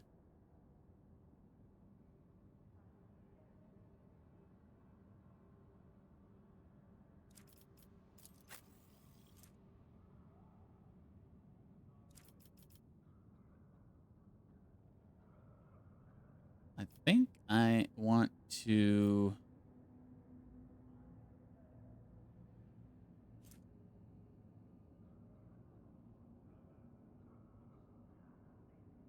I guess I could put this on her.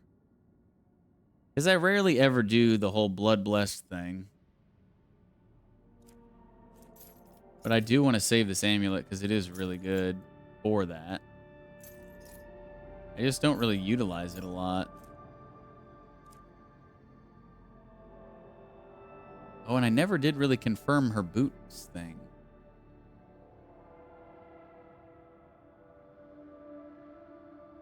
I wasn't paying attention. I'm thinking about it. So I don't know if that's confirmed or not. Oh, she actually got his armor.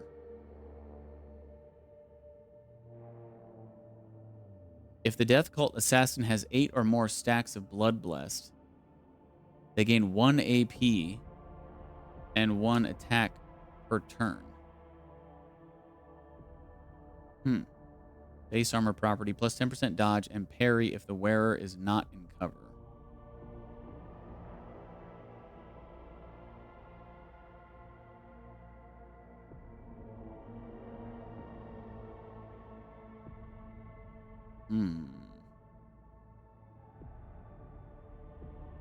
I don't want to put the old one back on. Because like I said, we don't really do the Blood Blessed stuff. We don't really have time to do the Blood Blessed stuff because we've been so OP against these enemies. There's really no point in doing the Blood Blessed stuff. Just slice them up and kill them, you know?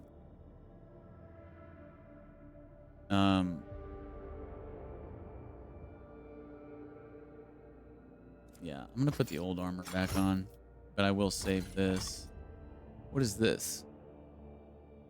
Whenever the wearer inflicts a damage over time effect, they gain 1 stack of the inevitability effect. As soon as the wearer gains 10 stacks of inevitability, they deal 12 direct damage to all enemies suffering from any damage over time effects, and all the stacks of inevitability are removed. The wearer deals plus 13 more damage to targets with less than 50% wounds. Yeah, we should probably just use this.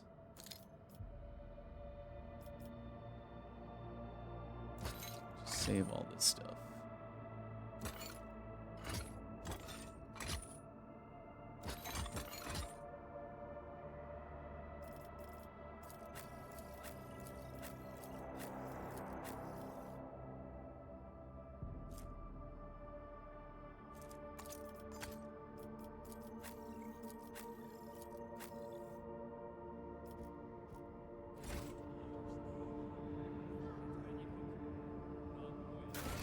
Okay. Well, I guess I'm going to take a break and make another cup of tea and stretch my legs. And then I guess we're heading toward the point of no return again. If we can get there without more DLC missions popping up along the way. I think the DLC stuff might be done, but I think I've also said that at least twice.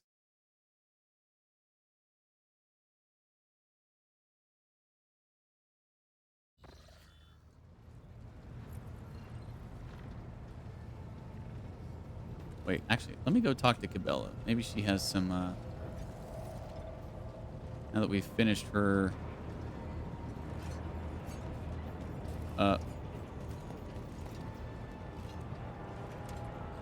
why is there an exalted spinner standing inside of this pillar?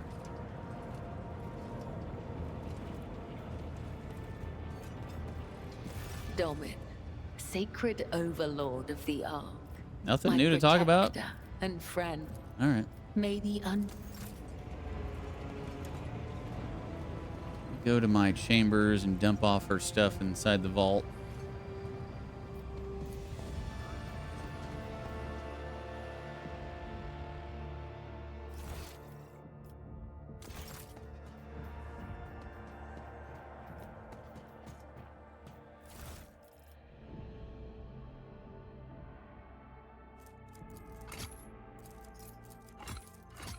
Still need to confirm whether these boots, or whether the boots I switched out work as intended. So I'll keep the other ones still in my inventory for now. But yeah, I'll be back in a little bit. Gonna take a little break.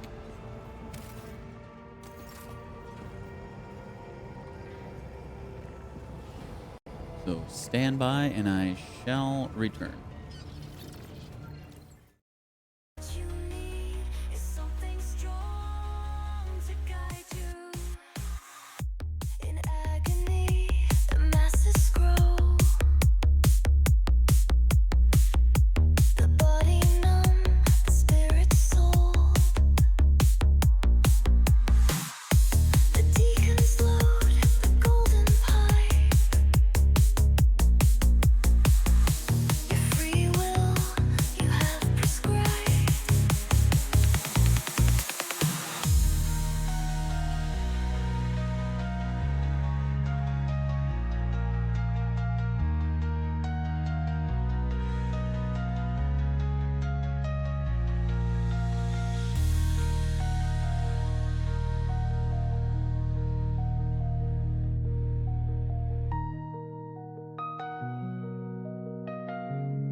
My sternum broken in the storm, my heart a fortress hard and warm. No chains can hold this soul of steel. With every blow I prove I'm real. The fire inside won't be contained. Through trials forged I've never waned. Each scar a badge that marks my fight. Illuminate my darkest night. Iron will cuts with severity. Shadows working in solidarity. Discipline guides every stride. Judgment is clear, I will abide.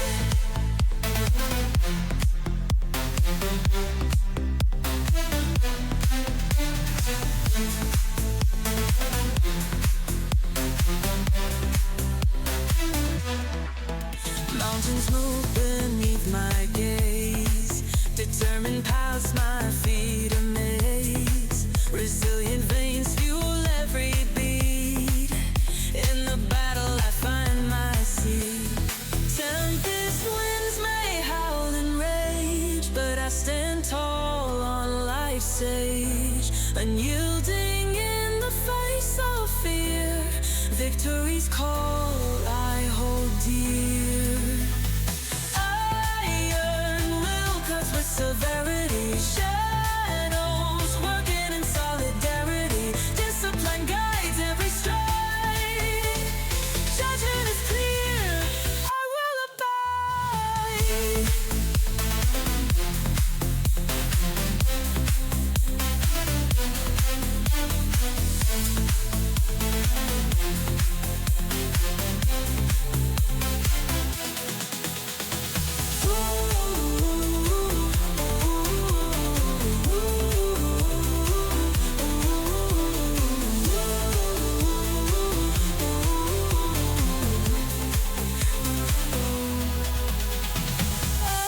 Iron will cuts with severity. Shadows working in solidarity. Discipline guides every stride.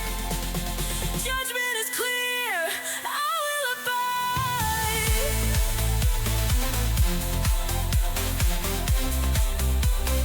I will abide.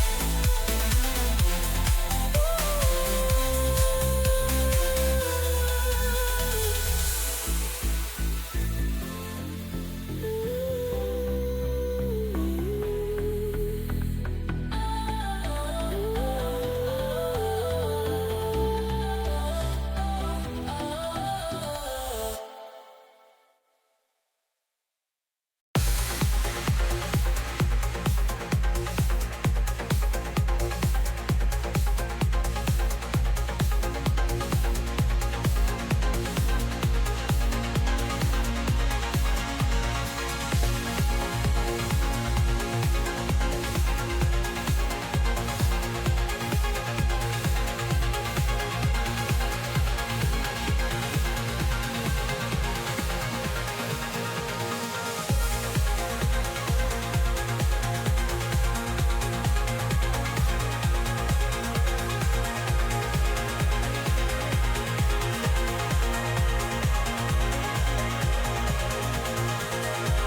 All right. Forever infinite, endless time, the nature of beauty, destined to thrive. Good morning. Sorry. I have thin mints. Oh yeah. A field Frozen of the thin grass, mints. the finest pearls. Frozen thin mints, even better. And hailstorms and cosmic dust. You will adjust. The only instant victory is with us. Forever infinite, endless time. The nature of beauty, destined to thrive. You'll be very well together in parallel. You'll be able to tell there ain't no failing us. No trail or breadcrumb. So yeah, we're gonna head back toward the point of no return.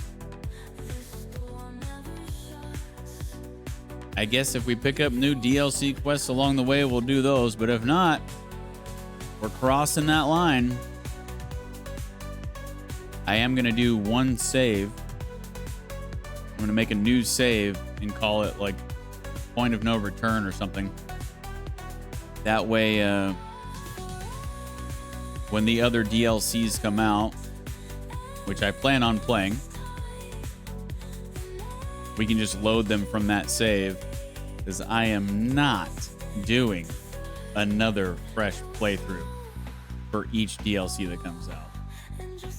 I like this game a lot, but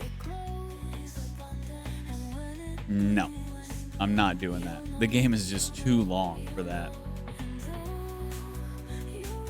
I'm very happy with the length of the game. I'll play through it in its entirety. I've read every single word that has come across my screen.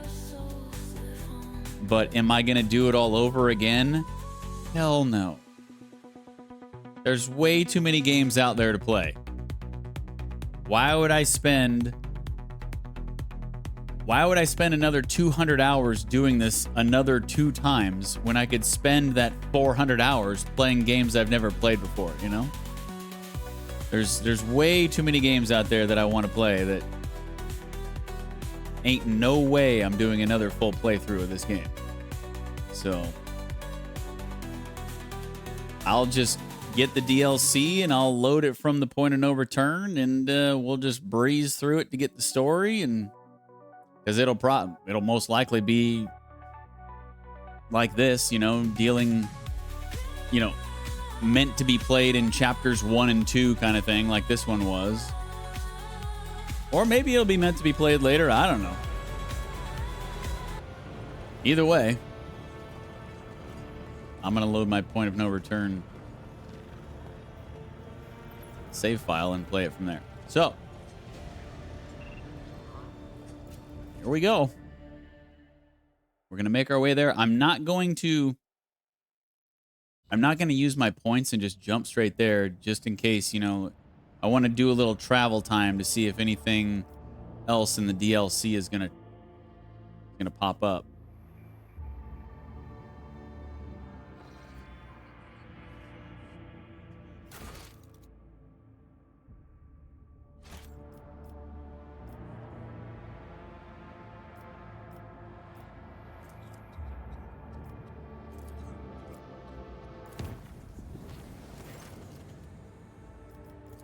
That's just a normal travel thing.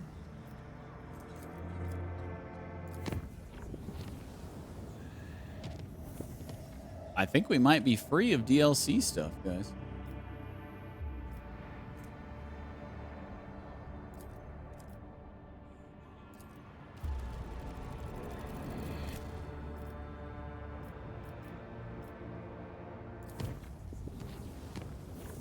Okay. Well, here we are then.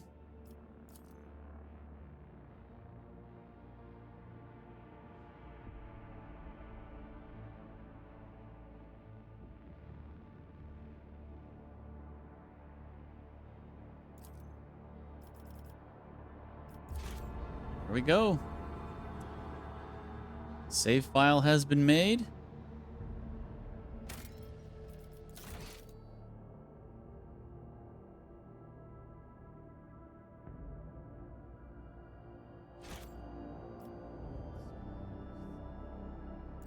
In we get.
Yes, Lord Captain.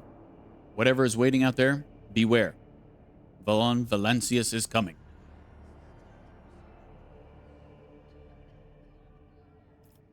Contact the ships at the gate. I wish to go through. Incoming message. Sanction for approaching the Xeno artifact granted. Sanction for passage to the other side granted. Safe travels. The Emperor protects. Looks like the Lord Inquisitor has warned them about our visit. An approaching shuttle convoy is requesting permission to dock and asking for an audience. Their markings suggest that they are not part of the squadron left by the Lord Inquisitor.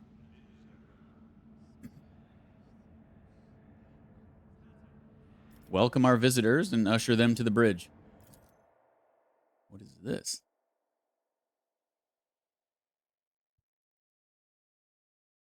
What is all of this?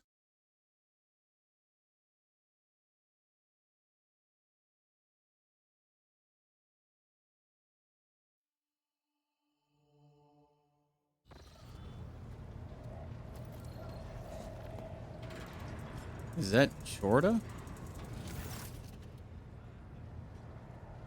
Friends and allies of your dynasty have arrived from ships currently in this system. They would like to pay their respects to the rogue trader in person. Oh, crap. I should have seen if I could level up vendors, too, before I... Yeah, whatever. It is Incendia Chorda. I knew it.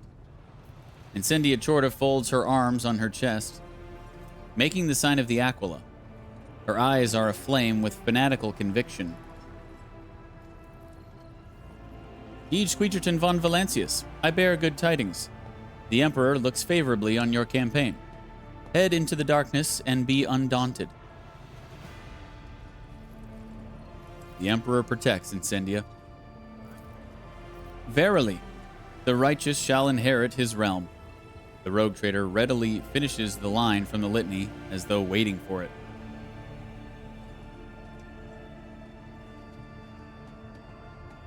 I thank you for your support. May the path of those who enact his will be as a radiant ray, an all-consuming inferno of light. May that ray pierce whatever darkness hinders their progress. I must get underway.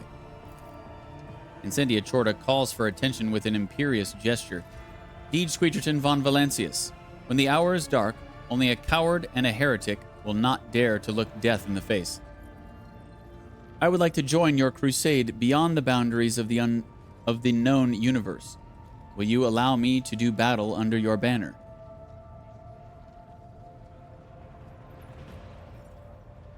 It would be an honor for me. Oh, Chivo, you recruited a secret companion?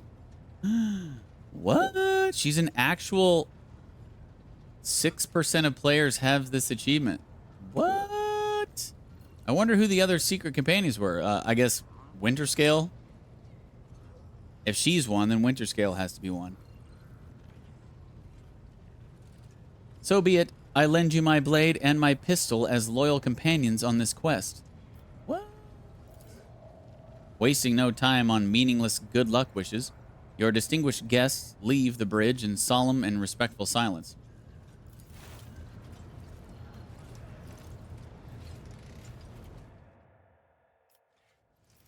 The Voidborn raises his ever gloomy eyes to you.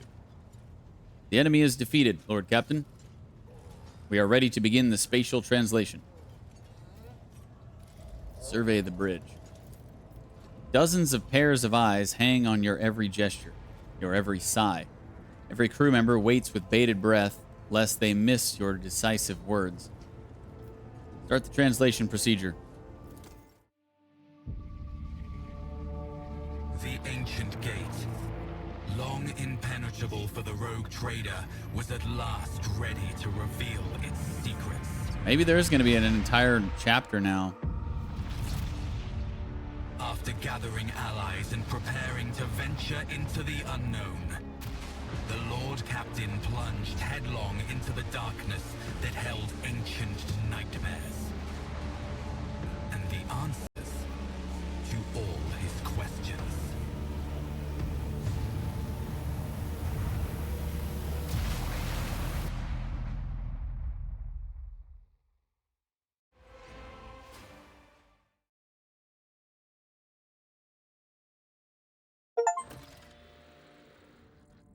Yep, that was chapter 4. Okay, so it looks like, yeah, there are 5 chapters. How long chapter 5 is, I have no idea, but... Translation complete, Lord Captain. Current coordinates unknown and indeterminable. All that's in the ship's immediate vicinity is the dimensional gate that has gone into passive mode and a large amount of debris. No enemies detected. We are going after the Lord Inquisitor. As you command, your lordship. If I may just point out, the expedition equipment prepared in advance for your lordship and your retinue has been maintained well and is ready for use at your order. The gifts passed to us by our esteemed allies from Footfall have likewise been inventoried and prepared for service. Oh boy, medikits.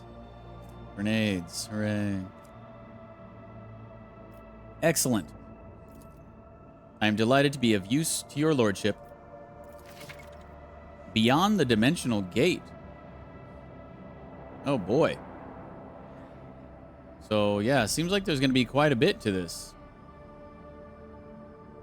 So we're probably not close to the end of the game then. You have jumped into an uncharted sector on the edge of the expanse. The dimensional gate has closed and you are currently cut off from the rest of the Coronis expanse. You cannot return to previous systems or chart routes to them. Protectorate management is also unavailable, and you have no way to contact faction trade representatives. Damn it. I knew I should have done all that before I came in.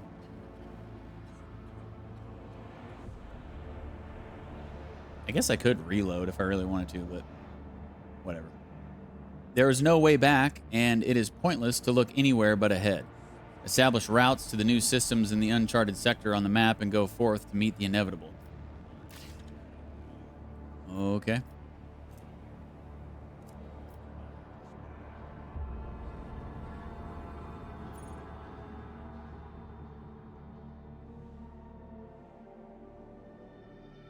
We check out Incendia Chorda and build her.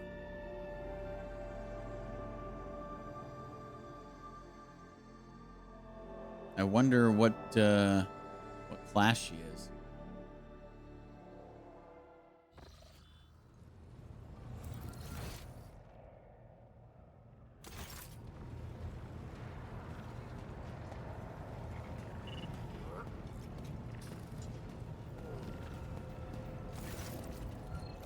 Incendia's eyes blaze with fanaticism against her deathly white features. She rasps in greeting. The Emperor protects DeejTheSqueejerton, even in a place as dark and abominable as these stars. Do you think I have made a worthy rogue trader? You bear this privilege with greater dignity than Theodora did. In this dark hour, the Emperor has sent a worthy leader to guide the expanse. I have seen Foulstone burgeon under your hand, and with that, a new beacon for righteous souls was lit in the sector. Such an endeavor takes diligence and patience, and these qualities I, regrettably, lack. Mine is the path of a castigator, not a builder. Shall we pray together, Sister Incendia? Let us open our hearts to him, for even in this fetid darkness of Xenos impurity, he hears our voices. What wish you to pray to our protector for?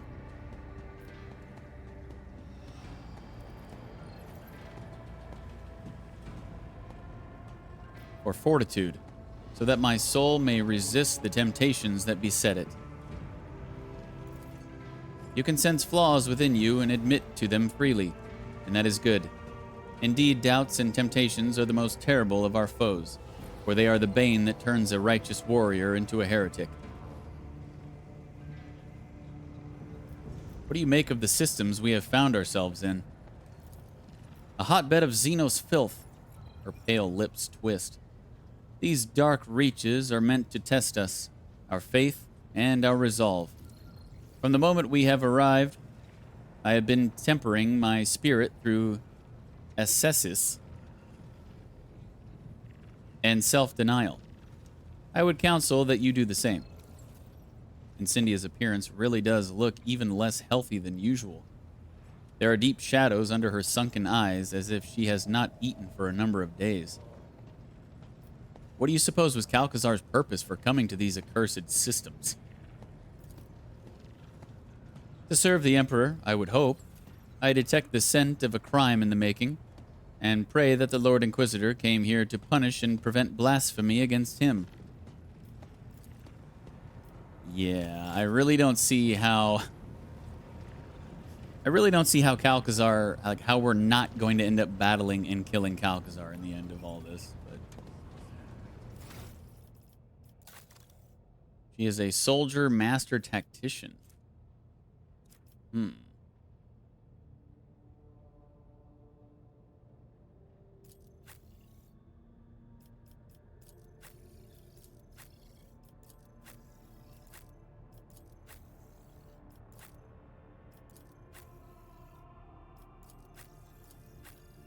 I guess that works out pretty good. Well, no, Jai is a master tactician.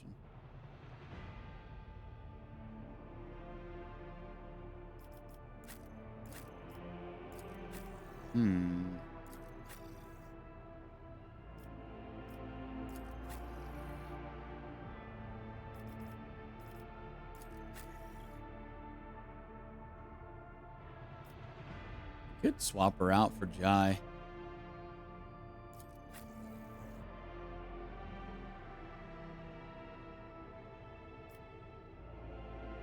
Or maybe Pascal.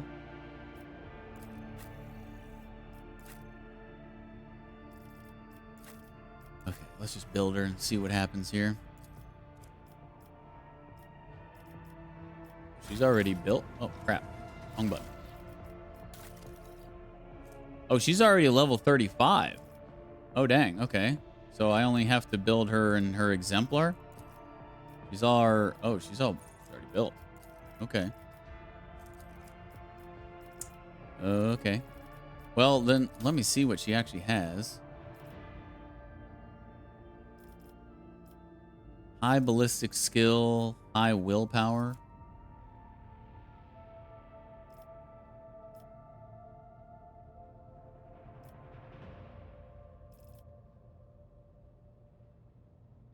What even is she? What kind of weapon is she rocking? Pistols?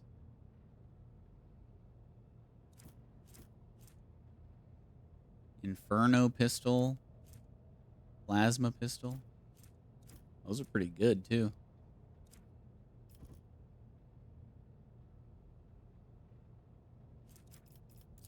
Okay.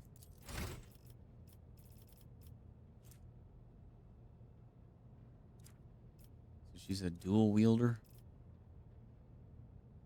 She can use plasma.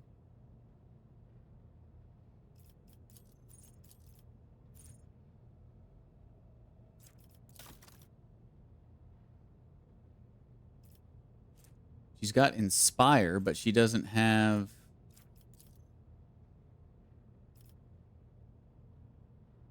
She doesn't have the one that gives the extra turns.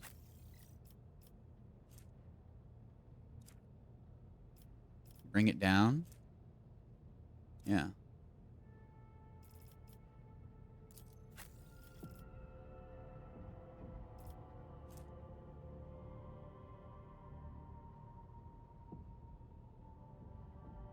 Hmm.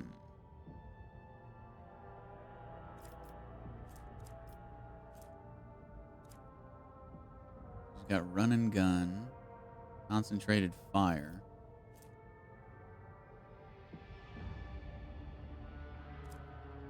So she's like a mix between Jai and Argenta, basically. For one round, all of Chorda's area attacks automatically critically hit, and her critical damage is increased by willpower divided by 2%.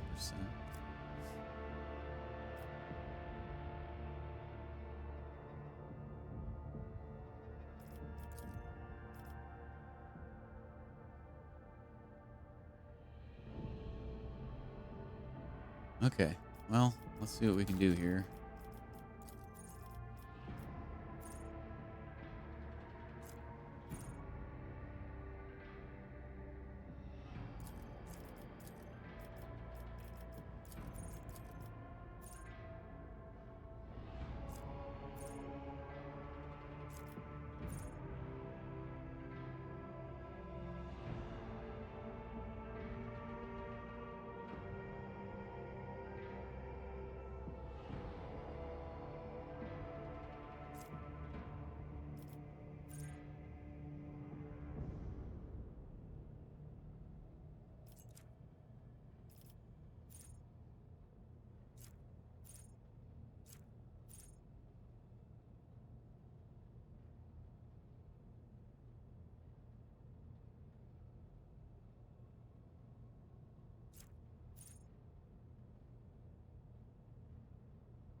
All right.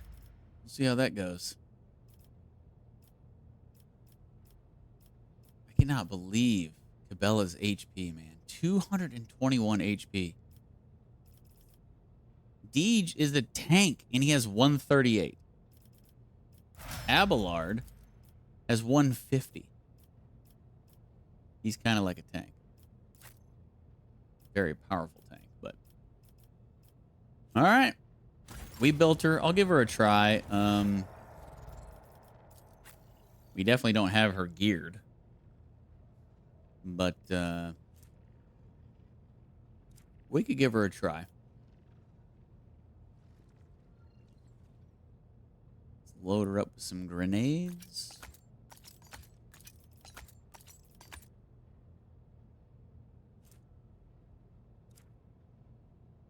And, should I don't even have anything. I've just been scrapping everything. So, I don't know. We'll probably find some decent stuff to give her, but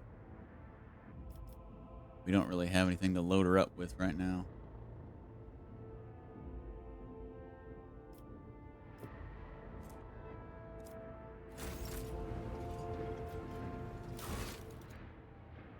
All right. Let's track down Calc.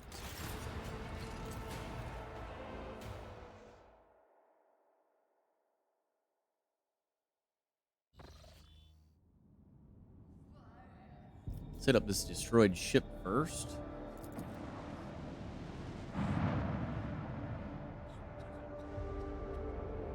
Okay. Nothing there, I guess. Weird.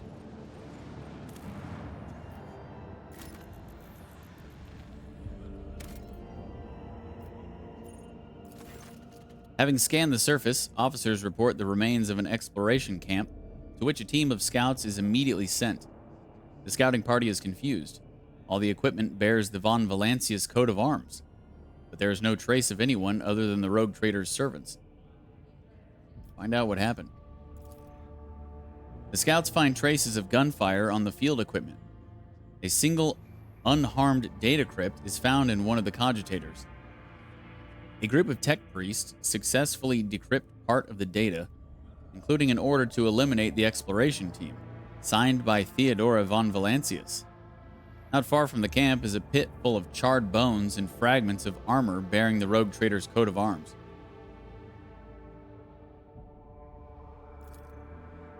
The scout's report leaves Abelard with conflicting feelings. Despite his certainty that her ladyship Theodora would not give such an order without very good reason, Abelard's expression is somber like a missionary who lost his faith. Well, dang. That's messed up.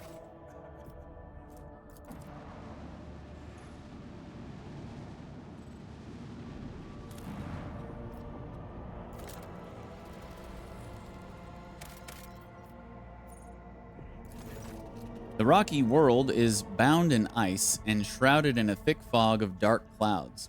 Augurs trace a faint signal to an area under the ice alongside a distress call whose encryption matches that used by the Lord Inquisitor and his teams. Decrypt the transmission coming from the planet. Lex interrogators quickly and effortlessly break the clever code.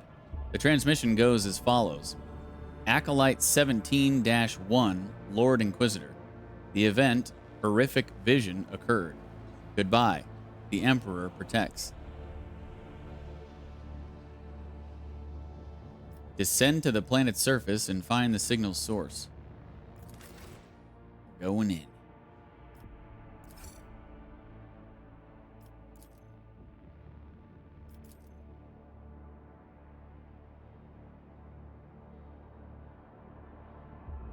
See how this goes.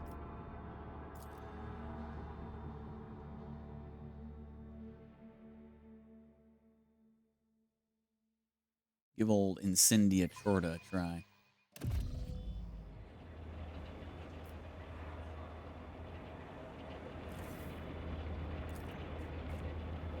Barely perceptible heavy thrumming permeates the walls of the crypt, which are adorned with strange geometric shapes.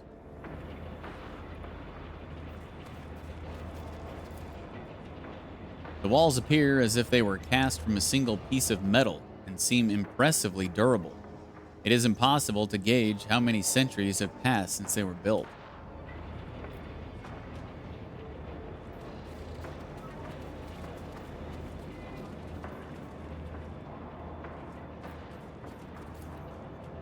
The blackened tracks of blood extend further, leading you into the depths of the corridor.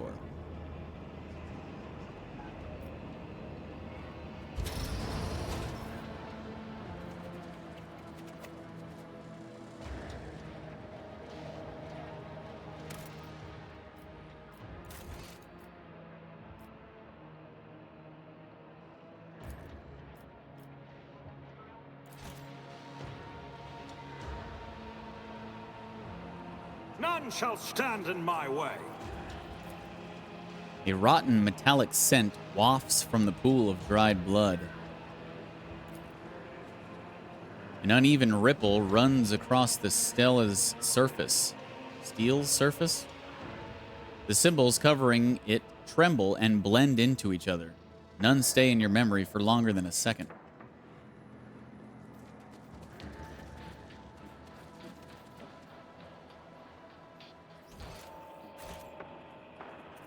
I'll lay claim to the stars. This cogitator was installed here recently before it was destroyed by an unknown weapon.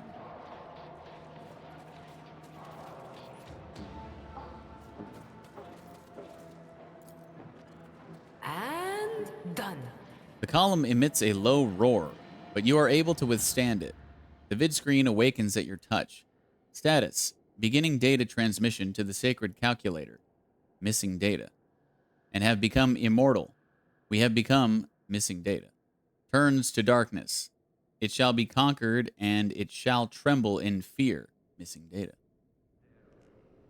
A new challenge for me?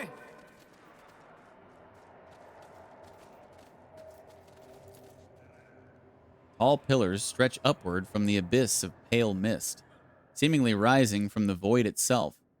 Looking at the greenish haze makes your body feel sluggish with wariness.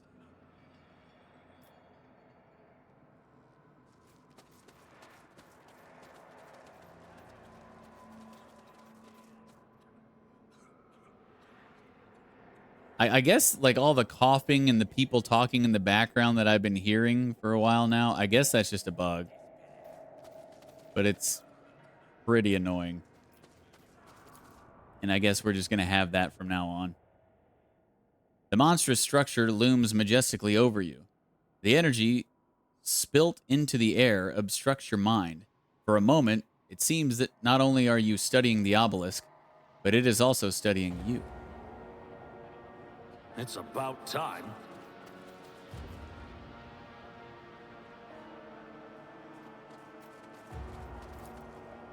The Inquisitor's soldiers are dead. Something unspeakable mutilated their bodies and dumped them together in a pile.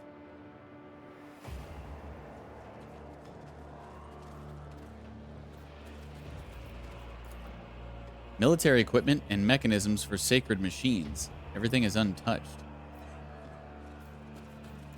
One and it's done. The sight of the Xeno symbols is repulsive, but your will is strong. At the press of a key, the vid screen displays the following. Is this the same thing? No.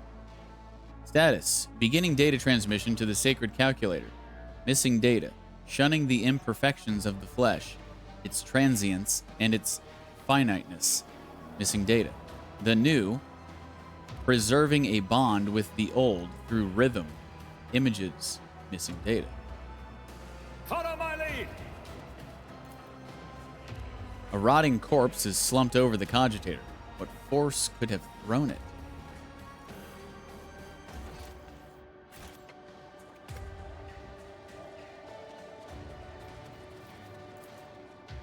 The bloody streaks seem even more grim in the green subterranean glow.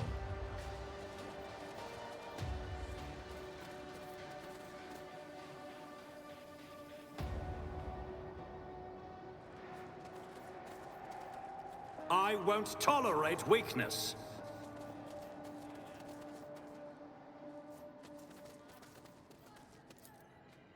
My pleasure. The surface with the symbols trembles like rippling water, but it has no effect on you. Vid screen awakens at your touch. Status: beginning data transmission to the sacred calculator. Missing data. Its finiteness. We have embarked on a new trajectory amid the stars. Missing data and symbols. Before existence. Missing data.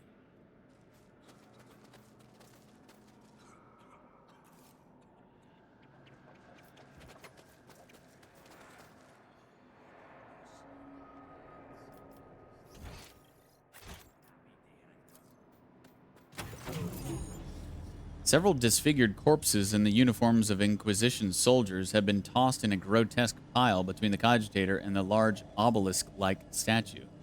Their killers left no trace, but you have the nagging, oppressive feeling that the very walls are watching you. The air, thick with electricity and the heavy stench of rotting flesh, only makes that feeling worse. A message is blinking impatiently on the cogitator's vid screen. Process: linguistic analysis. Status: awaiting data cataloging. Activate information panels. Examine the machine. You have never seen a cryptographic machine as intricate and unorthodox as this one. The numerous sacred seals of algorithmic asceticism suggest that the spirit dwelling within is exceptionally cunning and powerful, privy to forbidden knowledge. Confirm activation of the information panels. An impulse of the motive force runs through the thick cables around the cogitator. Data accepted. Linguistic analysis complete. Initiate final cataloging. Initiate.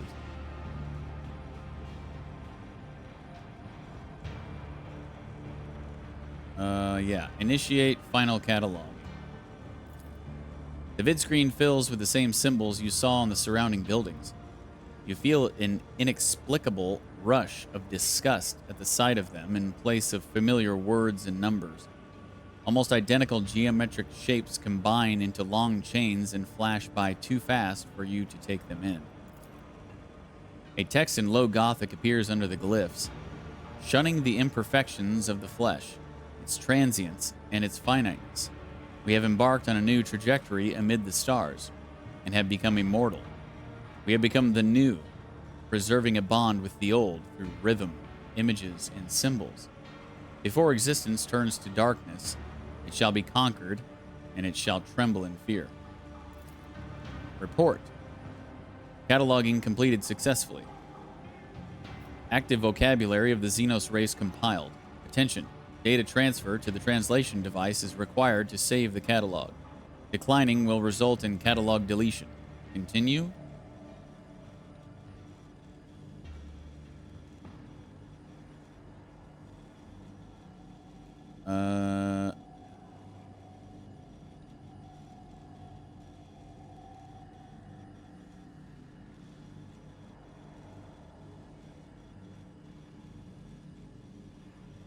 Yeah, transfer the data to your elucidator.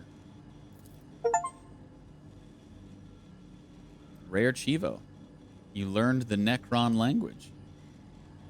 Necron, huh? We gonna be fighting Necrons? Spoiler alert. 5.2% of players have this achievement. Now connected to the cogitator, your elucidator hums intensely. As it learns the meaning of the hitherto unfamiliar glyphs, it responds with rattles and metallic groans. The cogitator's vid screen lights up. Operation completed. Try to extract the data concerning the mechanism's masters. The mechanism, having served the Inquisition so faithfully, is loath to part with its secrets. One after another, menacing scarlet dots light up on its casing. Continue the attempt. Your ruthless intrusion into the cogitator's memory chambers yields the following message. Prepare for the start of Operation Precious Sentinel. The horrific vision event may come to pass. Orders to abort the research mission and join the contingent on Epitaph. Codes for traversing the minefields are attached. The message has an attachment containing the astronomical coordinates of a planet along with some binary code.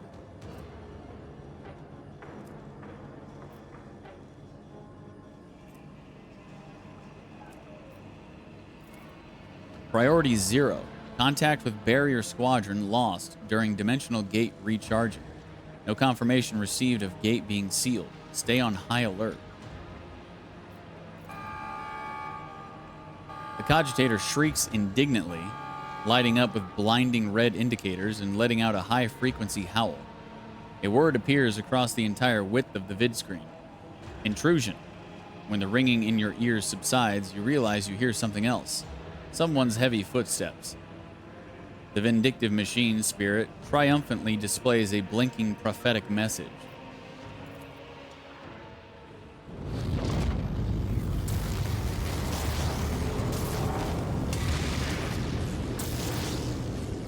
Here come the Necron.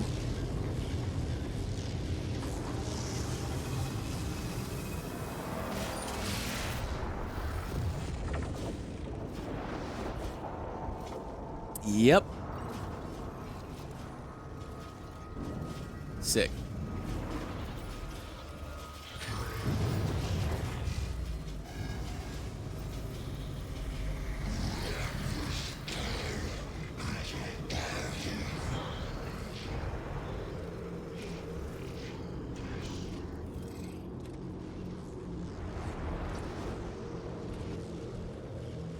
Smite the Xenos!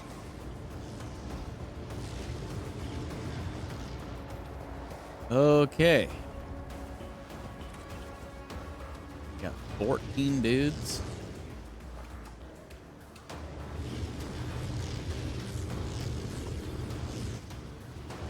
Well, I guess let's... Will these repair? Yeah. So we got to take these scarabs out first.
God Emperor, move through me.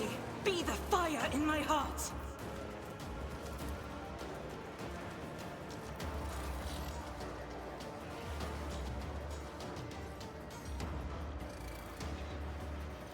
Guided by faith.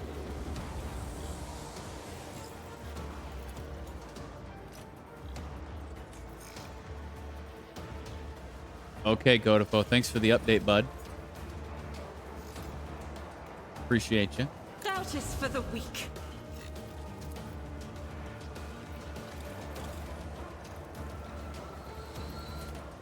As the Emperor commands, strike is a prayer. Oh, that's right. These freaking things. They drop, but when this creature's wounds drop to 0, it falls prone and gains 30% of its maximum wounds as temporary wounds. On its next turn, the creature is reanimated with 50% of its wounds if it still has temporary wounds. If the creature has no other allies with base wounds more than 0, this creature and its allies die. So it gets like crazy high defense, but we gotta Faith without deeds is worthless. Kill it before it gets back up. I hate these freaking things. I fought these guys, I think, one time before.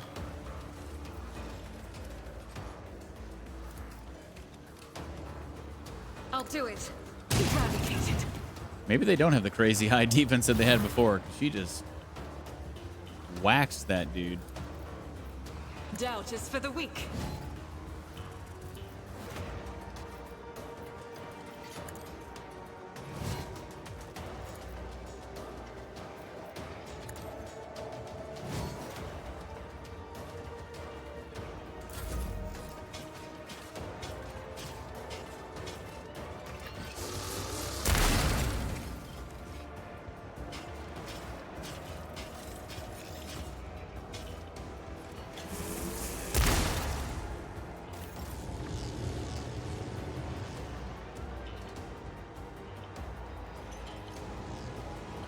I've seen worse battles than this in my time.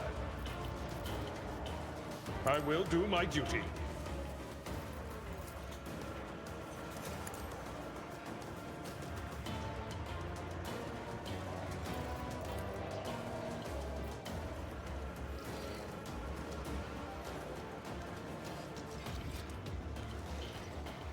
At your beck and call.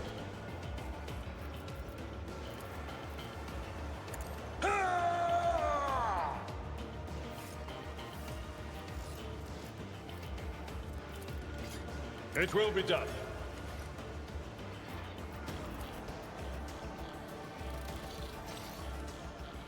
Indeed.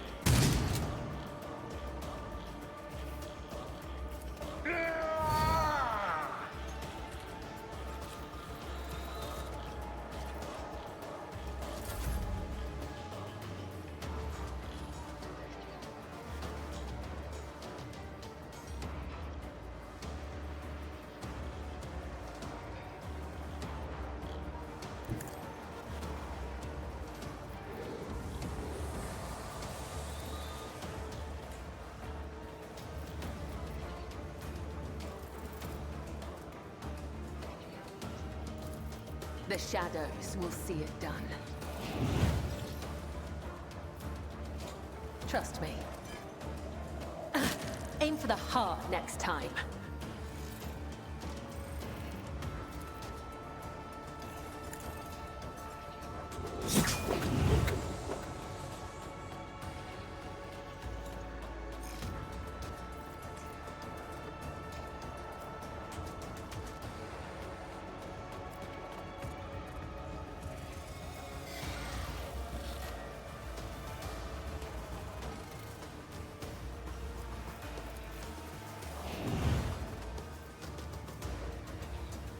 I shall not fail.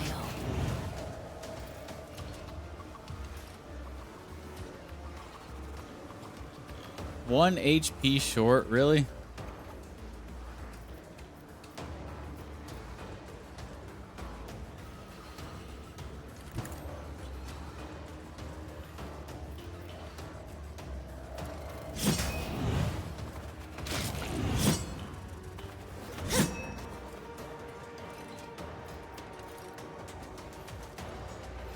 Trust me, killing brings me no pleasure.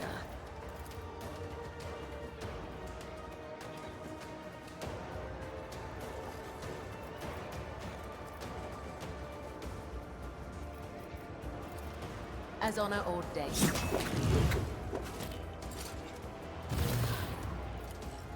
The shadows will see it done.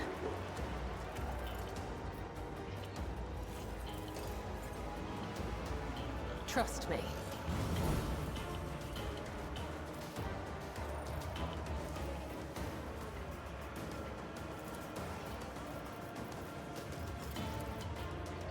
I shall. Time for our return.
Not a problem for me.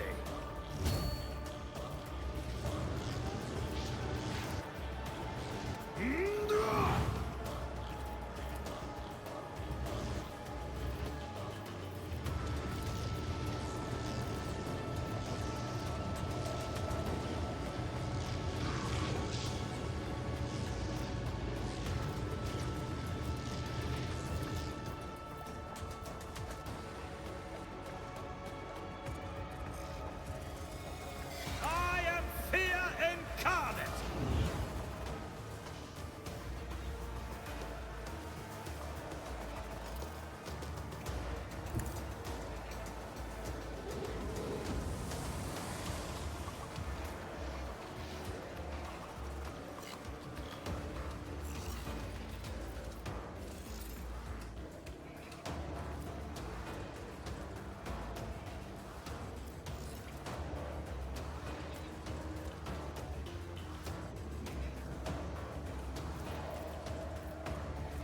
As the tenants demand.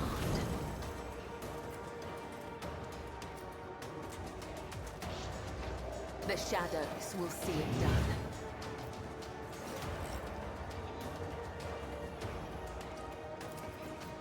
Trust me.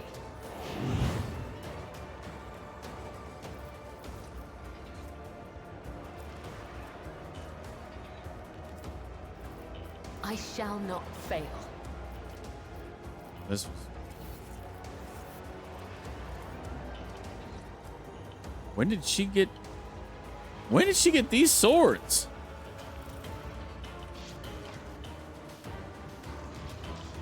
Did she get these from...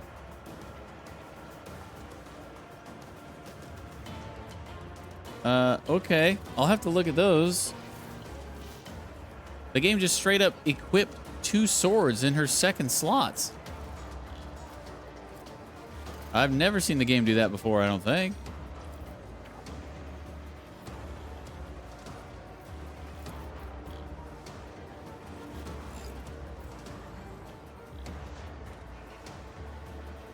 As the tenant.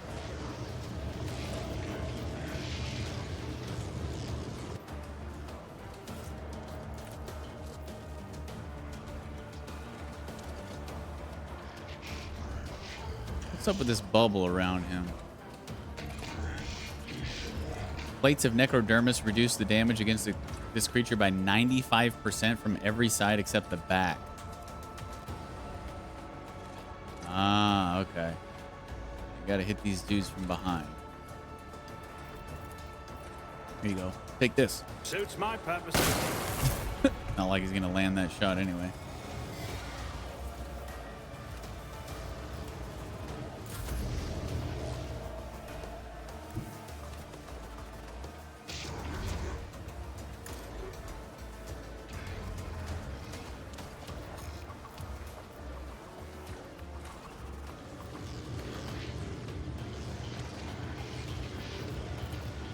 Tell me, and it is done.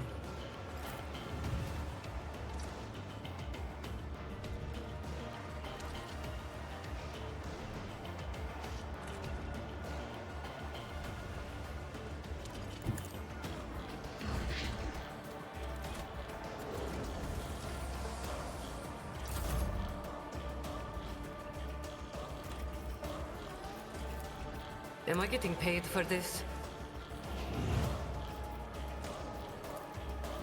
Don't get too cocky.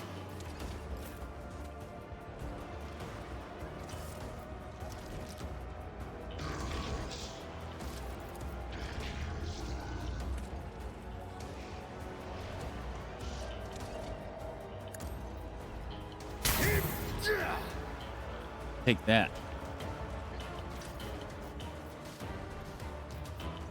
Nothing I can't do.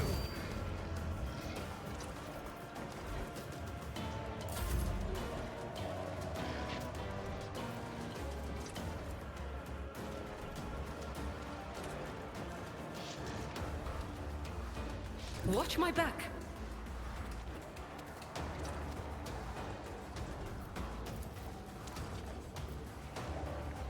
I can do that with the right incentive.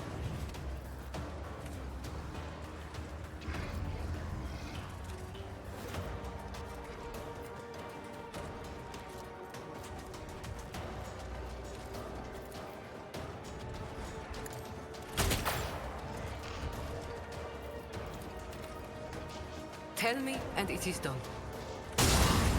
I want a medal for that one. I'm a medal.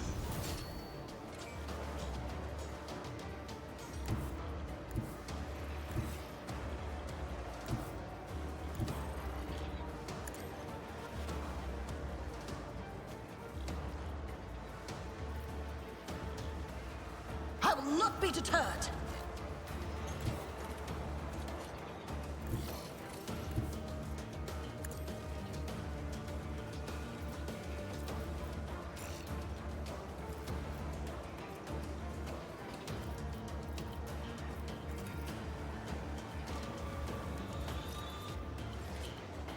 The Emperor commands.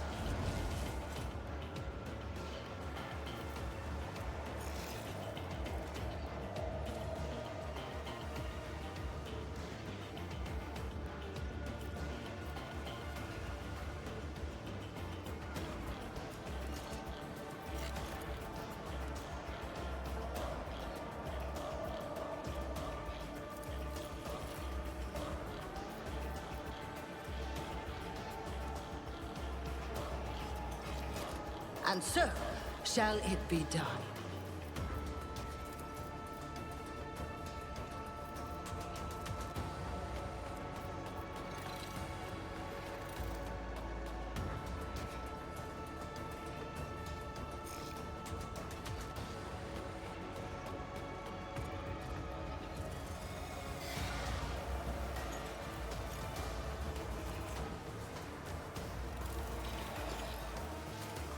Rejoice in service.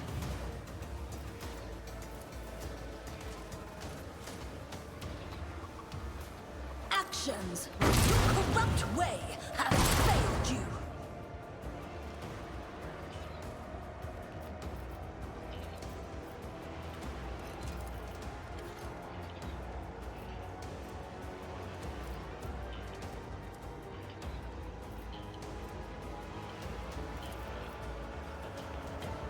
Rejoice in service. Nice mitts. The Emperor commands. And then a dodge. Cool.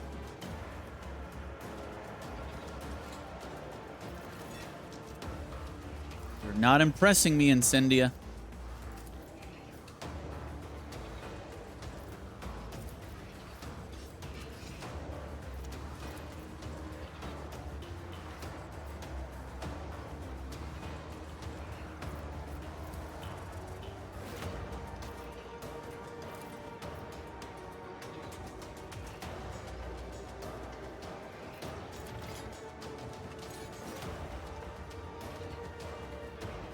I will not be deterred.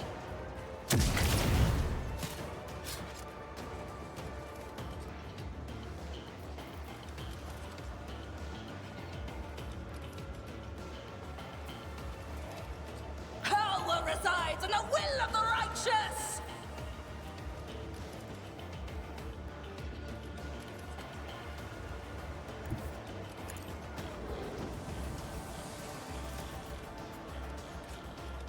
Actions will speak louder than words. Dude. Come on. Rejoice in service. Why is she only 59% from that range with a dude on the ground?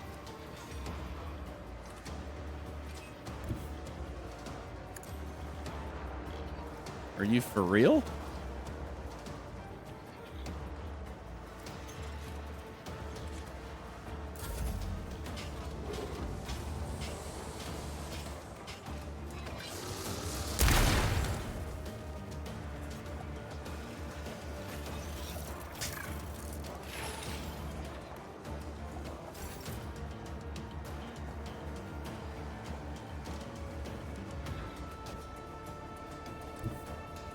The enemies of the Emperor will be undone.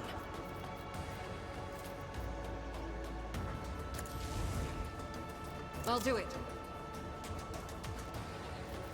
Faith without deeds is worthless.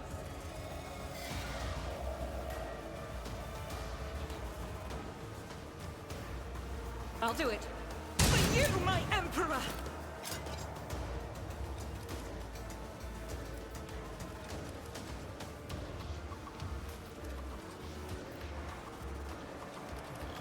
As the Emperor commands, I act.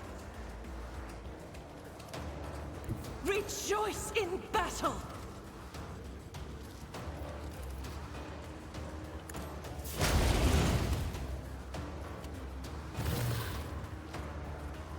He ain't getting up.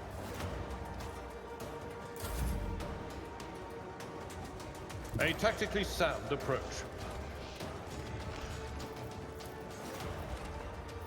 Victory is imminent.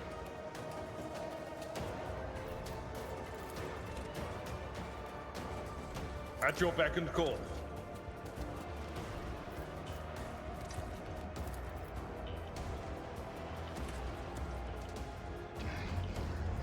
I will do my duty.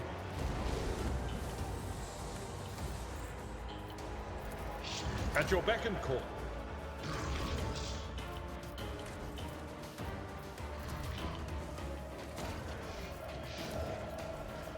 Victory is imminent.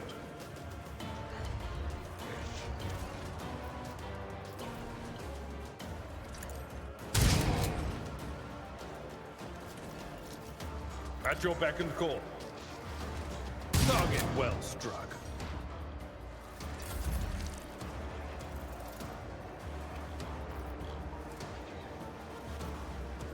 As honor comes, the other side awaits.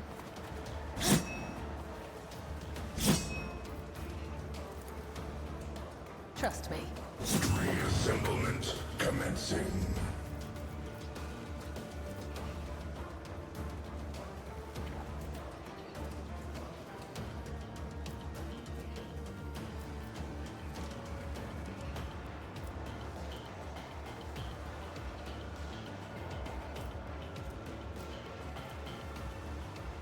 I shall not fail.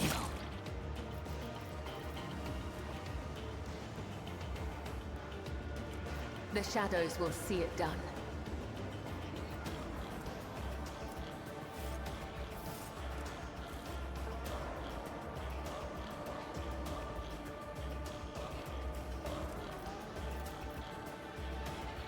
Trust me, my blade whispers your name.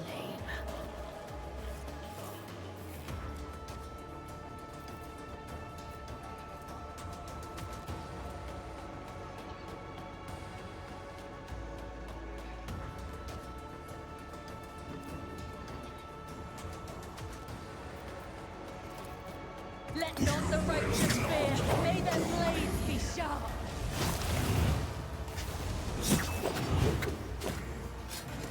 Death is a blessing.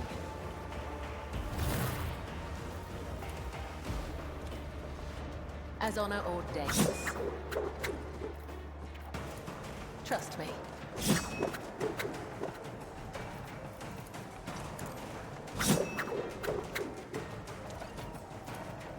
As the tenets demand.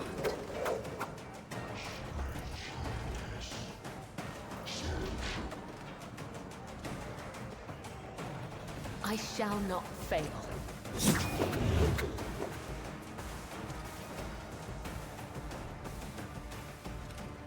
The shadows will see it done.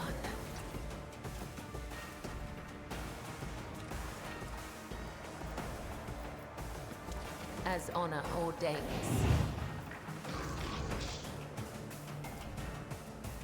Trust me.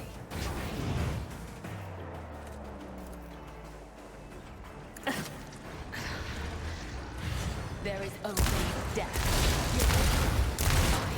Mine. My blade whispers your name. Oh, you should have not turned your back on her. Holy shit.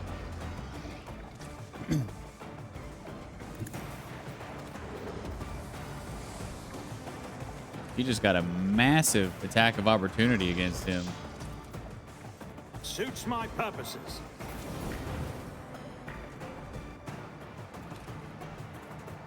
I am your blade and shield.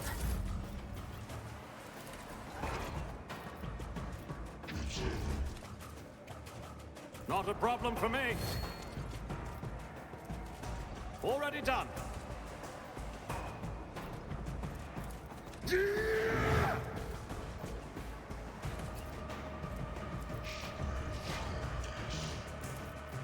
All too easy.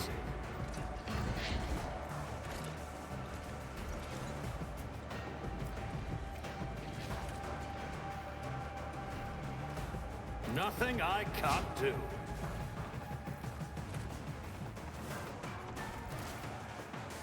Suits my purposes.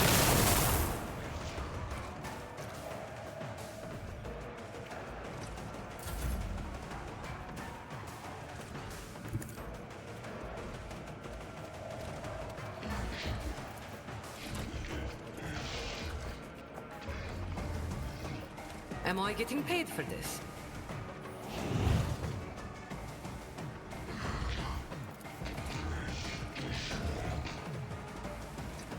You've got a problem. Never cross a Kazbalikan.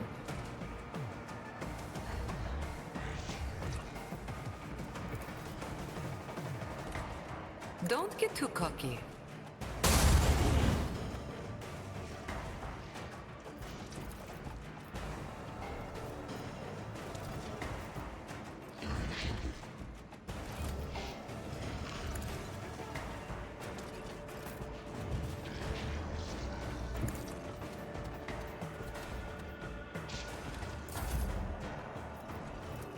I can do that, with the right incentive.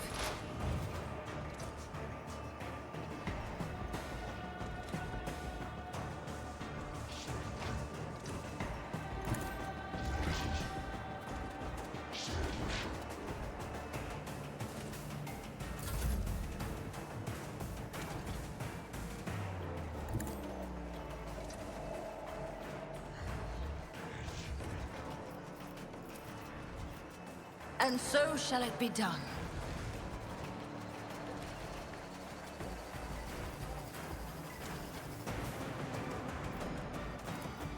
The Emperor commands.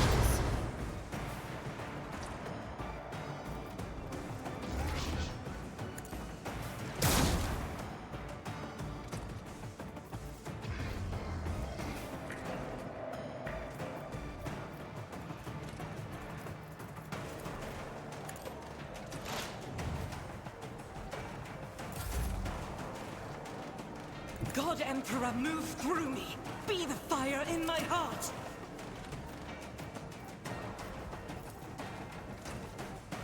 I'll do it.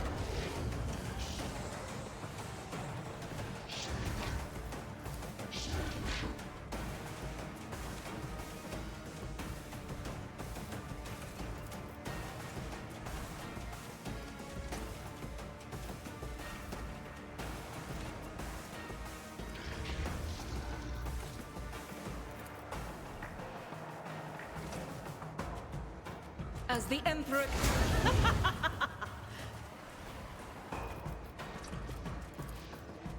I'll do it.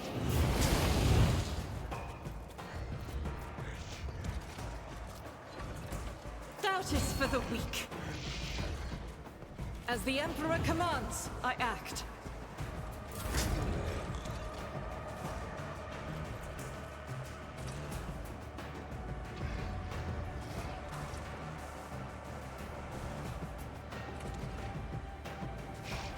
Tried and tested tactics are the best ones.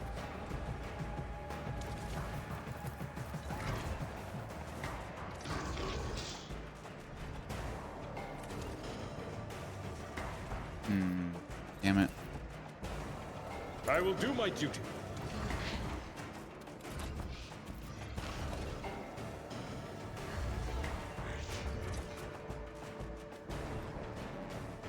My place is at the fore.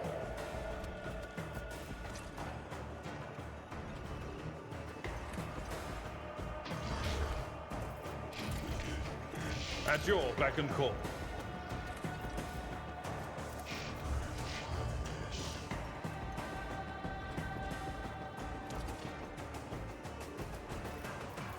Indeed.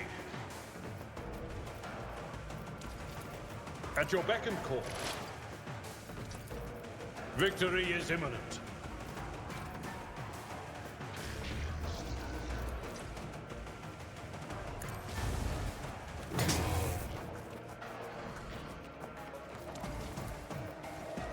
I will do like you. Ha!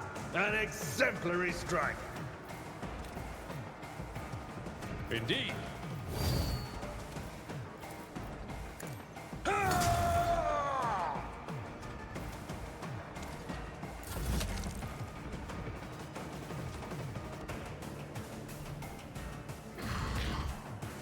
As honor or harm, the other side awaits.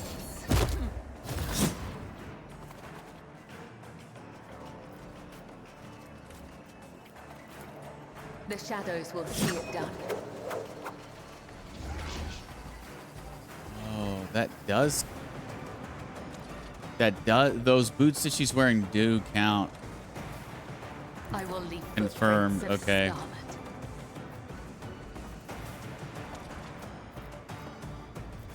Copy that. Trust me. Because I attacked, and then I did an area attack, and then I was able to move again because I still had MP. So that's coming from her boots, and yeah, that it does work. So I'll just leave those boots on her. As honor ordains.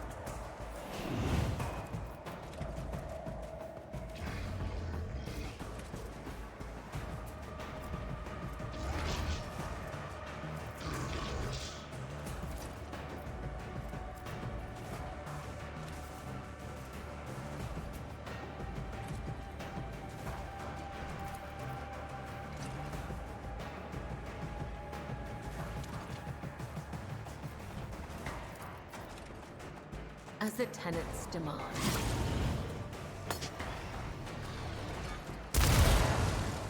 I've suffered worse.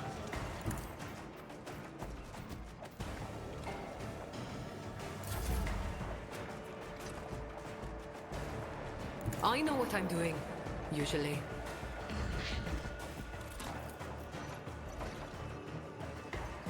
Am I getting paid for this? I can do that with the right incentive.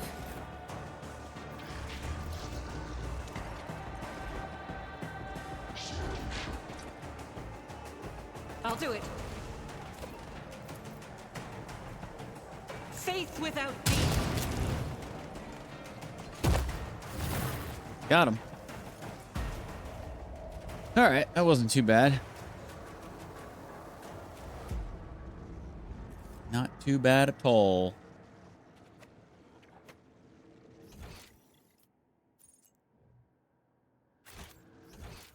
I'll lay claim to the stars.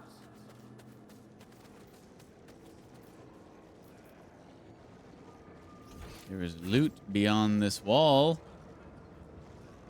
How do I get it?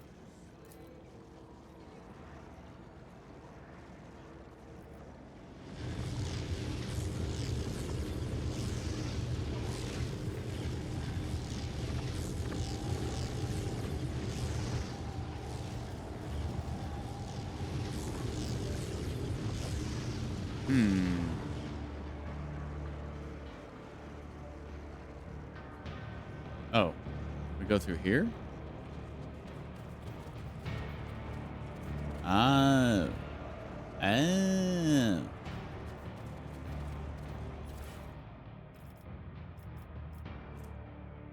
Purging Fury.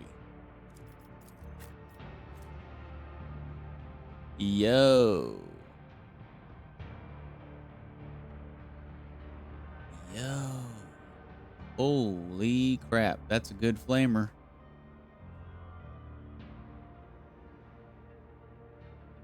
Argenta's been getting some upgrades lately. A ring weapon that fires a single Tesla shot can only be used once per combat. Oh, also, let me look at her swords.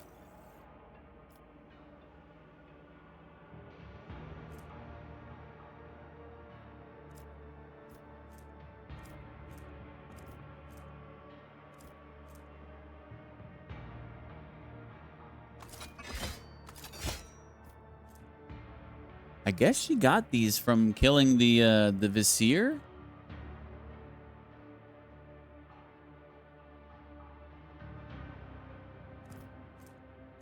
This weapon's pretty good.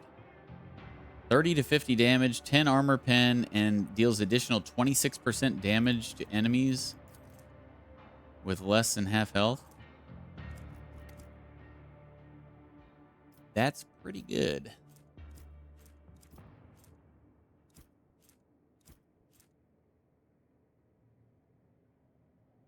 Oh, the singing retribution deals additional damage to enemies with more than half health.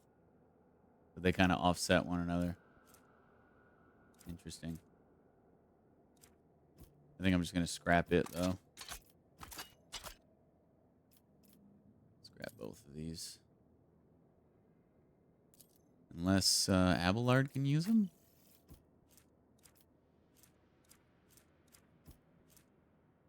Yeah. He could use this one.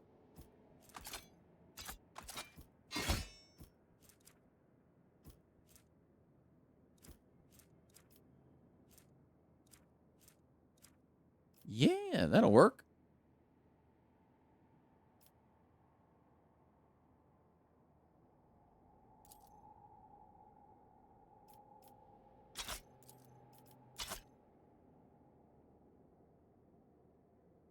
Okay. Guess let's give this to her, because why not? She doesn't have anything in that slot. Argenta needs this new flamer.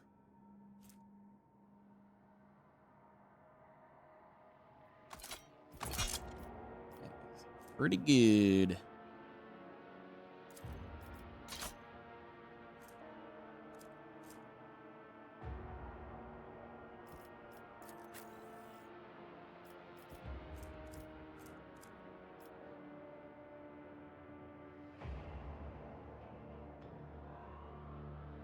Okay. So going back the way we came then, huh? Getting out of here. We're done here.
Okay.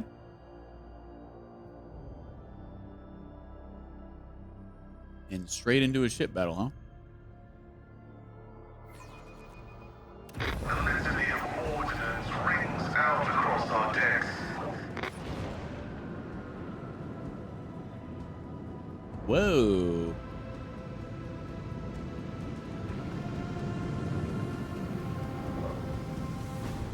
Necrons have some cool looking ships.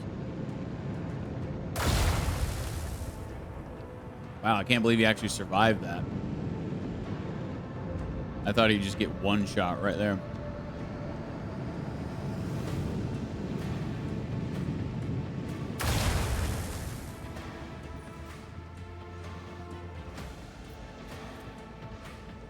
I changed out my stuff, didn't I? Why can I not use my fighters? What the fuck? I even changed my torpedo tubes back in, and they're not in here.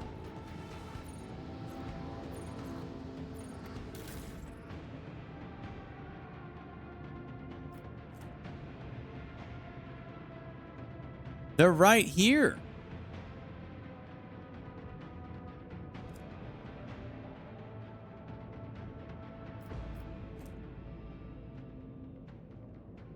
Do I need to have them in this slot?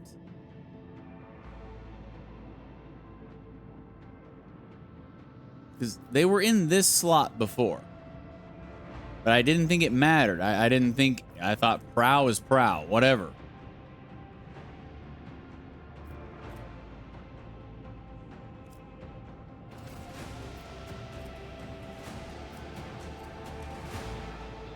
Oh, wait. Oh, my bad. I see. I thought they were supposed to be on this slot. Sorry. Breaking out.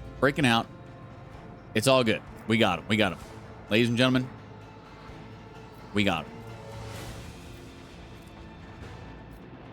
Forgive me. Please forgive me. I know not what to do. Deploy torpedoes! Those aren't torpedoes.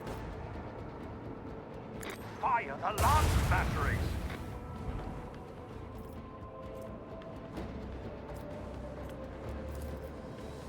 Engage the lance batteries!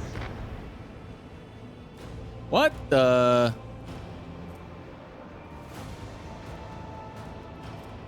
At the start of its turn, this ship suffers damage equal to 25% of its maximum hull?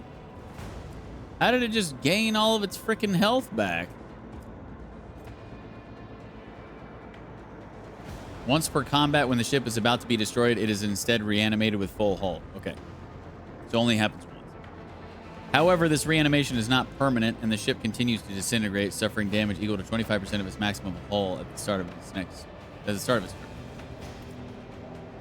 Okay. So it's going to take 50 damage at the start of its next turn.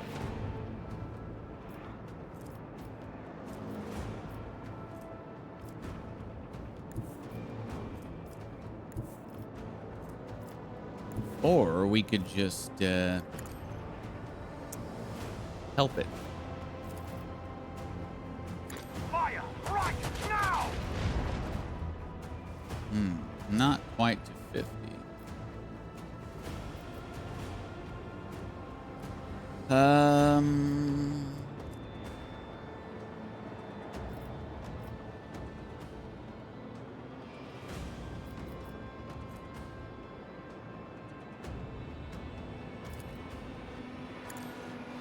Set the course.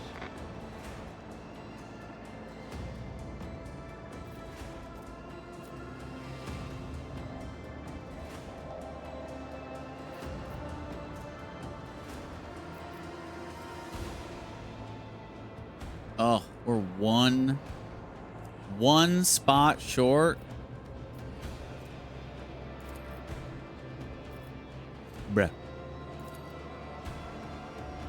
Wait, no, we're not. What am I doing? What? Oh, shit. I can still move. What am I thinking?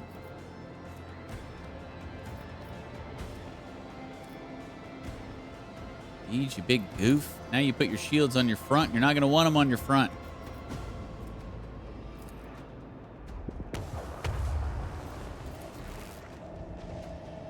Macro cannon, volley!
No.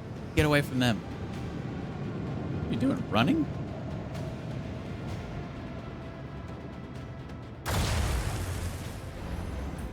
Man, these things really suck. They don't do shit for damage. If my pirate buddy is surviving multiple attacks from them, they don't do shit.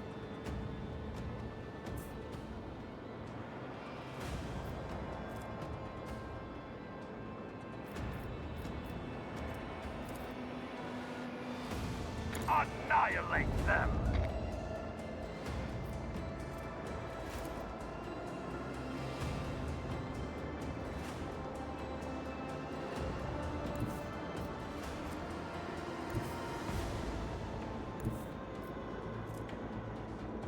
Destination locked in.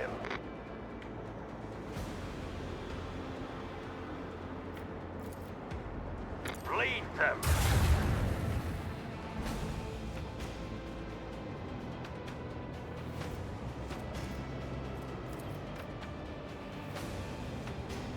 Let the enemy burn.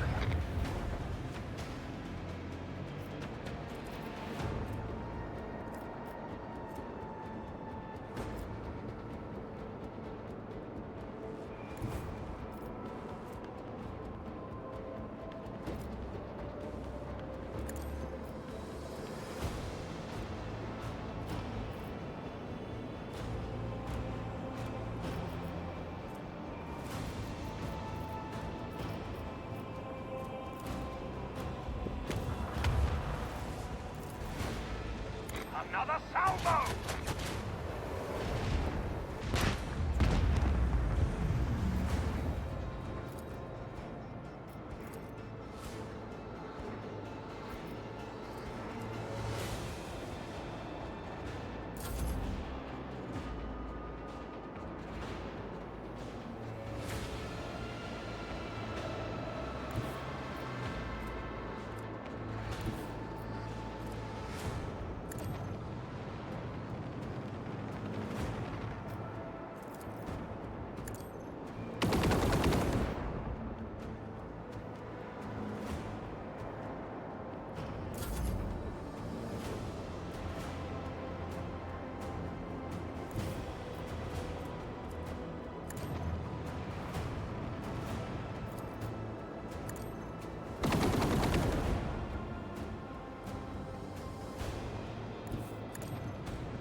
Crap, I forgot to get another water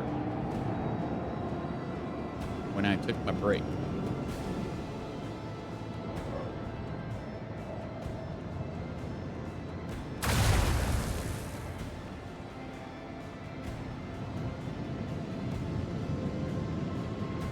Yeah, park right in front of me, bud. Appreciate that. Unleash our vengeful salvo! Commence lance fire.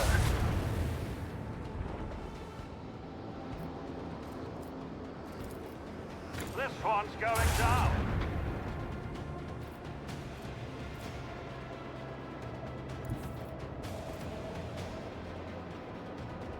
Direct our course.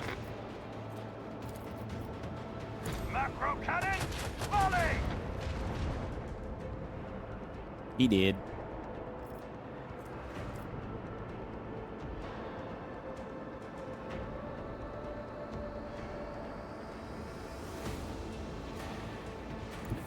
Adjust heading.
Easy. We stand victorious. Oh.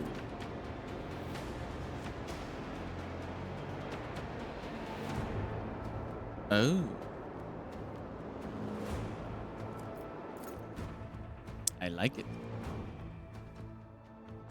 I like it a lot. Lord Captain, what were those things? It took off from the surface of the world where you landed. I've never seen ships like that. Never seen such technologies either. We've fished a trophy out of the void, a relatively intact fragment of a wreck, and sent it to our engine seers. And just in case, we've isolated the compartment where they are performing their comprehension liturgies. Research the tomes in the rogue trader's private library. Perhaps it will give us insight into these monsters. An hours-long silence follows as your order is being executed. At last, the Vox comes to life again. Your Lordship, the Carto Artifacts claims to have found a mention of Xenos similar to the ones we've encountered. The manuscript refers to them as Necrons. So, we've fought Necrons before in the game, and I don't remember them being like, what are these creatures? So, yeah, I mean, I don't really remember a whole lot about the encounter, but I've definitely fought Necrons before.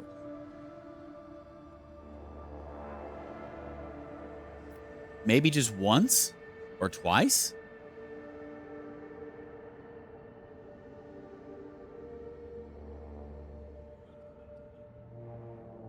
Bolster the crew's morale. Give out additional rations to those who showed valor in battle. This is just the beginning. As you will, Lord Captain. Okay, what was I gonna do? Oh, that's right. We need to put the ship stuff.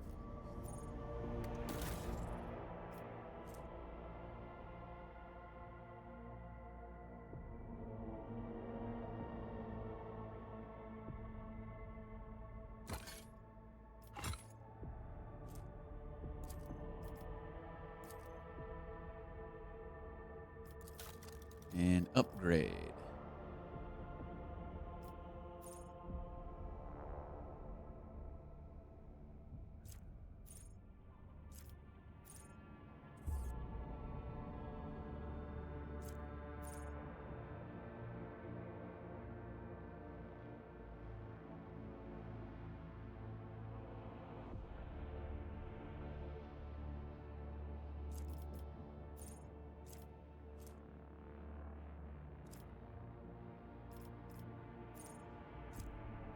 Restart shields? What's restart? Oh, I know it. I know what it's talking about. When approaching an enemy, the flagship shuts down non-essential systems and starts to drift unnoticed past enemy ships. As a result, in most encounters, larger enemy vessels are surprised and act later.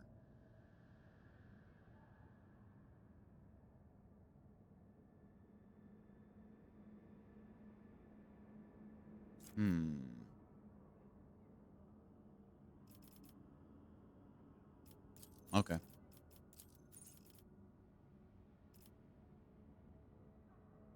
then just get two. Silent running now makes the flagship act before all enemies in most encounters. Yeah. Yeah.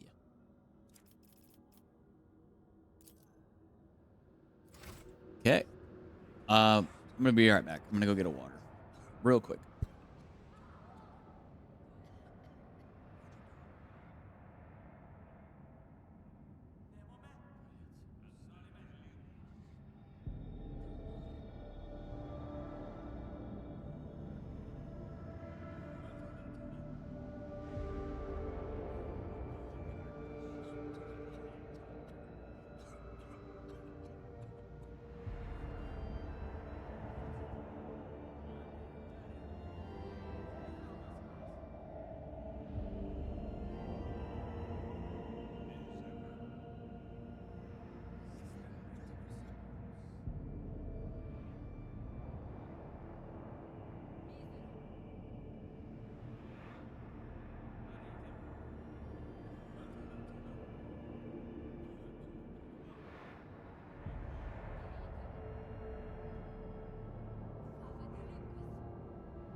Our cats are so dumb.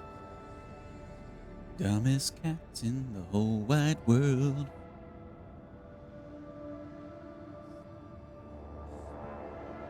Yes, even for cats. I know you're thinking, most cats are pretty dumb. I think ours are especially dumb.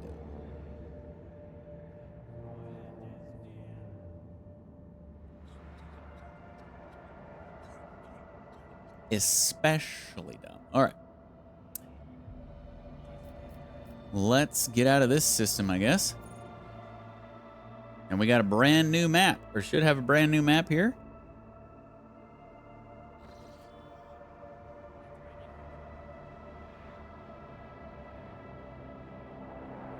Oh. Wait, what? Oh, it's not a brand new map. It's just a different section of the map we already have. But we can't go back. Interesting. Yeah, I thought it was going to be a brand new map.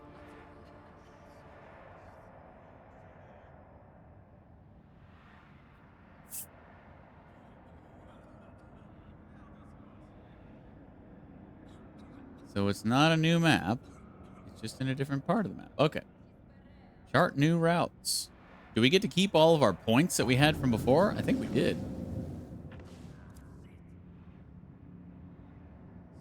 I think we did. We're trying to get to Epitaph.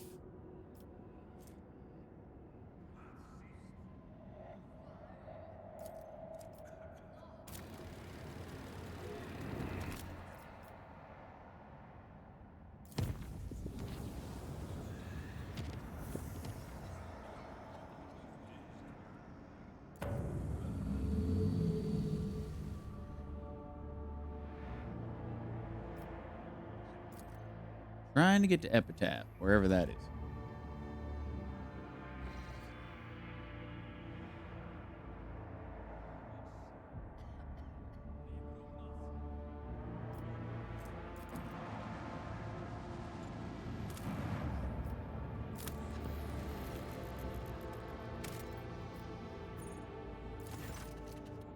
Confusion reigns among the Void ship's auger operators. The unidentified emission keeps disappearing, then reappearing on their scanners. At first, it seems that sandstorms are to blame for this, hiding the source of the radiation. A team of explorers easily overcomes these storms and begins studying the surface. As their accounts suggest, the planet remains littered with broken and mangled ruins of Xenos origin. Insect-like constructs flicker among the ruins, like static on a malfunctioning cogitator. Their black, metallic bodies are equipped with grappling blades which bring to mind the spindly legs of spiders. With each occurrence, the devices look more and more distorted, bent, and sometimes even appear directly in the remnants of walls or overlap each other. The only stable thing in this structure is a deep hole with melted rock at its center. Whatever purpose this structure served for the Xenos, the meteorite destroyed it long before the arrival of the Rogue Trader. Even in decay, xenotechnology is terrifying.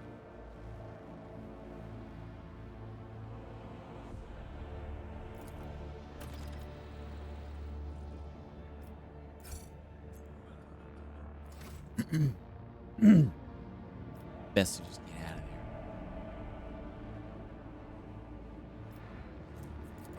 Looks like we're gonna have another space battle here.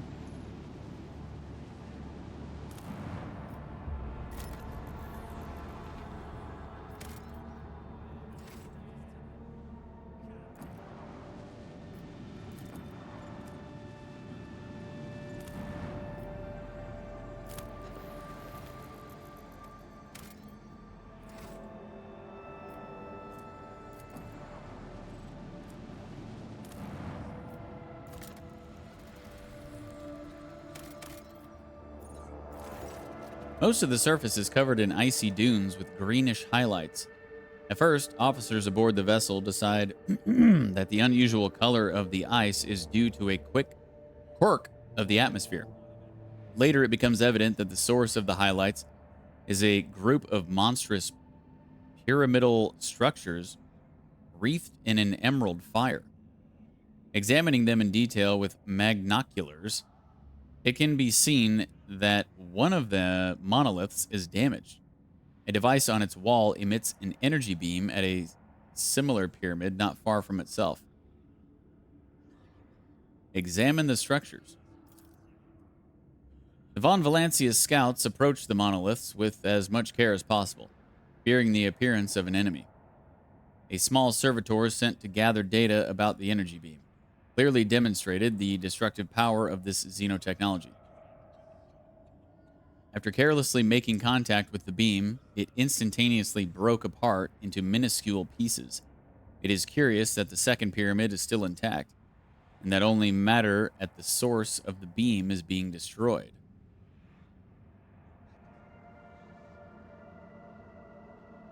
Study the surviving monolith.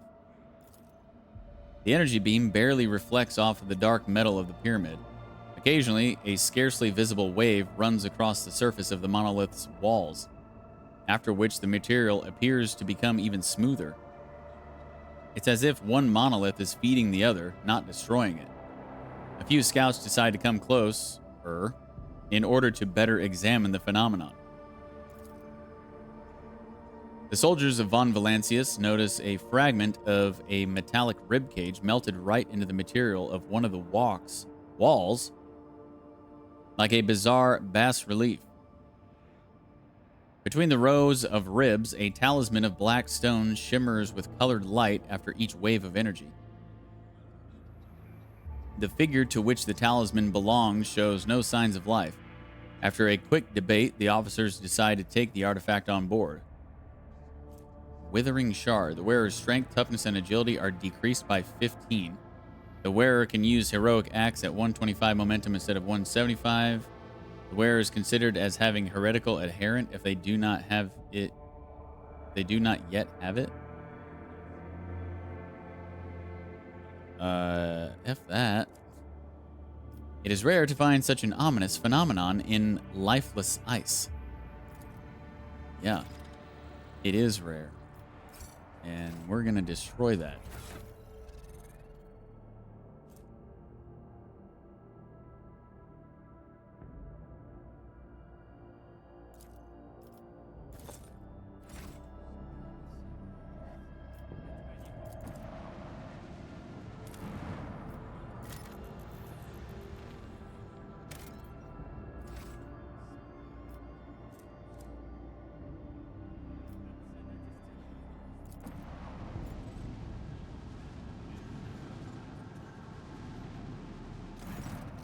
The augurs revealed two Xenos ships hurtling through clouds of cosmic dust.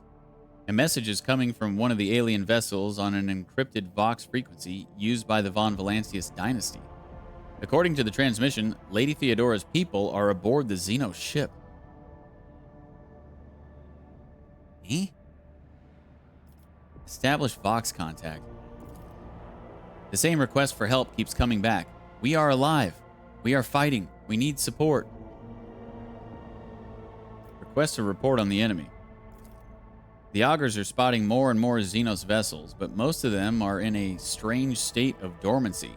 Are they asleep? Dead? Cautiousness dictates not to test this hypothesis. Thankfully, the nebulae in the system could allow the Dynasty flagship to evade danger. Forget danger. To battle. There's not a moment to lose. Danger. Kidding me? I laugh in the face of danger.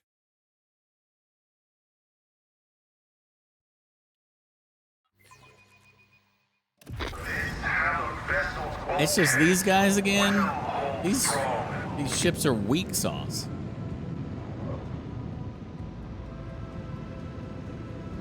Shroud class light cruiser. What the hell is this? Never seen this one. Sleeping. The Necrons are sleeping. They remain inactive until awoken. Okay, so don't attack them until everybody else is dead, I guess?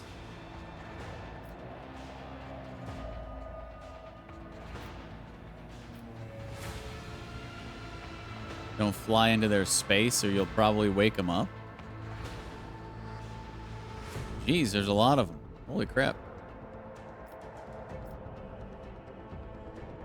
So there are 5 actual awake ships. Maybe they won't even awake. Like if I just kill the jackals. Unless one of the... Oh, I bet they'll awake if one of them fly into their airspace too, maybe. I don't know.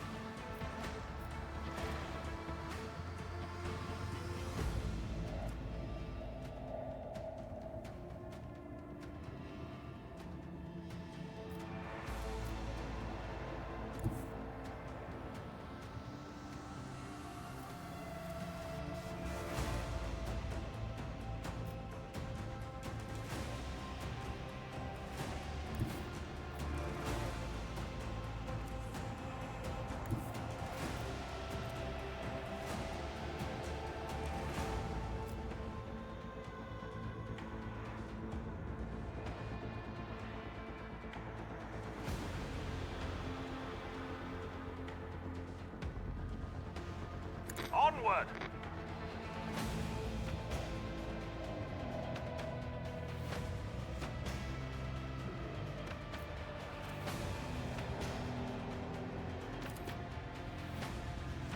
Torpedoes!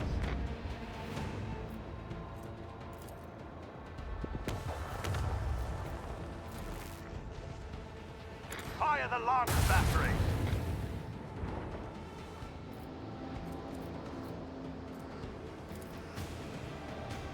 Let the enemy burn!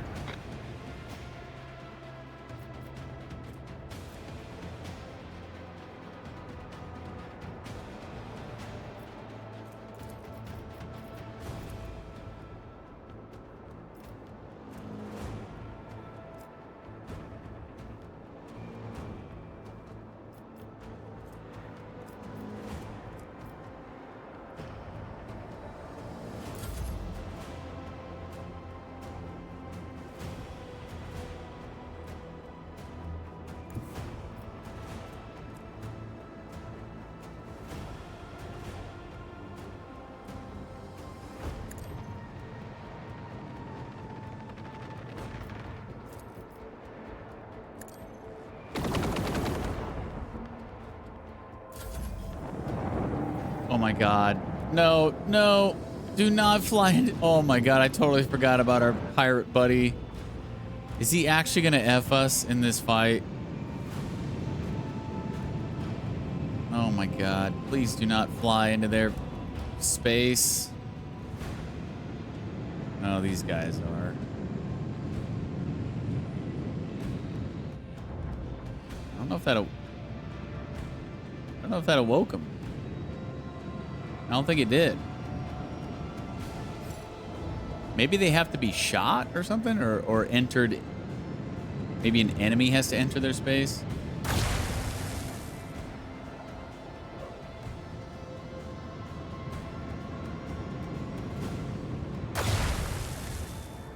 Leave my pirate buddy alone.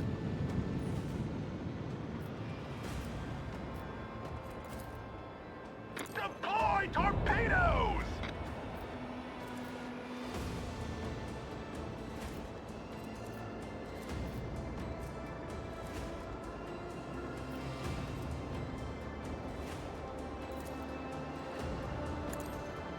Helmsman, follow my command.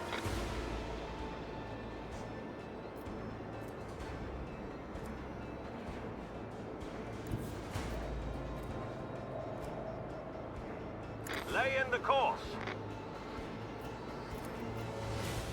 Engage the lance batteries!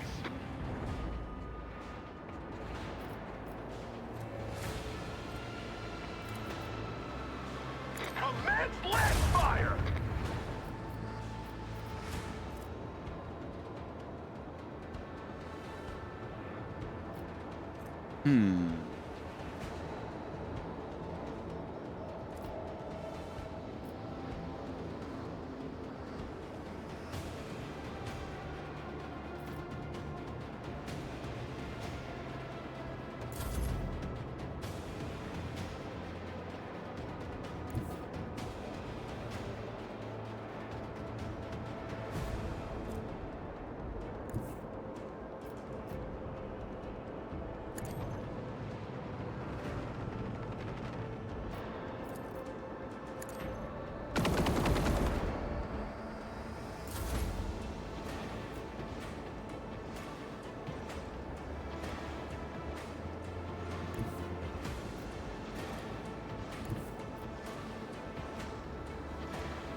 rip my pirate friend for the 20th time.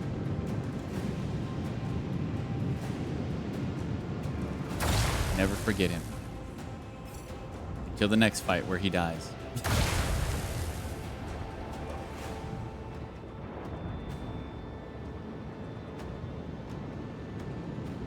Really? Well, he's already in his revive state, so I could just leave him alone and he'll just die in 2 turns. Not next turn, but the turn after. He's dead, so I'm not worried about him.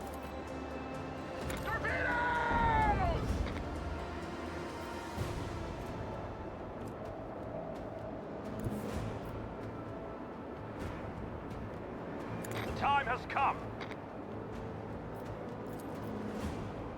Bleed them. Okay, he's in his revive state, or whatever you want to call it. Let the enemy burn.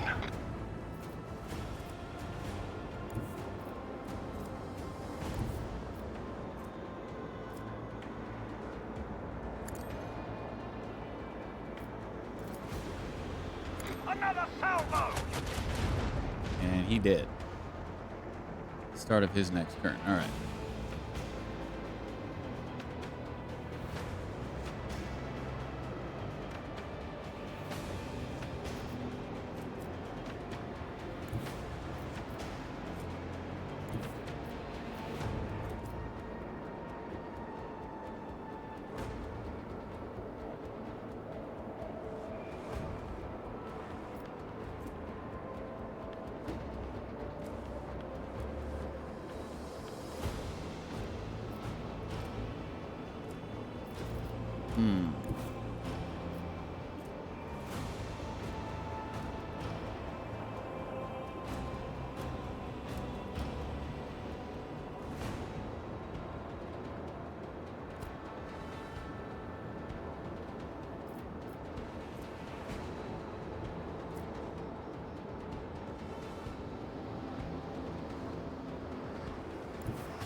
Be good to stop there and then zoom forward 5.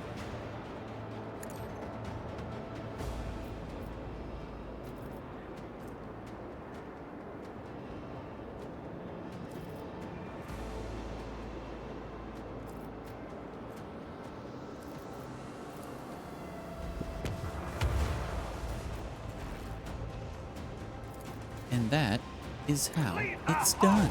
Strewn across the stars.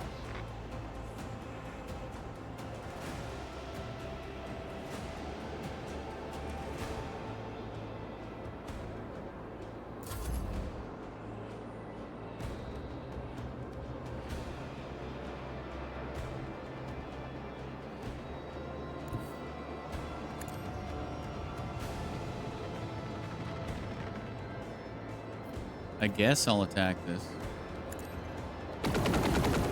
Not gonna do anything else. He's dead anyway at the start of his turn, but why not put some shots in him?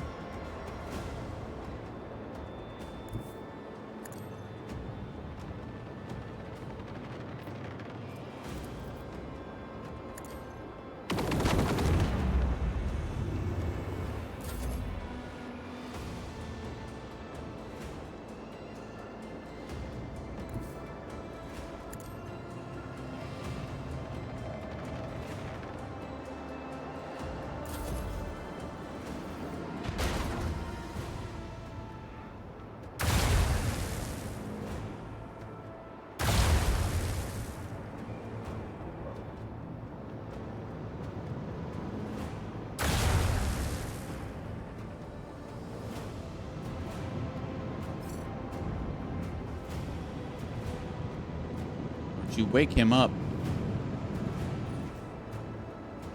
Oh, shit. So he's going to blow up on his next turn. I hope that doesn't wake them up.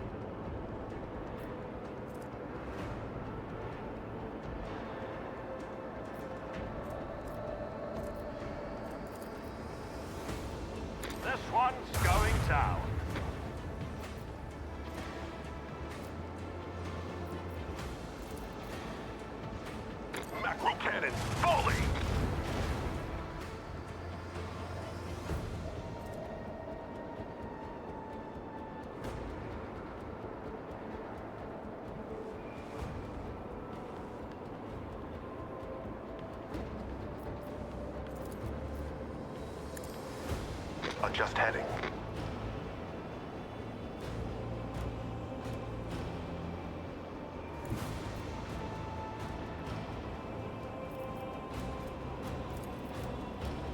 Engage the lance batteries!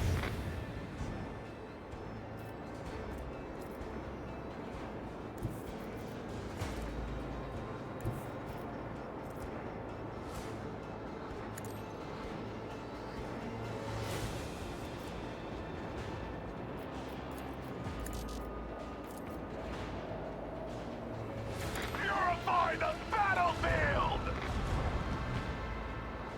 Why didn't he take damage?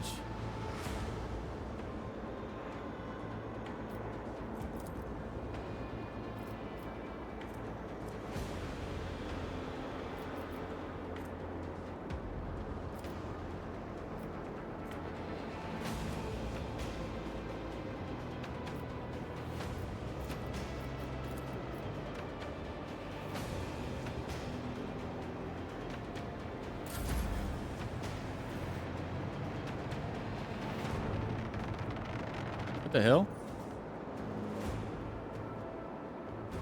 Why am I not controlling this one anymore? Oh, he spent all of his turns or whatever, so he's returning to the ship.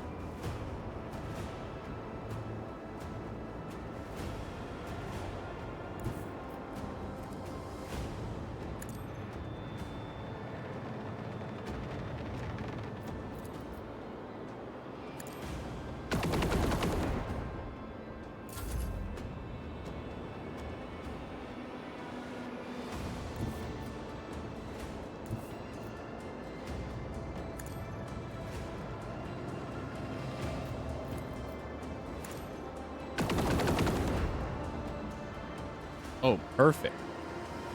Perfect. Got him to 50. Beauty.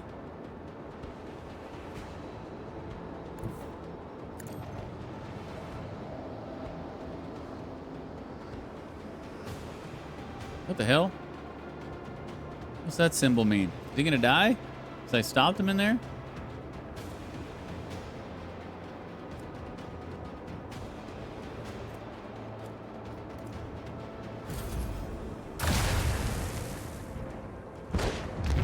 Kaboom. Oh, he got hit with that explosion. Nice.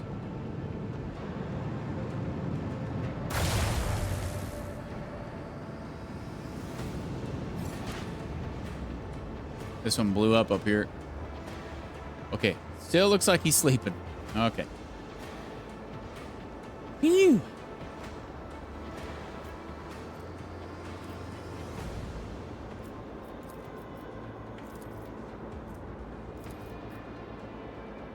Initiate the barrage!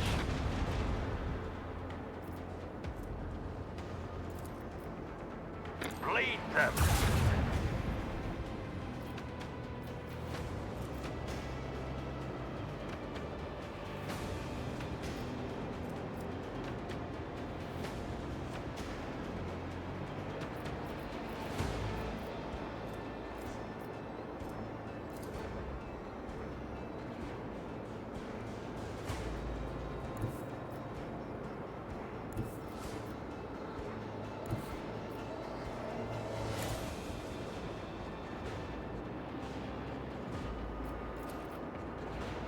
Fire the last battery!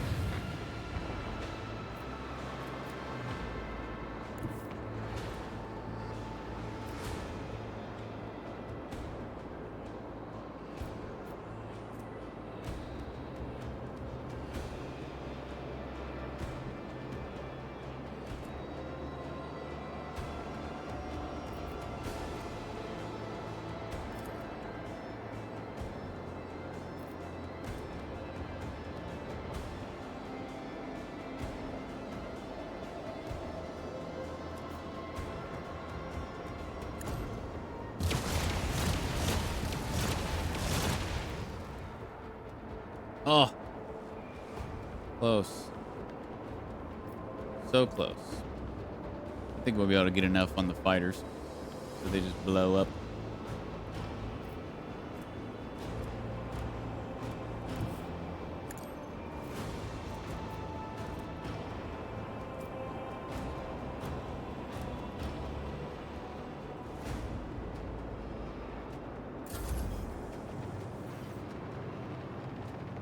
He's trying to get home.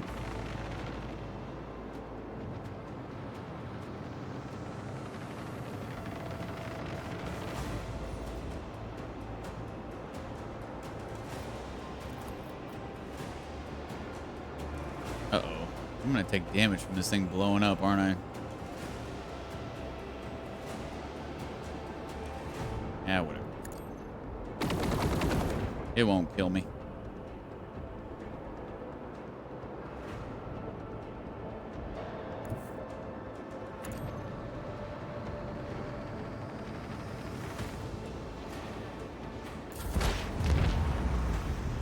I don't even think I took any damage. Nice. Yeah, that's one thing I don't understand about these space battles. It seems like you take damage from things that explode near you sometimes, and then sometimes you don't. I have no idea. Commence lance fire!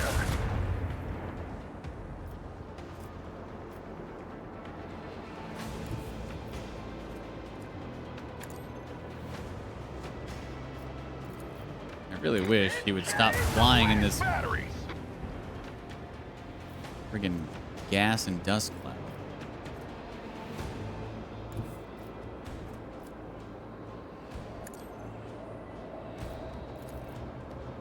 Another salvo! I'm really surprised that I'm not missing more shots in it.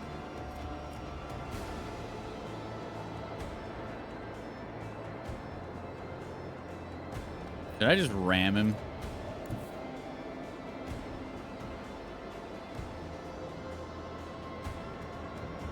Well, actually, I don't need to. I can use this again.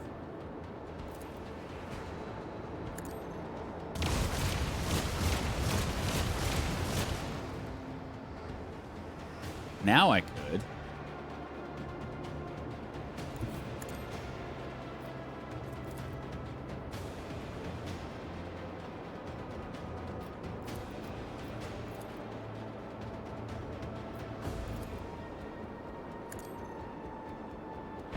Absorption potential exceeded. That did not do much. Non-functional.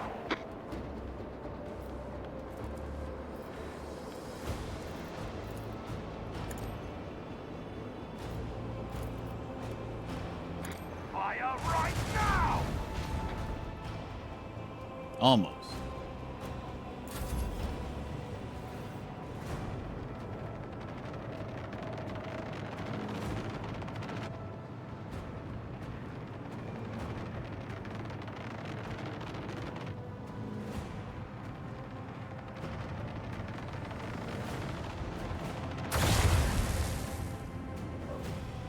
The hell? Oh, the 50 damage. I was like, did my fighters just damage him by running into him? But no, that was the 50 damage. At the beginning of the turn.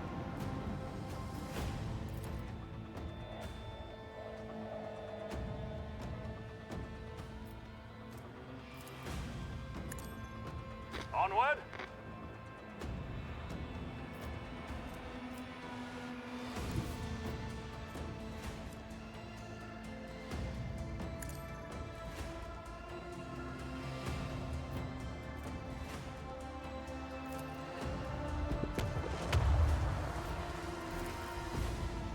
This one goes down. There we go. Okay, perfect. So I'm pretty sure those things would have woken up if we would have flown into their airspace or space. Not really airspace. But we didn't have to worry about that. Good show, good show. The Xenos are defeated, and your men board the enemy ship, cutting their way through the bulkheads to the source of the signal. They find the decayed remains of a Von Valancius boarding party. One of the corpses is clutching a voxcaster, sending the voices of the dead out into the void. All of them fell many decades ago. A data slate and a weapon that belonged to the commander of the boarding party were recovered from the dead men's belongings. The words, "Hope is poison. Kill it and death becomes easy and desirable," were scratched into the stock. And yeah, I really don't use autocannons. So I'll just scrap that.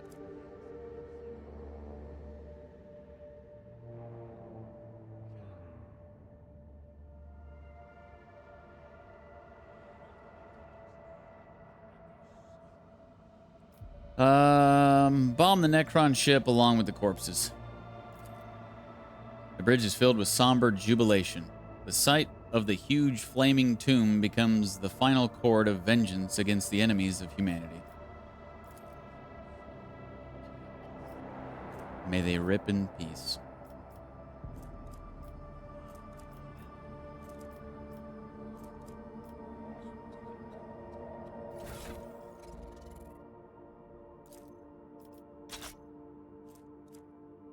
My inventory shifted again. No idea how or why that happens. Everything just moves one square sometimes. I don't know why.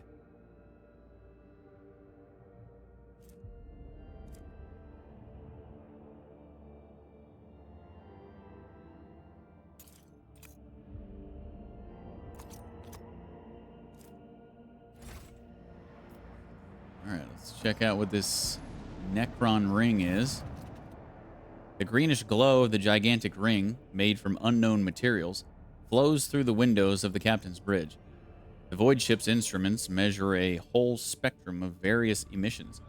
Sometimes the dull green is darkened by clouds of space dust or bent by gravitational waves.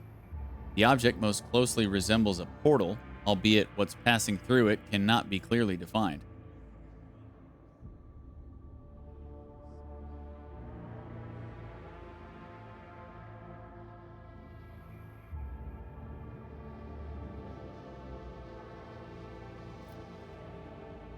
It is hard to believe that a civilization capable of creating a device as powerful as this one could have undergone such a decline. Yeah, I think I'll just leave that one. Seems dangerous.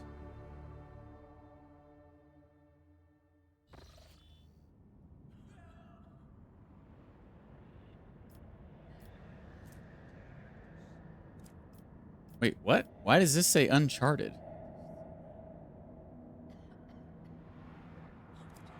This is where we came from.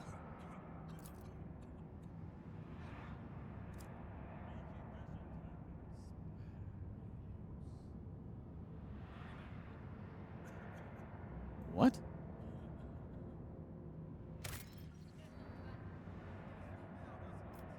I am confused.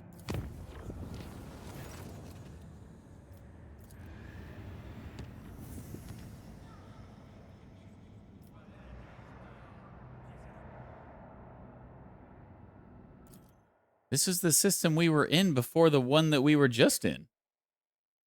Was it not? Yeah.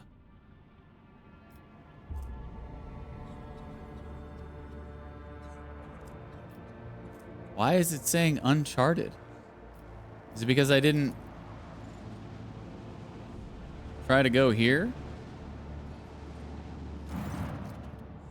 The dimensional gate is still inactive. Passage is currently impossible, unfortunately. When will it become active again? I have sent a request to the engine seers already. I won't insult your ears with a maybe in an hour, maybe in 10 Terran years type of answer. They have no idea. But that doesn't stop every cog on board, from the senior officers and down to the last technomat, from begging for a shuttle and permission to poke around in that thing.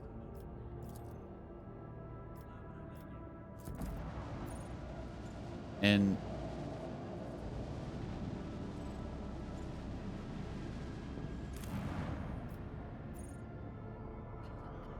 we already did this.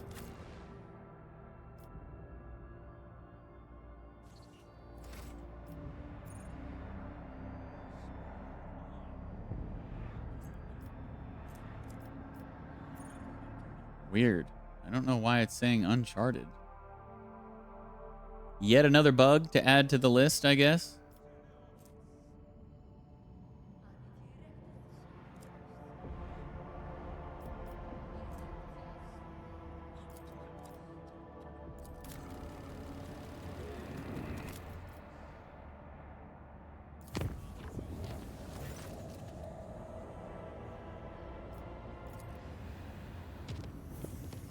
Okay, well, it's not saying it anymore, so I guess it's just because I didn't go and visit the gate. Because I knew I wasn't going to be able to go back. That's why I didn't even bother.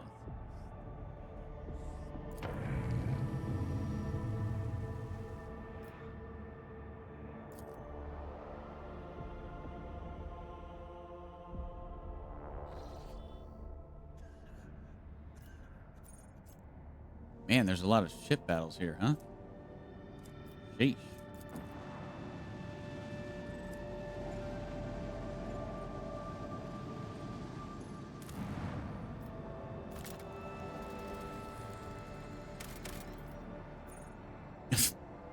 Oh boy, plasteel.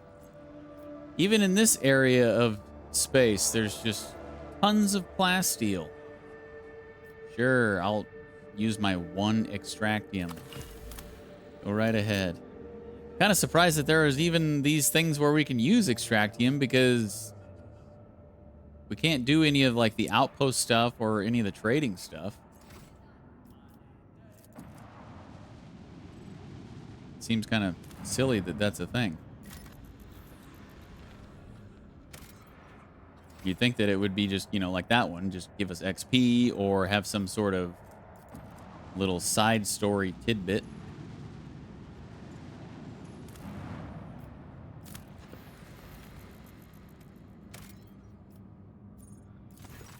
Like this. Under thin clouds, as if shredded by a careless blade, sway vast steppes carpeted by pale gold deadwood. The rogue trader's attentive eye distinguishes a region among the endless grasses that does not fit into the general landscape. The scouts from the shuttle see signs of intelligent life. Judging by the trampled soil and tent frames, someone made camp here. Distant silhouettes form a tangle of paths and obstacles, a maze. The outer walls are supplemented by a multitude of spikes and blades and decorated with scraps of leather and withered, crucified prisoners. It does not take an expert in xenoculture to reason that Drukhari have been here.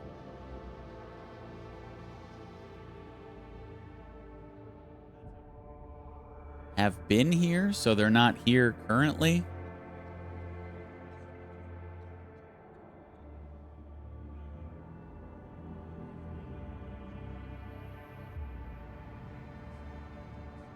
Send out a squad of scouts to search the camp. As they comb over the tracks left around the Drukhari structures, the scouts find items of Imperium make, blood-soaked clothes, an Aquila patch, and a data slate cracked in half. Gothic letters and the symbol of the Inquisition are frozen on its bottom half. The sentence fragments make up a part of an exploration report. The servants of Von Valancius find a rough illustration of the camp in the pocket of a filthy coat. On it are marked two locations. The first is shown with a sword and highlights the area where the items were found. The other is a skull and points to a patch of ground by the maze. Find out what is in the place marked by the skull. The scouts carefully inspect every piece of land in the marked area and discover a camouflage pit studded with strong, thin needles. In a niche sunk into the wall of the trap glitters a volumetric flask with an ugly creature that looks like several brains stuck together. Analyze the nature of the creature. The Rogue Trader's people recognize the grotesque figure as a Drukhari Medusa, a parasite capable of registering emotions and transferring them to its masters. This thing was left here as the equivalent of a picked recorder, collecting the suffering of the Drukhari's victims. Continue exploring the area. Deep prints belonging to landing legs and a ladder are visible in the grass behind the maze. The relative positions of the recesses correspond to the design of an Imperial shuttle. When the Von Valencia scouts approach, they find a wax seal bearing the symbol of the Inquisition and a monogram formed from the letters XC. An officer voices the proposition that the initials correspond to the name of Lord Inquisitor Xavier Calcazar. No shit. 85%.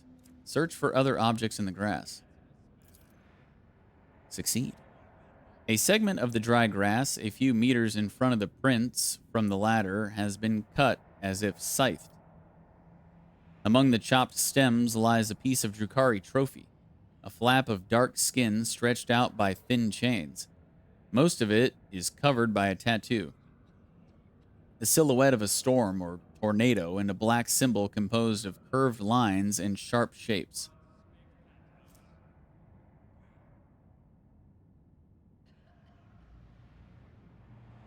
Well, if I used Drukhari melee weapons, that would be pretty good, I think. Burn away all trace of Xenos' presence. Burn them. The predatory structures do not burn easily, and it takes a long time for them to heat up. When the flames finally gather strength, turquoise explosions flash amid the yellow-orange waves. Whatever was down there was dangerous.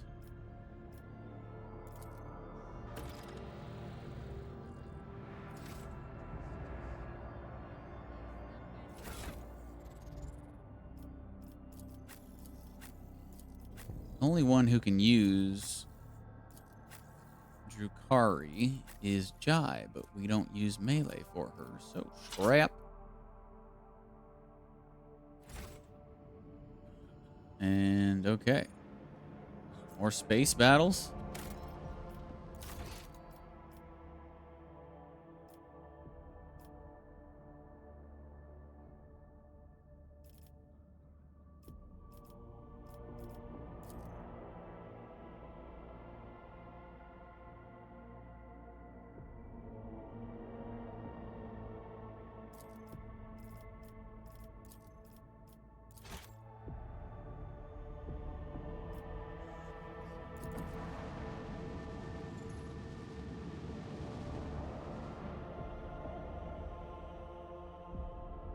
This will probably be the last thing I do for the stream.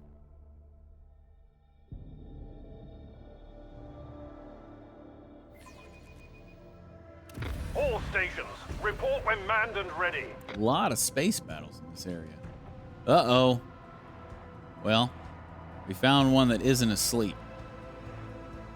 Necron Lord. A Necron Lord is seated on this ship. The ship gains plus 20% hit chance and plus 1 maneuverability on this ship's turn if it is more damaged than another allied ship. The Necron Lord relocates to that ship. Otherwise, the Necron Lord uses aiming protocol.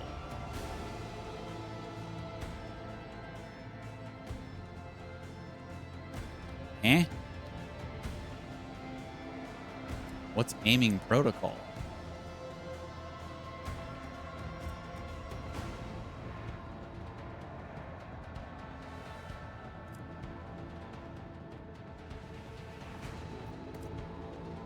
Okay.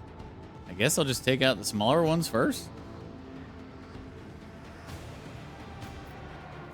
I don't know.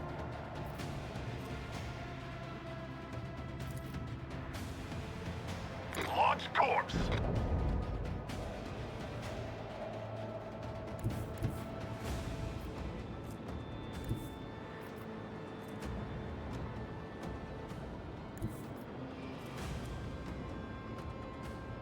Lay in the course.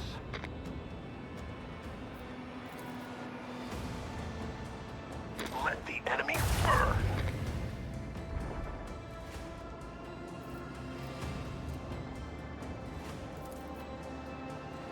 Engage the lance batteries.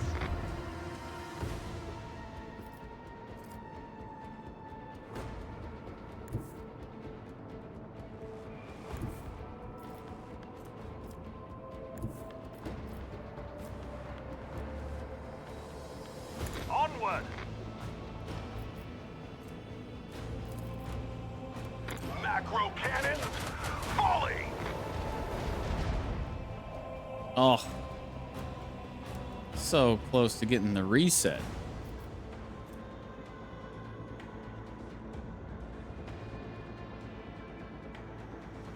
Should have deployed my fighters closer down here.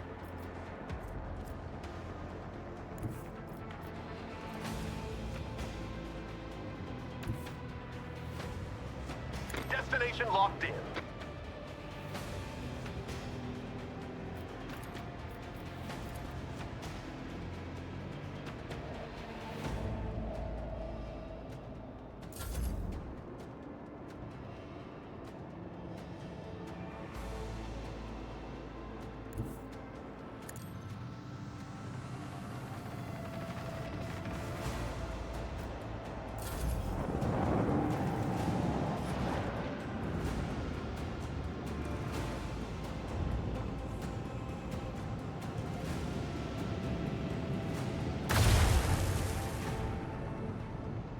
Weak sauce.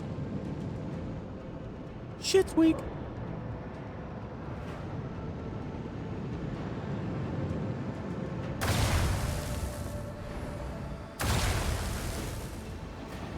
Damn.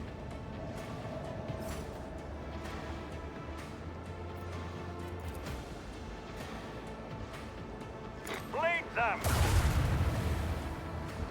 Okay, there's the reset.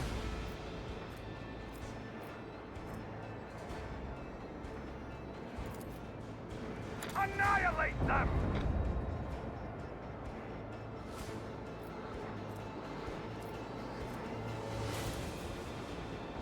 This one's going down.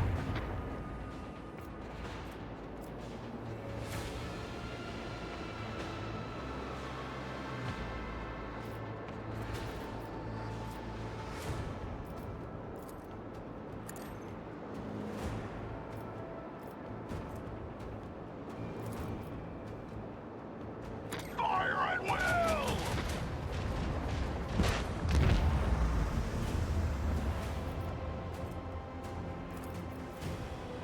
Another salvo!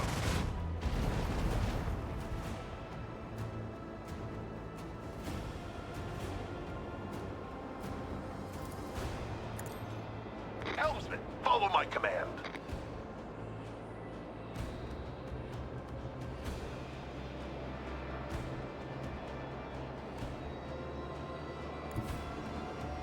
Set the course.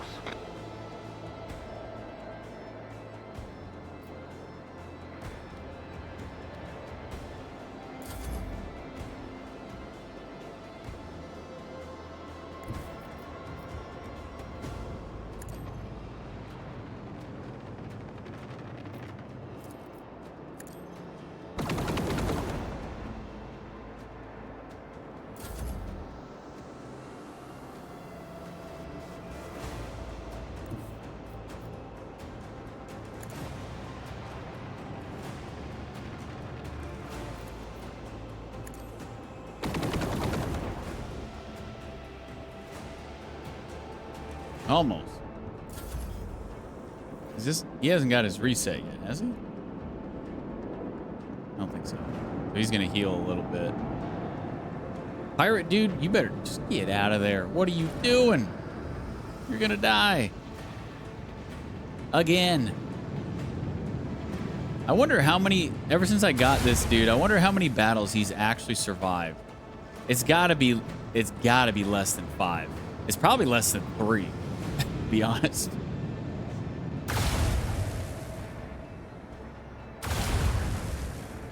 Ow. It really hurt.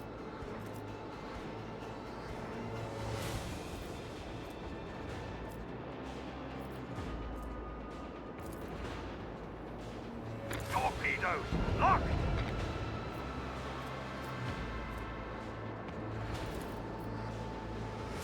Leave their hull strewn across the stars! Here's the reset. Let the enemy burn!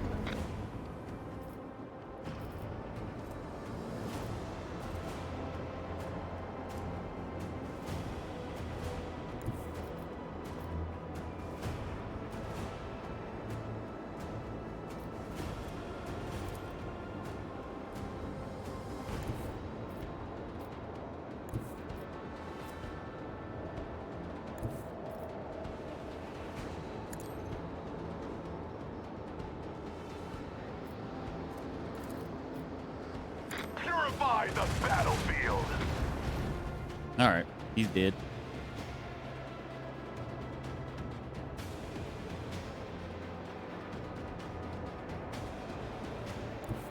Direct our course. Time to take on the big boy.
No, put it on the...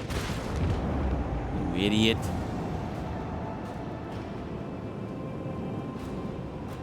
That ship was dead anyway.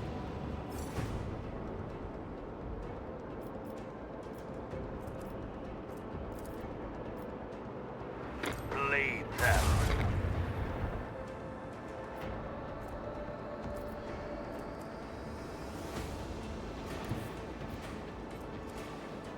The time has come.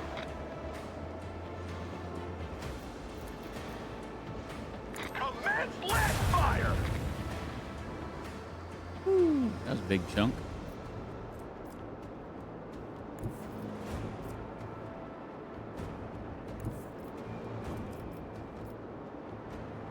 Destination locked in.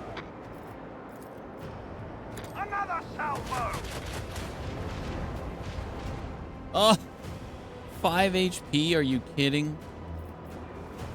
Can I get the reset? I guess I'll have the starfighters finish the job.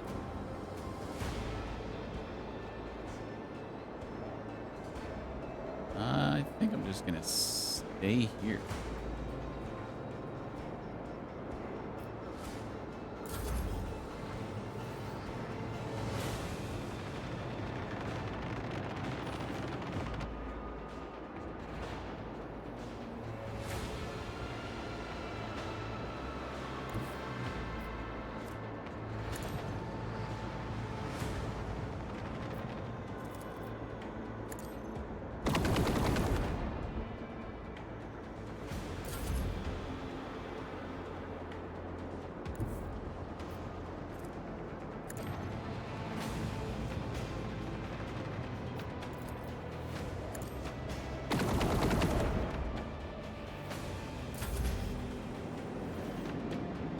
Pirate dude, where are your torpedoes going? Learn how to drive those things.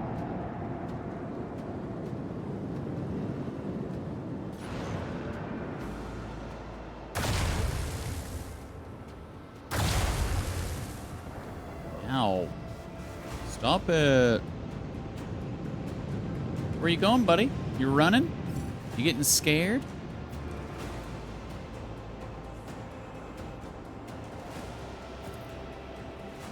Unleash our vengeful salvo!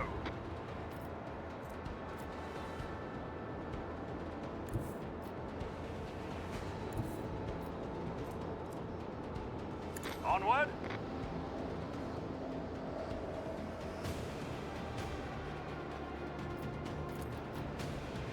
Fire the last batteries. He's almost dead. This one's going down. Now he's dead.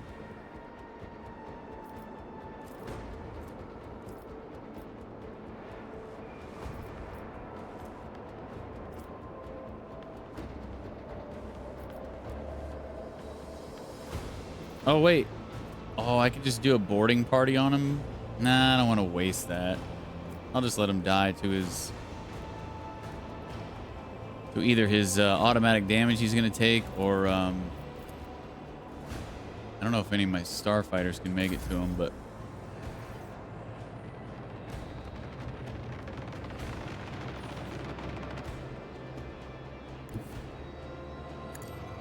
Probably not. He's just going to blow up on at the beginning of his next turn.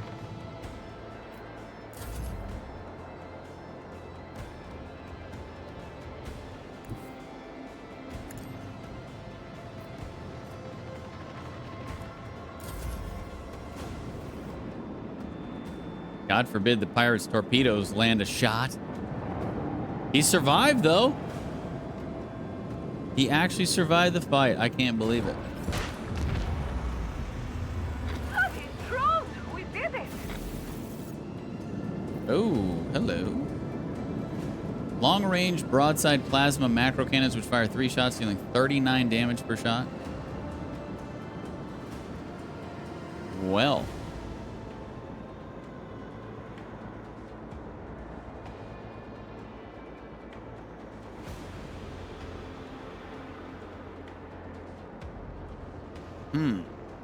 I don't know. I like the Fangs of Janus. Even though they're not gold, but they're good. 6 shots, 22 damage per. Short range, but they're plasma. These are long range plasma. 3 shots, 39. That's what? 117 total? The other one's 132.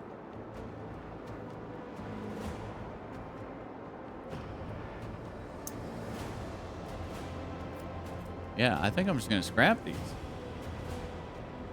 I mean, the long range would be nice, but I don't really have a problem getting in tight.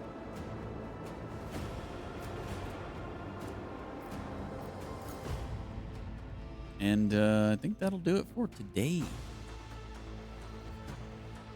We're getting closer. We're inching our way to the end of the game. Scan is required. Oh, that's right. Couldn't reach the planet because of the ships. But we are inching our way closer to the game, or closer to the end of the game. A puzzled augur operator reports that an expeditionary shuttle belonging to the von Valancius dynasty was detected on the planet's surface.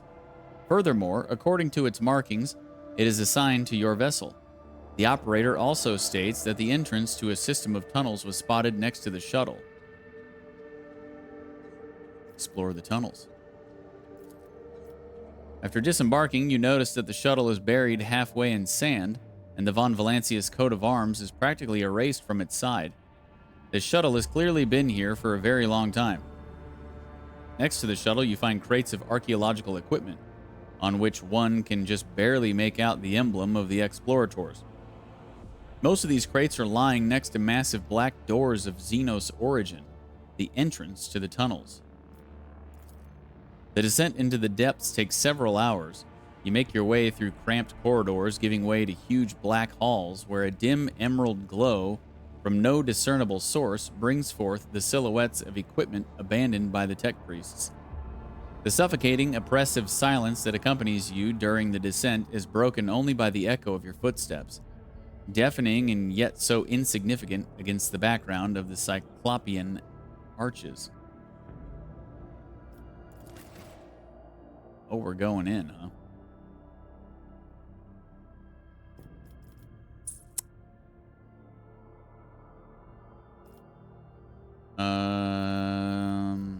Since there was mention of tech priests, I think I'm going to bring in Pascal and leave Incendia here. Just in case. But we'll go ahead and save and stop here as soon as we get in. Hopefully it doesn't just pop off as soon as I... Okay. So yeah, we'll save here and we'll pick back up right here tomorrow. Doesn't look like a very big place, but probably going to be a fight down there, I would assume.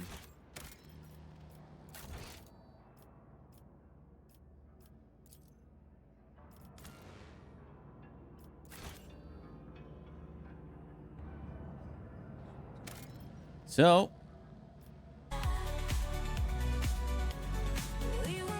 thanks for hanging out.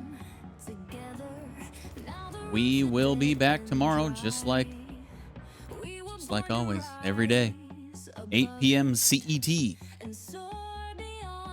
I have no idea how long Chapter 5 is. We're not super deep into it, but we got to be getting close to the end of the game. It's getting pretty exciting. We're trying to find Calcazar, and we will find him. We will. See you guys tomorrow. Good night, and good luck.